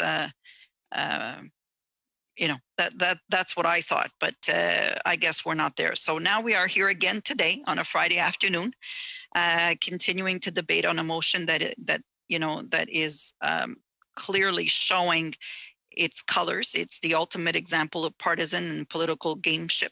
I think that colleagues have been fairly patient over the last few weeks. But you know what, Mr. Chair, I'm going to say it again. I'm disappointed. I'm disappointed that time is being wasted again on this, you know, politically driven, motivated stunt. I think that we can all agree that Mr. Angus's initial proposal, and I've said this before, to study the ethical levers in place. Point of order. Point of order, Mr. Angus. Yes, the member just called our work a political stunt. I think that that's unnecessarily provocative at this hour, 35 hours. I have tried to negotiate with the Liberals. I've made compromises. We've gotten nowhere. They keep changing the parameters, but I prefer, if we're going to have to drag on into the evening, that she doesn't use words like stunt. It really undermines the work and the seriousness that we bring to this committee. Thank you very much, Mr. Angus. Continue on, Madam Latanzio. Thank you. So I think that we can all agree, and I've said this before, you know, that the initial proposal that was brought forward by my colleague MP, Mr. Angus, to study the ethical mechanisms in place to protect against the conflict of interest in the Prime Minister's office is a fair and a study that could yield some fair and reasonable recommendations from members of this committee. This motion, Mr. Chair, fits the mandate of our committee. It fits the basic functions of our committee to study the key aspects as they relate to our mandate found in the standing orders of the House of Commons. However, I would like to point out that what is not found in the standing orders is any reference to this committee being an investigative body. As MP Sorbara has said a few minutes ago, and it's worth repeating, is that this committee is not a court of law. There are no rules of judicial fairness. Monsieur le there are no Président. judges. Mr. Chair, point of order. Point of order. Can I go ahead? Très vigilante. Okay, I'm going to be very careful here. I know that people will say that we're repeating the same thing, but please, when you say I'm repeating myself here, well, that's exactly what we're trying to avoid. So I know I have the records, I have the blues, I have read all of it, and this is very redundant. So, Mr. Chair, please, I invite you to act upon this. I think it's time. Thank you. Go ahead, Madam Latanzio. Thank you, Mr. Chairman. So I'm going to reformulate and tell you that I agree with what Mr. Sorbara has said. This is not a court of law. There are no rules for judicial fairness. There is no judge here. There are no lawyers, and there is no due process. And yet, motion after motion or amendment after amendment, the opposition majority seems to find ways to drag us down this path that we are simply not, in my opinion, suited to travel. So members from the government side are not unreasonable, Mr. Chair. I'm certainly not oblivious to how this is playing out. You know, we're in front of cameras, the media is watching, and this is being put on display for the public. I would go as far as, you know, saying that, you know, feigning indignation to the position of the government, which is in opposition to several parts of this now amended motion. And the opposition knows full well that they are on tenuous ground with regards to the motions that have been put forward.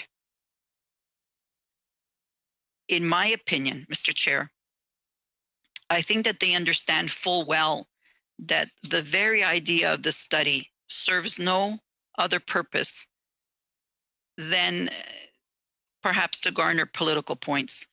There has been no evidence whatsoever to support the baseless accusations being made by the Conservatives and other opposition parties.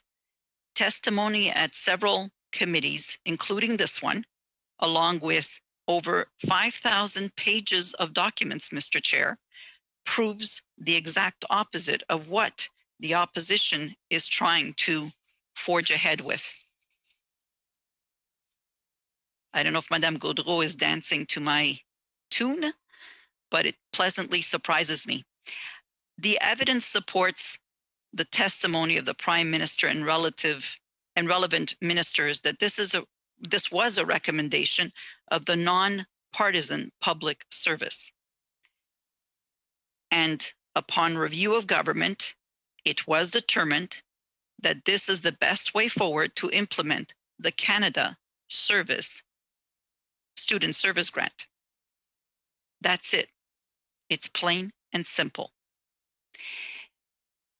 This was, Mr. Chair, a very cut and dry matter that has consistently been spun and regulated to the public by the opposition in such a way that no one can actually make heads or tails of this anymore. And the amended motion that we have us before today continues to try and twist the narrative even further. With my opposition colleagues taking several unrelated issues and trying to spin a narrative of corruption that simply does not exist. Quite frankly, Mr. Chair, it is quite clear that the only real goal at this point and juncture of our debate of the opposition with regards to the Canada Student Service Grant seems to me that we are targeting the Prime Minister only and his family. They've become the target. What has been abundantly clear also, Mr. Chair, from the moment that our government was elected in 2015 through our debate on this motion here today is that the opposition has no interest in working in a bipartisan fashion in the best interests of Canadians. What is also very clear to me, and I think to many Canadians, is that the opposition... Monsieur le Président. Point of order, Mr. Chair. Okay. First of all, I'd like to say that I'm dancing because I've been here since 11 a.m. and I'm listening very carefully to what my colleague is saying. And when I see that many points are being brought back again and we're not able to react to those points, and we're saying that the opposition is attacking the Prime Minister and his family, but we want to make sure that public money is being well used and spent. So I don't like repetitions, and I don't like the fact that we are being personally attacked and we can't even react to that. That is why I'm dancing. Go ahead, Madam Latanzio. Thank you, Mr. Chairman.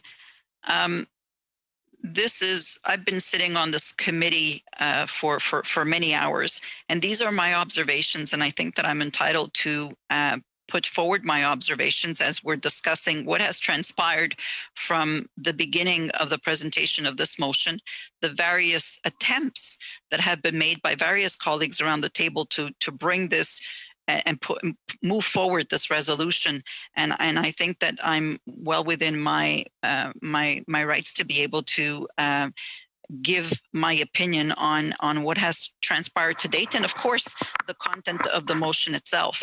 So going back to what I was saying before, it's very clear to me that, at this point, at this juncture that we find ourselves, I do not believe that there's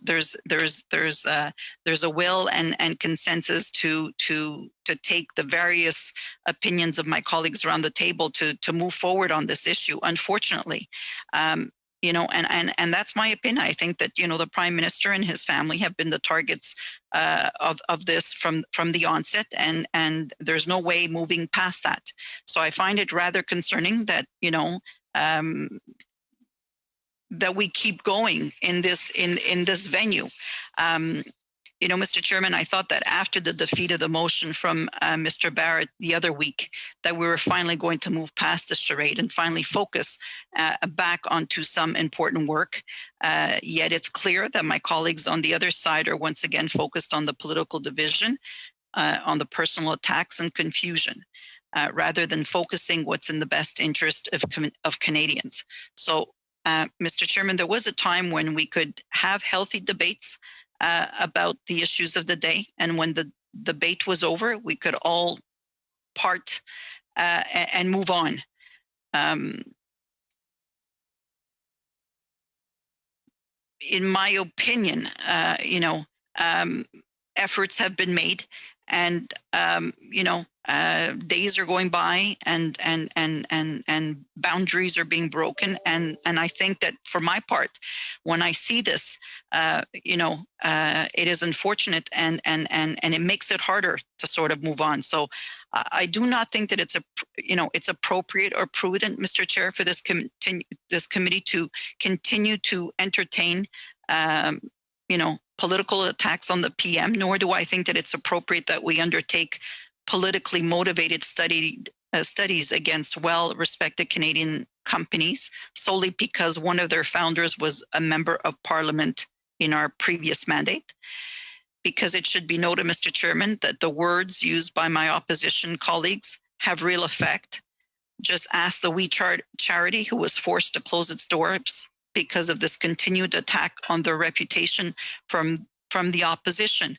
This is a charity, and this was a foundation that was founded and had its head office in Quebec, in head office in Quebec. It had its head office here in Canada, and had various offices across the country, and they're gone, Mr. Chairman. They're gone. They're working and doing their work now in other countries, and it's quite unfortunate. And the real loser in all this is, of course, our students across the country. So I am not sure whether it became acceptable to tear down, and when it became, acceptable to tear down Canadian businesses. Point of order. Go ahead, Mr. Angus, point of order. Well, yes. I mean, now that we're moving into the 36th, 37th hour, I've sat and listened to Ms. Latanzio accuse me of making personal attacks, of destroying businesses, of destroying We Charity. Our obligation as parliamentarians is to ask political questions. She might not like that because she's government, but it is our obligation. If the We Charity did not meet the standards for that proposal, we have a right to ask that. The decision that they make to shut their charity is their decision. But we should never be told that shame on parliamentarians for asking for accountability. The fact is that the Prime Minister's office, the senior ministers who had obligation to protect Canadians during the pandemic failed. So for Ms. Latanzio to lecture us about making personal attacks, I take my work very seriously. I've been 17 years in Parliament. I've been on this committee for years, and I have seen the most wicked and vicious political battering at this committee, but I have always done this with the intention of putting the Canadian people first. So if Ms. Latanzio wants to talk the clock out by attacking us and saying that we're making personal attacks and trying to destroy business, I think that's very unfortunate. But I'd also say it's a question of relevance because she's repeating what her colleagues have been, the same lines that her colleagues are using. So we're getting into repetition. So I'd ask you to rule on that. Thank you, Mr. Angus. Go ahead and proceed, Madam Latanzio. Thank you, Mr. Chairman. These are my observations and my perceptions. So with regards to the Baylis Medical, which is also pertinent to the motion, it's worth noting that the Government of Canada has no contracts with Baylis Medical. We do not control if another company goes and subcontracts out work from their contract to another company. This happens in government procurement, Mr. Chairman, all the time. We know that. Companies like Baylis Medical are recognized as leaders in their field, in particular manufacturing medical equipment. And during COVID-19, Mr. Chairman, they stepped up to ensure that they would assist in any way possible. I'm not sure when we are able to start going against the notion of subcontracting. I mean, there was a need and they stepped up to the platter. So, Chair, what is clear is that we have now a motion, an amended motion before us, the original one from Mr. Angus.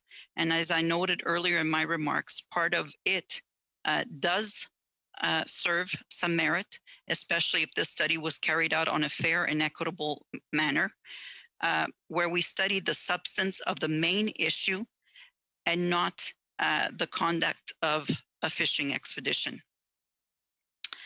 My concerns continue to be how my Conservative colleagues are going to try and bend what on the face of it looks like a fair motion and use it to continue in their pursuit of a personal attack on the Prime Minister and his family. I'm also concerned. Point of order, Chair. Point of order, Mr. Barrett. Chair, with respect to the member's comments about personal attacks, we hear allegations being leveled, and with the content of what the member's referring to is an NDP motion that was amended by a Liberal motion and then amended by a Bloc motion, and the Conservatives have only voted on the amendments. We haven't put this forward, so we continue to hear almost word for word the same speech delivered by her colleagues. However, if we're going to continue and they're going to include those same misfire attacks or confused attacks, I would ask you, Chair, to remind the member about repetition and relevance. Thank you, Mr. Barrett. I should tell you that repetition pertains to the individual member, not what they may be saying from some other member. So, but I will remind members. Chair, to be clear, point of order, Chair. Point of order. Please let me finish, and then I will recognize the points of order. So, in regards to repetition, it would be when the person has the floor, and whether they're repetitive in their comments once they have the floor. And now, Mr. Barrett, did you have a subsequent point on that point? Yeah, just on your clarification. So, for two members to read the same statement is not out of order. No, not from what I see in the procedure manual. That would be the case. I think what's from what I read, it's pertaining to an individual member being repetitive themselves. Thank you, Chair. I will certainly look at it again. Because these procedure manuals are quite arcane and have a number of precedents that you can inform the directions. So, Mr. Long, go ahead. You had a point of order. And by the way, nice Christmas tree. Well, thank you, Mr. Chair, and it's nice to be on the committee here, coming to you from obviously St. John, New Brunswick, and I actually spent time on ethics that I'll certainly talk about after. But Chair, I just want to through you remind members they can't use point of order for debate, and I think that's what's happened the last 2 or 3 times with opposition members that are coming in. They obviously use point of order, but then it seems to digress into statements and debate. So I'm just asking to you, Chair, to remind members of that, please. Thank you. Yes, Mr. Long, I understand that. I've given all parties latitude to say their piece when they interrupt in a point of order, and that's been the tradition of this committee, not to carry it on, but to have it heard, and then obviously I've given direction afterwards if it's a legitimate point of order. But you raise a substantive issue, and we should try to keep our point of orders to procedure and not debate. So we'll continue on with Madam Latanzio. Thank you, Mr. Chair.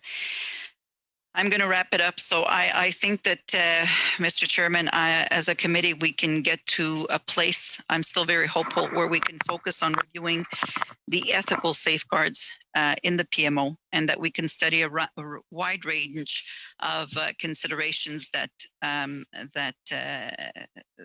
hinge on that particular topic, and come up with some real recommendations, and then we'll all be able to be on the same page. Wishful thinking, absolutely. Maybe it's my hope that we can get to move on this. I'm still very hopeful. I'm still very wishful, and as always, I am willing to work with colleagues on all sides of the floor and in this committee to try and to come to some type of compromise that actually achieves some semblance of real outcomes for my constituents and all Canadians. Thank you, Mr. Chair. Thank you, Madam Latanzio. Now on to Mr. Long. Thank you, Mr. Chair, and it's certainly great to be on the committee today. I certainly would like to just spend a second reflecting. When I started in 2015, I actually was on ethics, and it was the first committee that I was appointed to. And I certainly remember coming in 2015 and being obviously very nervous and not knowing what to expect. And it was sitting around the horseshoe, and I looked up, and the chair was actually MP Calkins. And I was like, oh, how can that be? How can we be the majority government and we've got MP Calkins up chairing, and how can that work? And I was, obviously I quickly learned that ethics has opposition members as chairs, and certainly colleagues and opposition members across the room. Pat Kelly was one, MP Kelly, Matt Genereux. I sat beside people like Nate Erskine-Smith, Joel Lightbound. And, one thing that really came through in our committee was we worked together. And, we obviously had our differences, and, there's obviously a time for partisanship, but there's also a time to work together. And certainly the committee that I was on did work together. And I was asked to come in here and speak today or fill in today. And, obviously I've been paying attention to what's been unfolding, but certainly, I understand, and I think that, my record as an MP shows that I'm not afraid to, ask questions when questions need to be asked. But, what I'm seeing unfold here, to me personally, disappoints me. I think that, I spent every day, but today in my office, in my constituency, I'm a proud member of Parliament from St. John Ross, and, I had a mother come in with two children that we helped with the Canada Child Benefit. I had somebody that lost their job that needed help to fill out the forms for unemployment insurance, and the fact that, we've reduced the hours of eligibility, and, we helped him. And we've had other people come in and, roll off of CERB onto the CRB and so on and so forth. And I'm so proud to, work with constituents, work with Canadians, and help them through a historic time. And the last two constituents, Mr. Chair, I had in today, I asked them about, what we're talking about today and how important, how relevant they found it. And Mr. Chair, I can tell you with 100% certainty that Canadians, certainly people in my riding of St. John Ross, are dealing with a historic, devastating, once in a generation pandemic. And the fact that parliamentarians are in a committee trying to investigate the Prime Minister's family, raise questions about an honorable man, an MP, and a friend, Frank Baylis, and his company. It just disappoints me, because I think all of us have shown over the last several months that we can work together and we can do great things for Canadians. And as a government, you know, we are open to change and ideas. But the fact that, you know, this motion wants to, you know, try to dig things up for partisan purposes is personally disappointing. And certainly, look, Mr. Angus, Angus, I've never, you know, sat on a committee with you. I have a lot of respect for you, obviously, across the House. You know, certainly your advocacy, how you speak. I'm surprised that you're an MP for 17 years. I tip my hat to you. I don't think I could actually survive in this world for 17 years. But I just think that there's better ways as parliamentarians we can be spending our time on behalf of Canadians.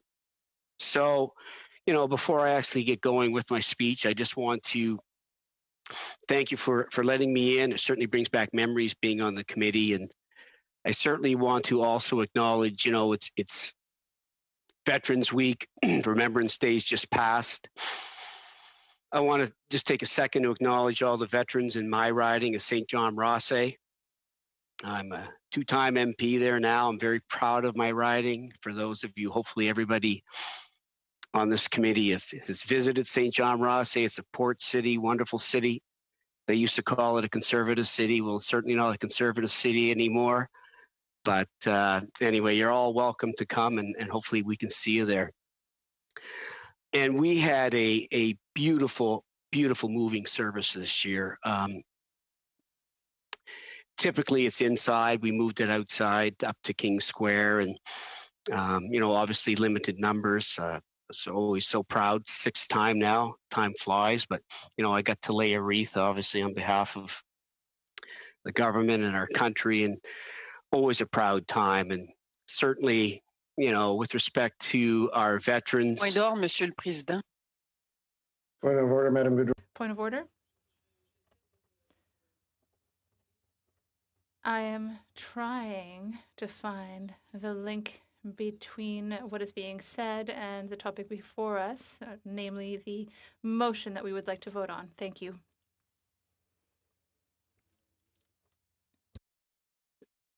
Yeah, it's listen, I take the point, and I was just kind of getting to that. So look, I just want to cap that off. Certainly, you know, from me and my family to veterans and their families, I want to thank you for everything you've done.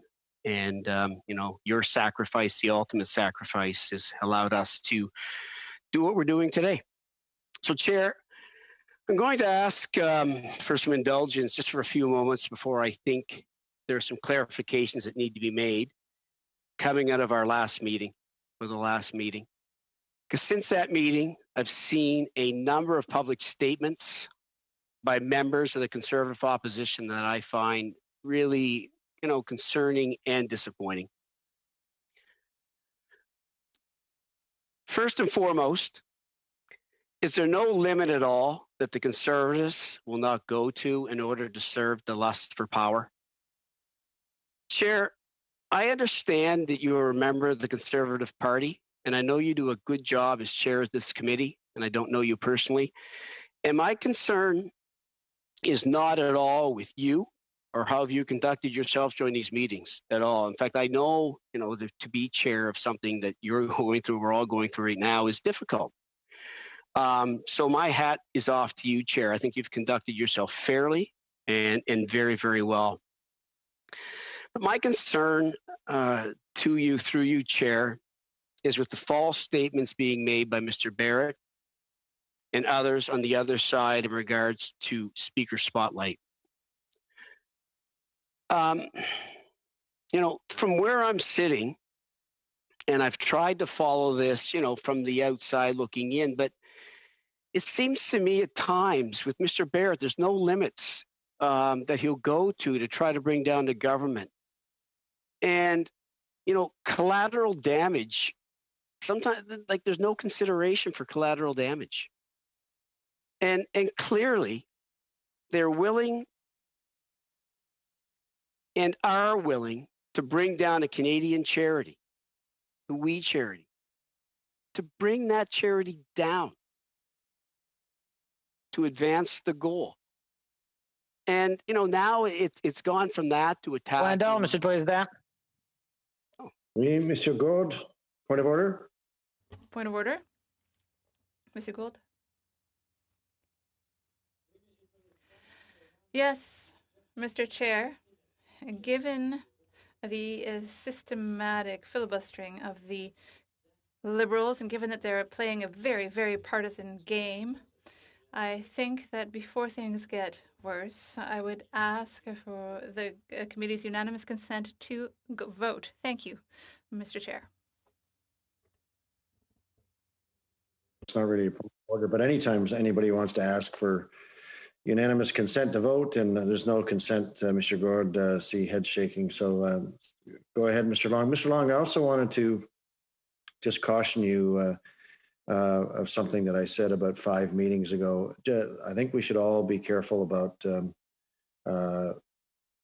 disparaging individual members. I think you can make comments through the chair in regards to some concerns about behavior, but let's try to operate as professionally as we can amongst each other and be tough on issues, but respectful for people. Go ahead, sir. On a point of order, Chair.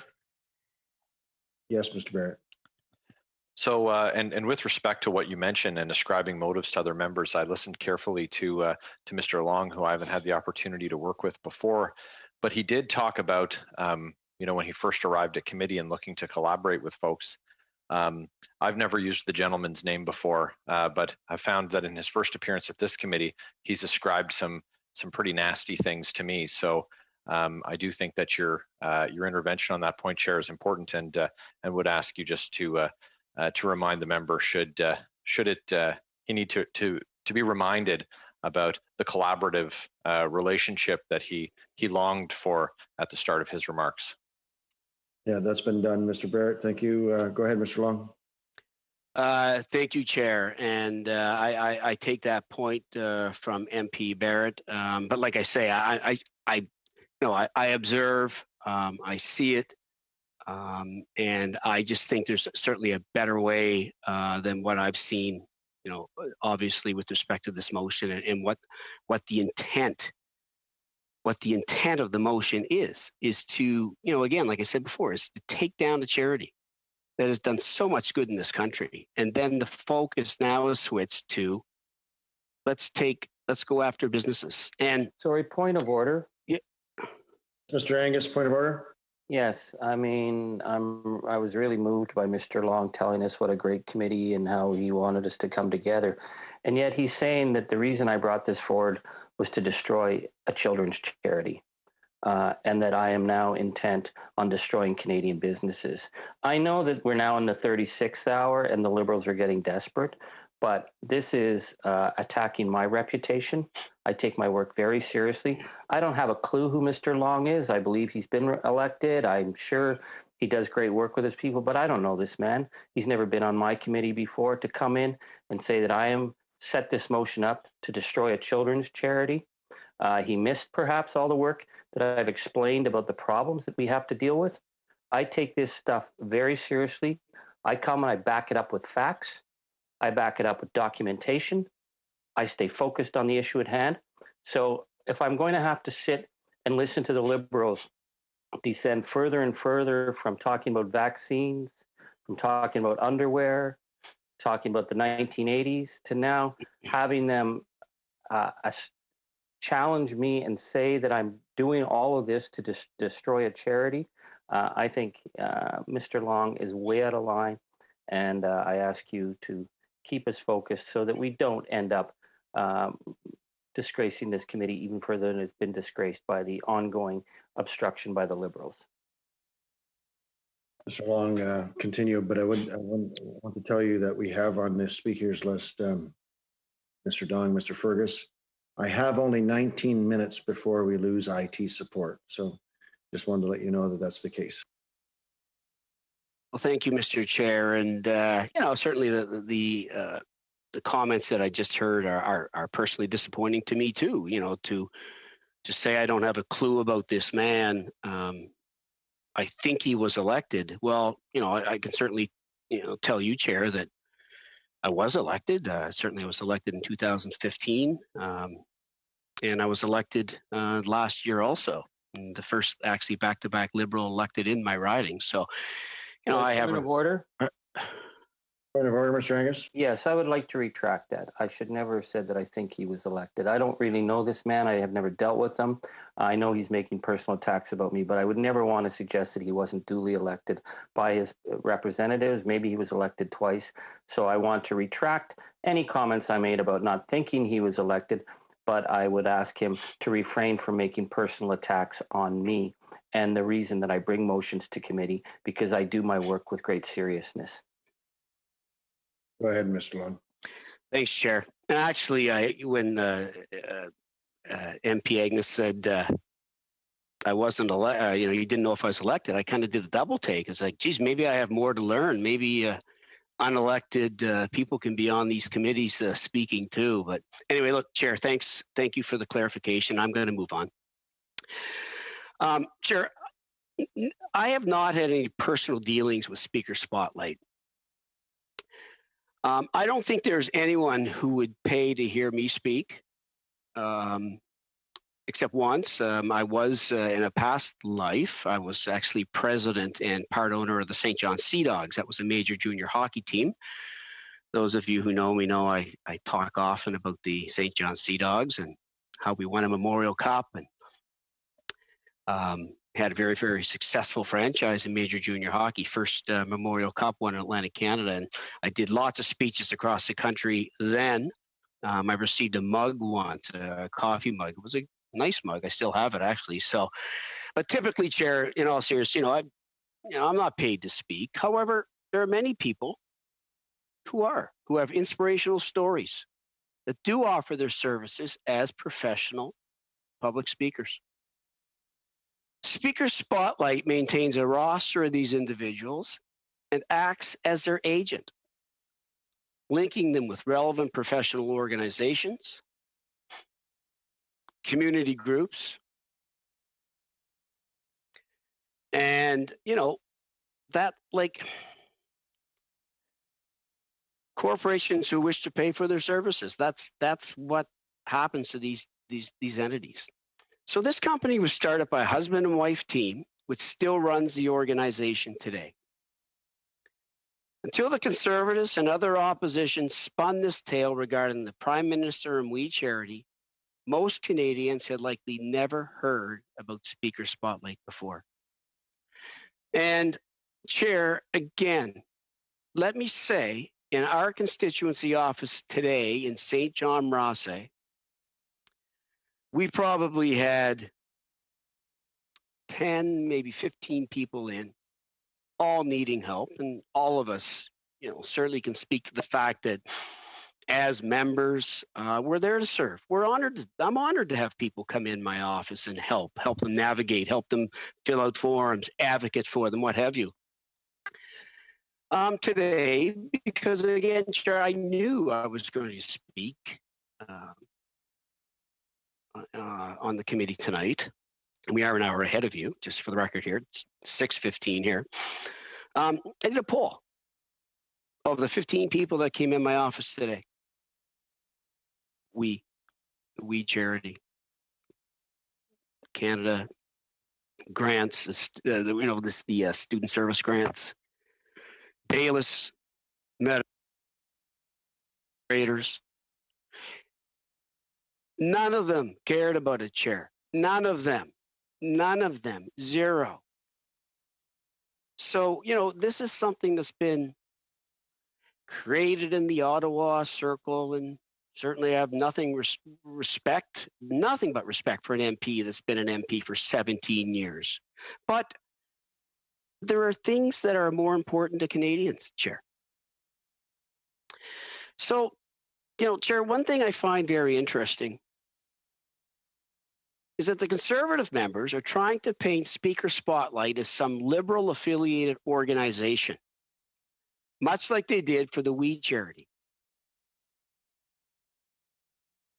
You would think they would learn their lesson and follow the evidence, because like we, it's clearly not the case. Speaker Spotlight Chair deals with talent from all political parties. All parties. From Conservative ministers,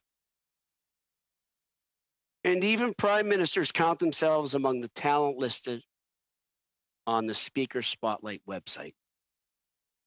Who knows? Maybe one day I can get my name in there. Doubtful, but you never know. So Chair, this crazy idea that Speaker Spotlight colluded with government to destroy documents is absolutely ludicrous.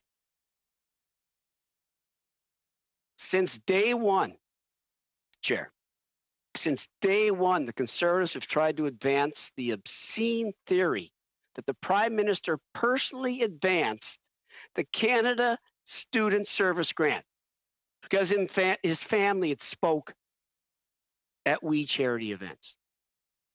So, like, let's think about that. Let's think about that. Again, if you ask Canadians that, do you believe the Prime Minister of Canada, in plain sight, wanted to give this contract to We because his family had some speaking engagements? Like, Chair, that is not reality. That is not what Canadians are consumed with. We all see what's going on around us. I thank God, Chair. I thank God that I'm in New Brunswick, that I'm in an Atlantic Canadian bubble.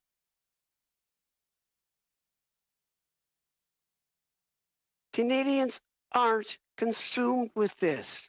We are consumed with this. So I just, like, the theme of ridiculousness continues, Chair. After the last meeting, obviously we've seen things that have been posted on Twitter. I think, you know, it's been personal. I just think, Chair, that as parliamentarians, we owe it to Canadians to give them facts. Plain and simple. Facts without spin. I think they find it refreshing. Like, I think they're tired of this. They want to move on. But no, we're Point not of order. Yes, Mr. Angus.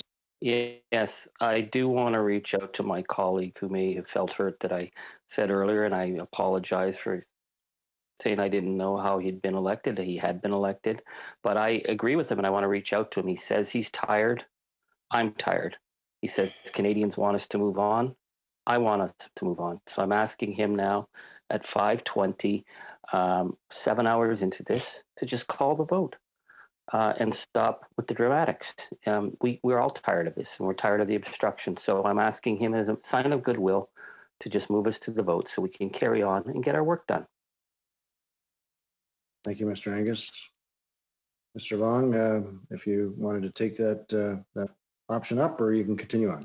Yeah, I'm going to continue on, Chair. I get some things, through you, of course.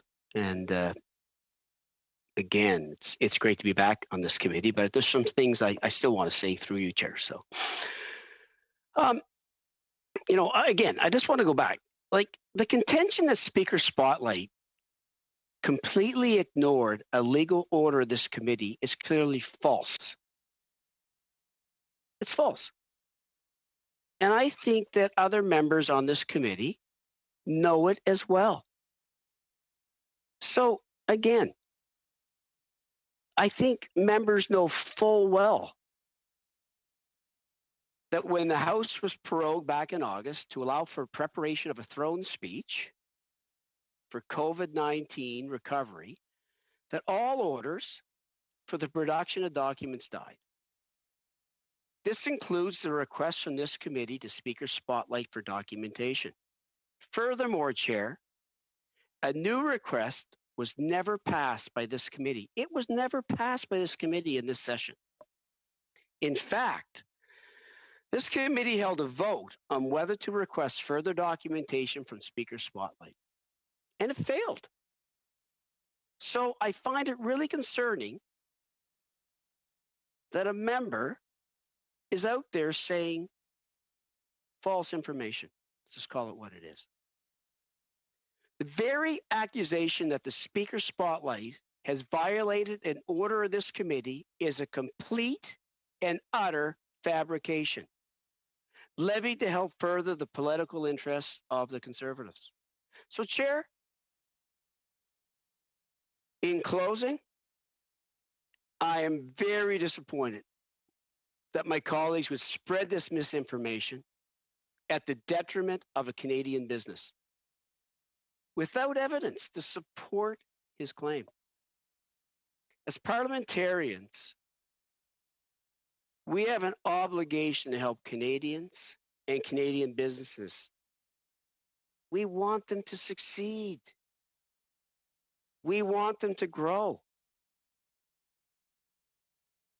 We don't want to tear them down, Chair. We do not want to tear them down. And what is even more concerning, Chair, is that my Conservative colleagues would try to chastise a business for simply following regular business practices as regulated by the Canadian or Canada Revenue Agency and relevant privacy legislation. In what has become the norm, another group has had to publicly defend itself from Conservative attacks after being caught in the crosshairs of their war against the Prime Minister. And I think it's important to read a quote directly from Speaker Spotlight, Chair. This won't be long. But it's important. It's of the utmost importance, Chair, that we deal with facts here. And let me quote. The owners of Speaker Spotlight noted, "It is standard practice for companies to purge documents after 7 years. And we have always followed this practice. Furthermore, under Canadian privacy law, we are required to destroy all personal information, as soon as it is no longer necessary. Therefore, it is not just good practice, but a legal requirement that we have been following." So, Chair, furthermore, the Canada Revenue Agency's guidance on the retention of corporate documents is also clear in this matter, noting that under the Income Tax Act, records must be maintained for a minimum 6 years. You need to retain your records for 6 years. I can tell you, Chair, when I had my own businesses, previous to the Sea Dogs, Chair, I was in the aquaculture business and I was out on my own. And yeah, we had to retain records for 6 years. I had a baby barn out back full of boxes. I had so much paperwork. So Speaker Spotlight was well within the law in regards to the regular business practices.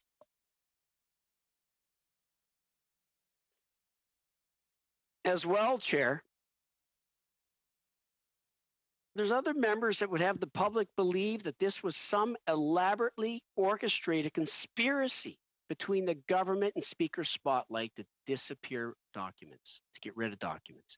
And again, that can't be further from the truth. Like, step back,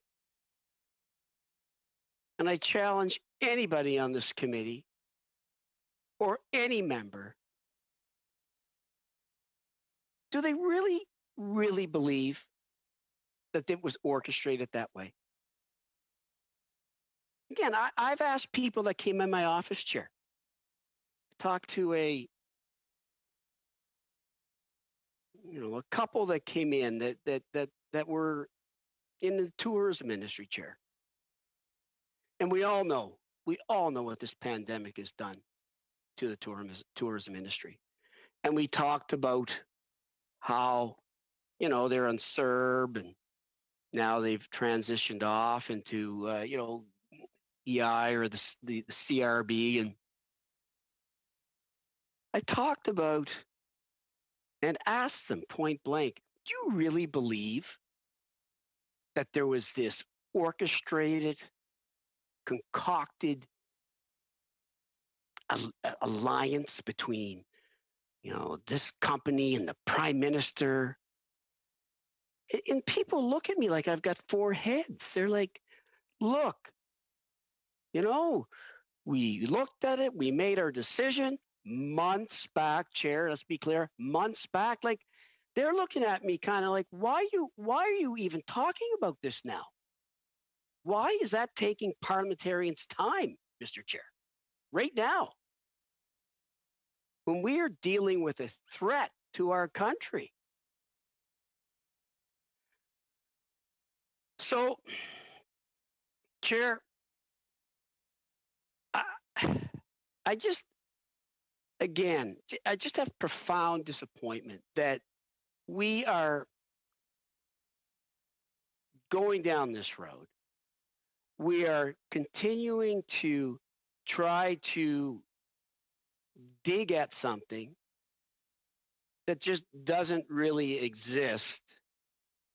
And I think that, I had a guy come into my office yesterday, Chair, and just tell me straight up, he said, I'm just disillusioned with politics and politicians.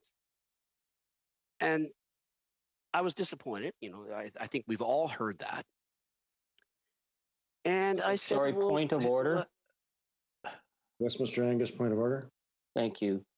Yes, it's now 5:28. We have a minute and a half left. Mr. Long has certainly talked a lot, and I learned about his junior hockey career and about all the people come into his office, but it has nothing to do with the motion. They've talked the clock out for this meeting. I guess they will continue to talk the clock out on Monday. So can we wrap this up? If we're going to have stuff that has nothing to do with the motion, we should just move, I think, to close up this very dismal meeting where the Liberals have blocked and obstructed us and talked about everything from vaccines that aren't part of the motion to junior hockey in New Brunswick, which is not part of the motion, to underwear and who spoke about underwear first, which of course has nothing to do with it. So if they're not going to talk on the motion, then I think we pretty much should talk the clock out. Thank you. Colleagues, I'm going to right now move to adjourn the meeting simply because in 1 minute you'll be adjourned technically by without any support for our meeting. I'm going to, upon Mr. Barrett's intervention, I've learned new information in regards to repetition and being on subject as well. I'm going to also elucidate on those judgments in the next meeting. But I will see you all either on screen or in person on Monday. And thank you. Stay safe.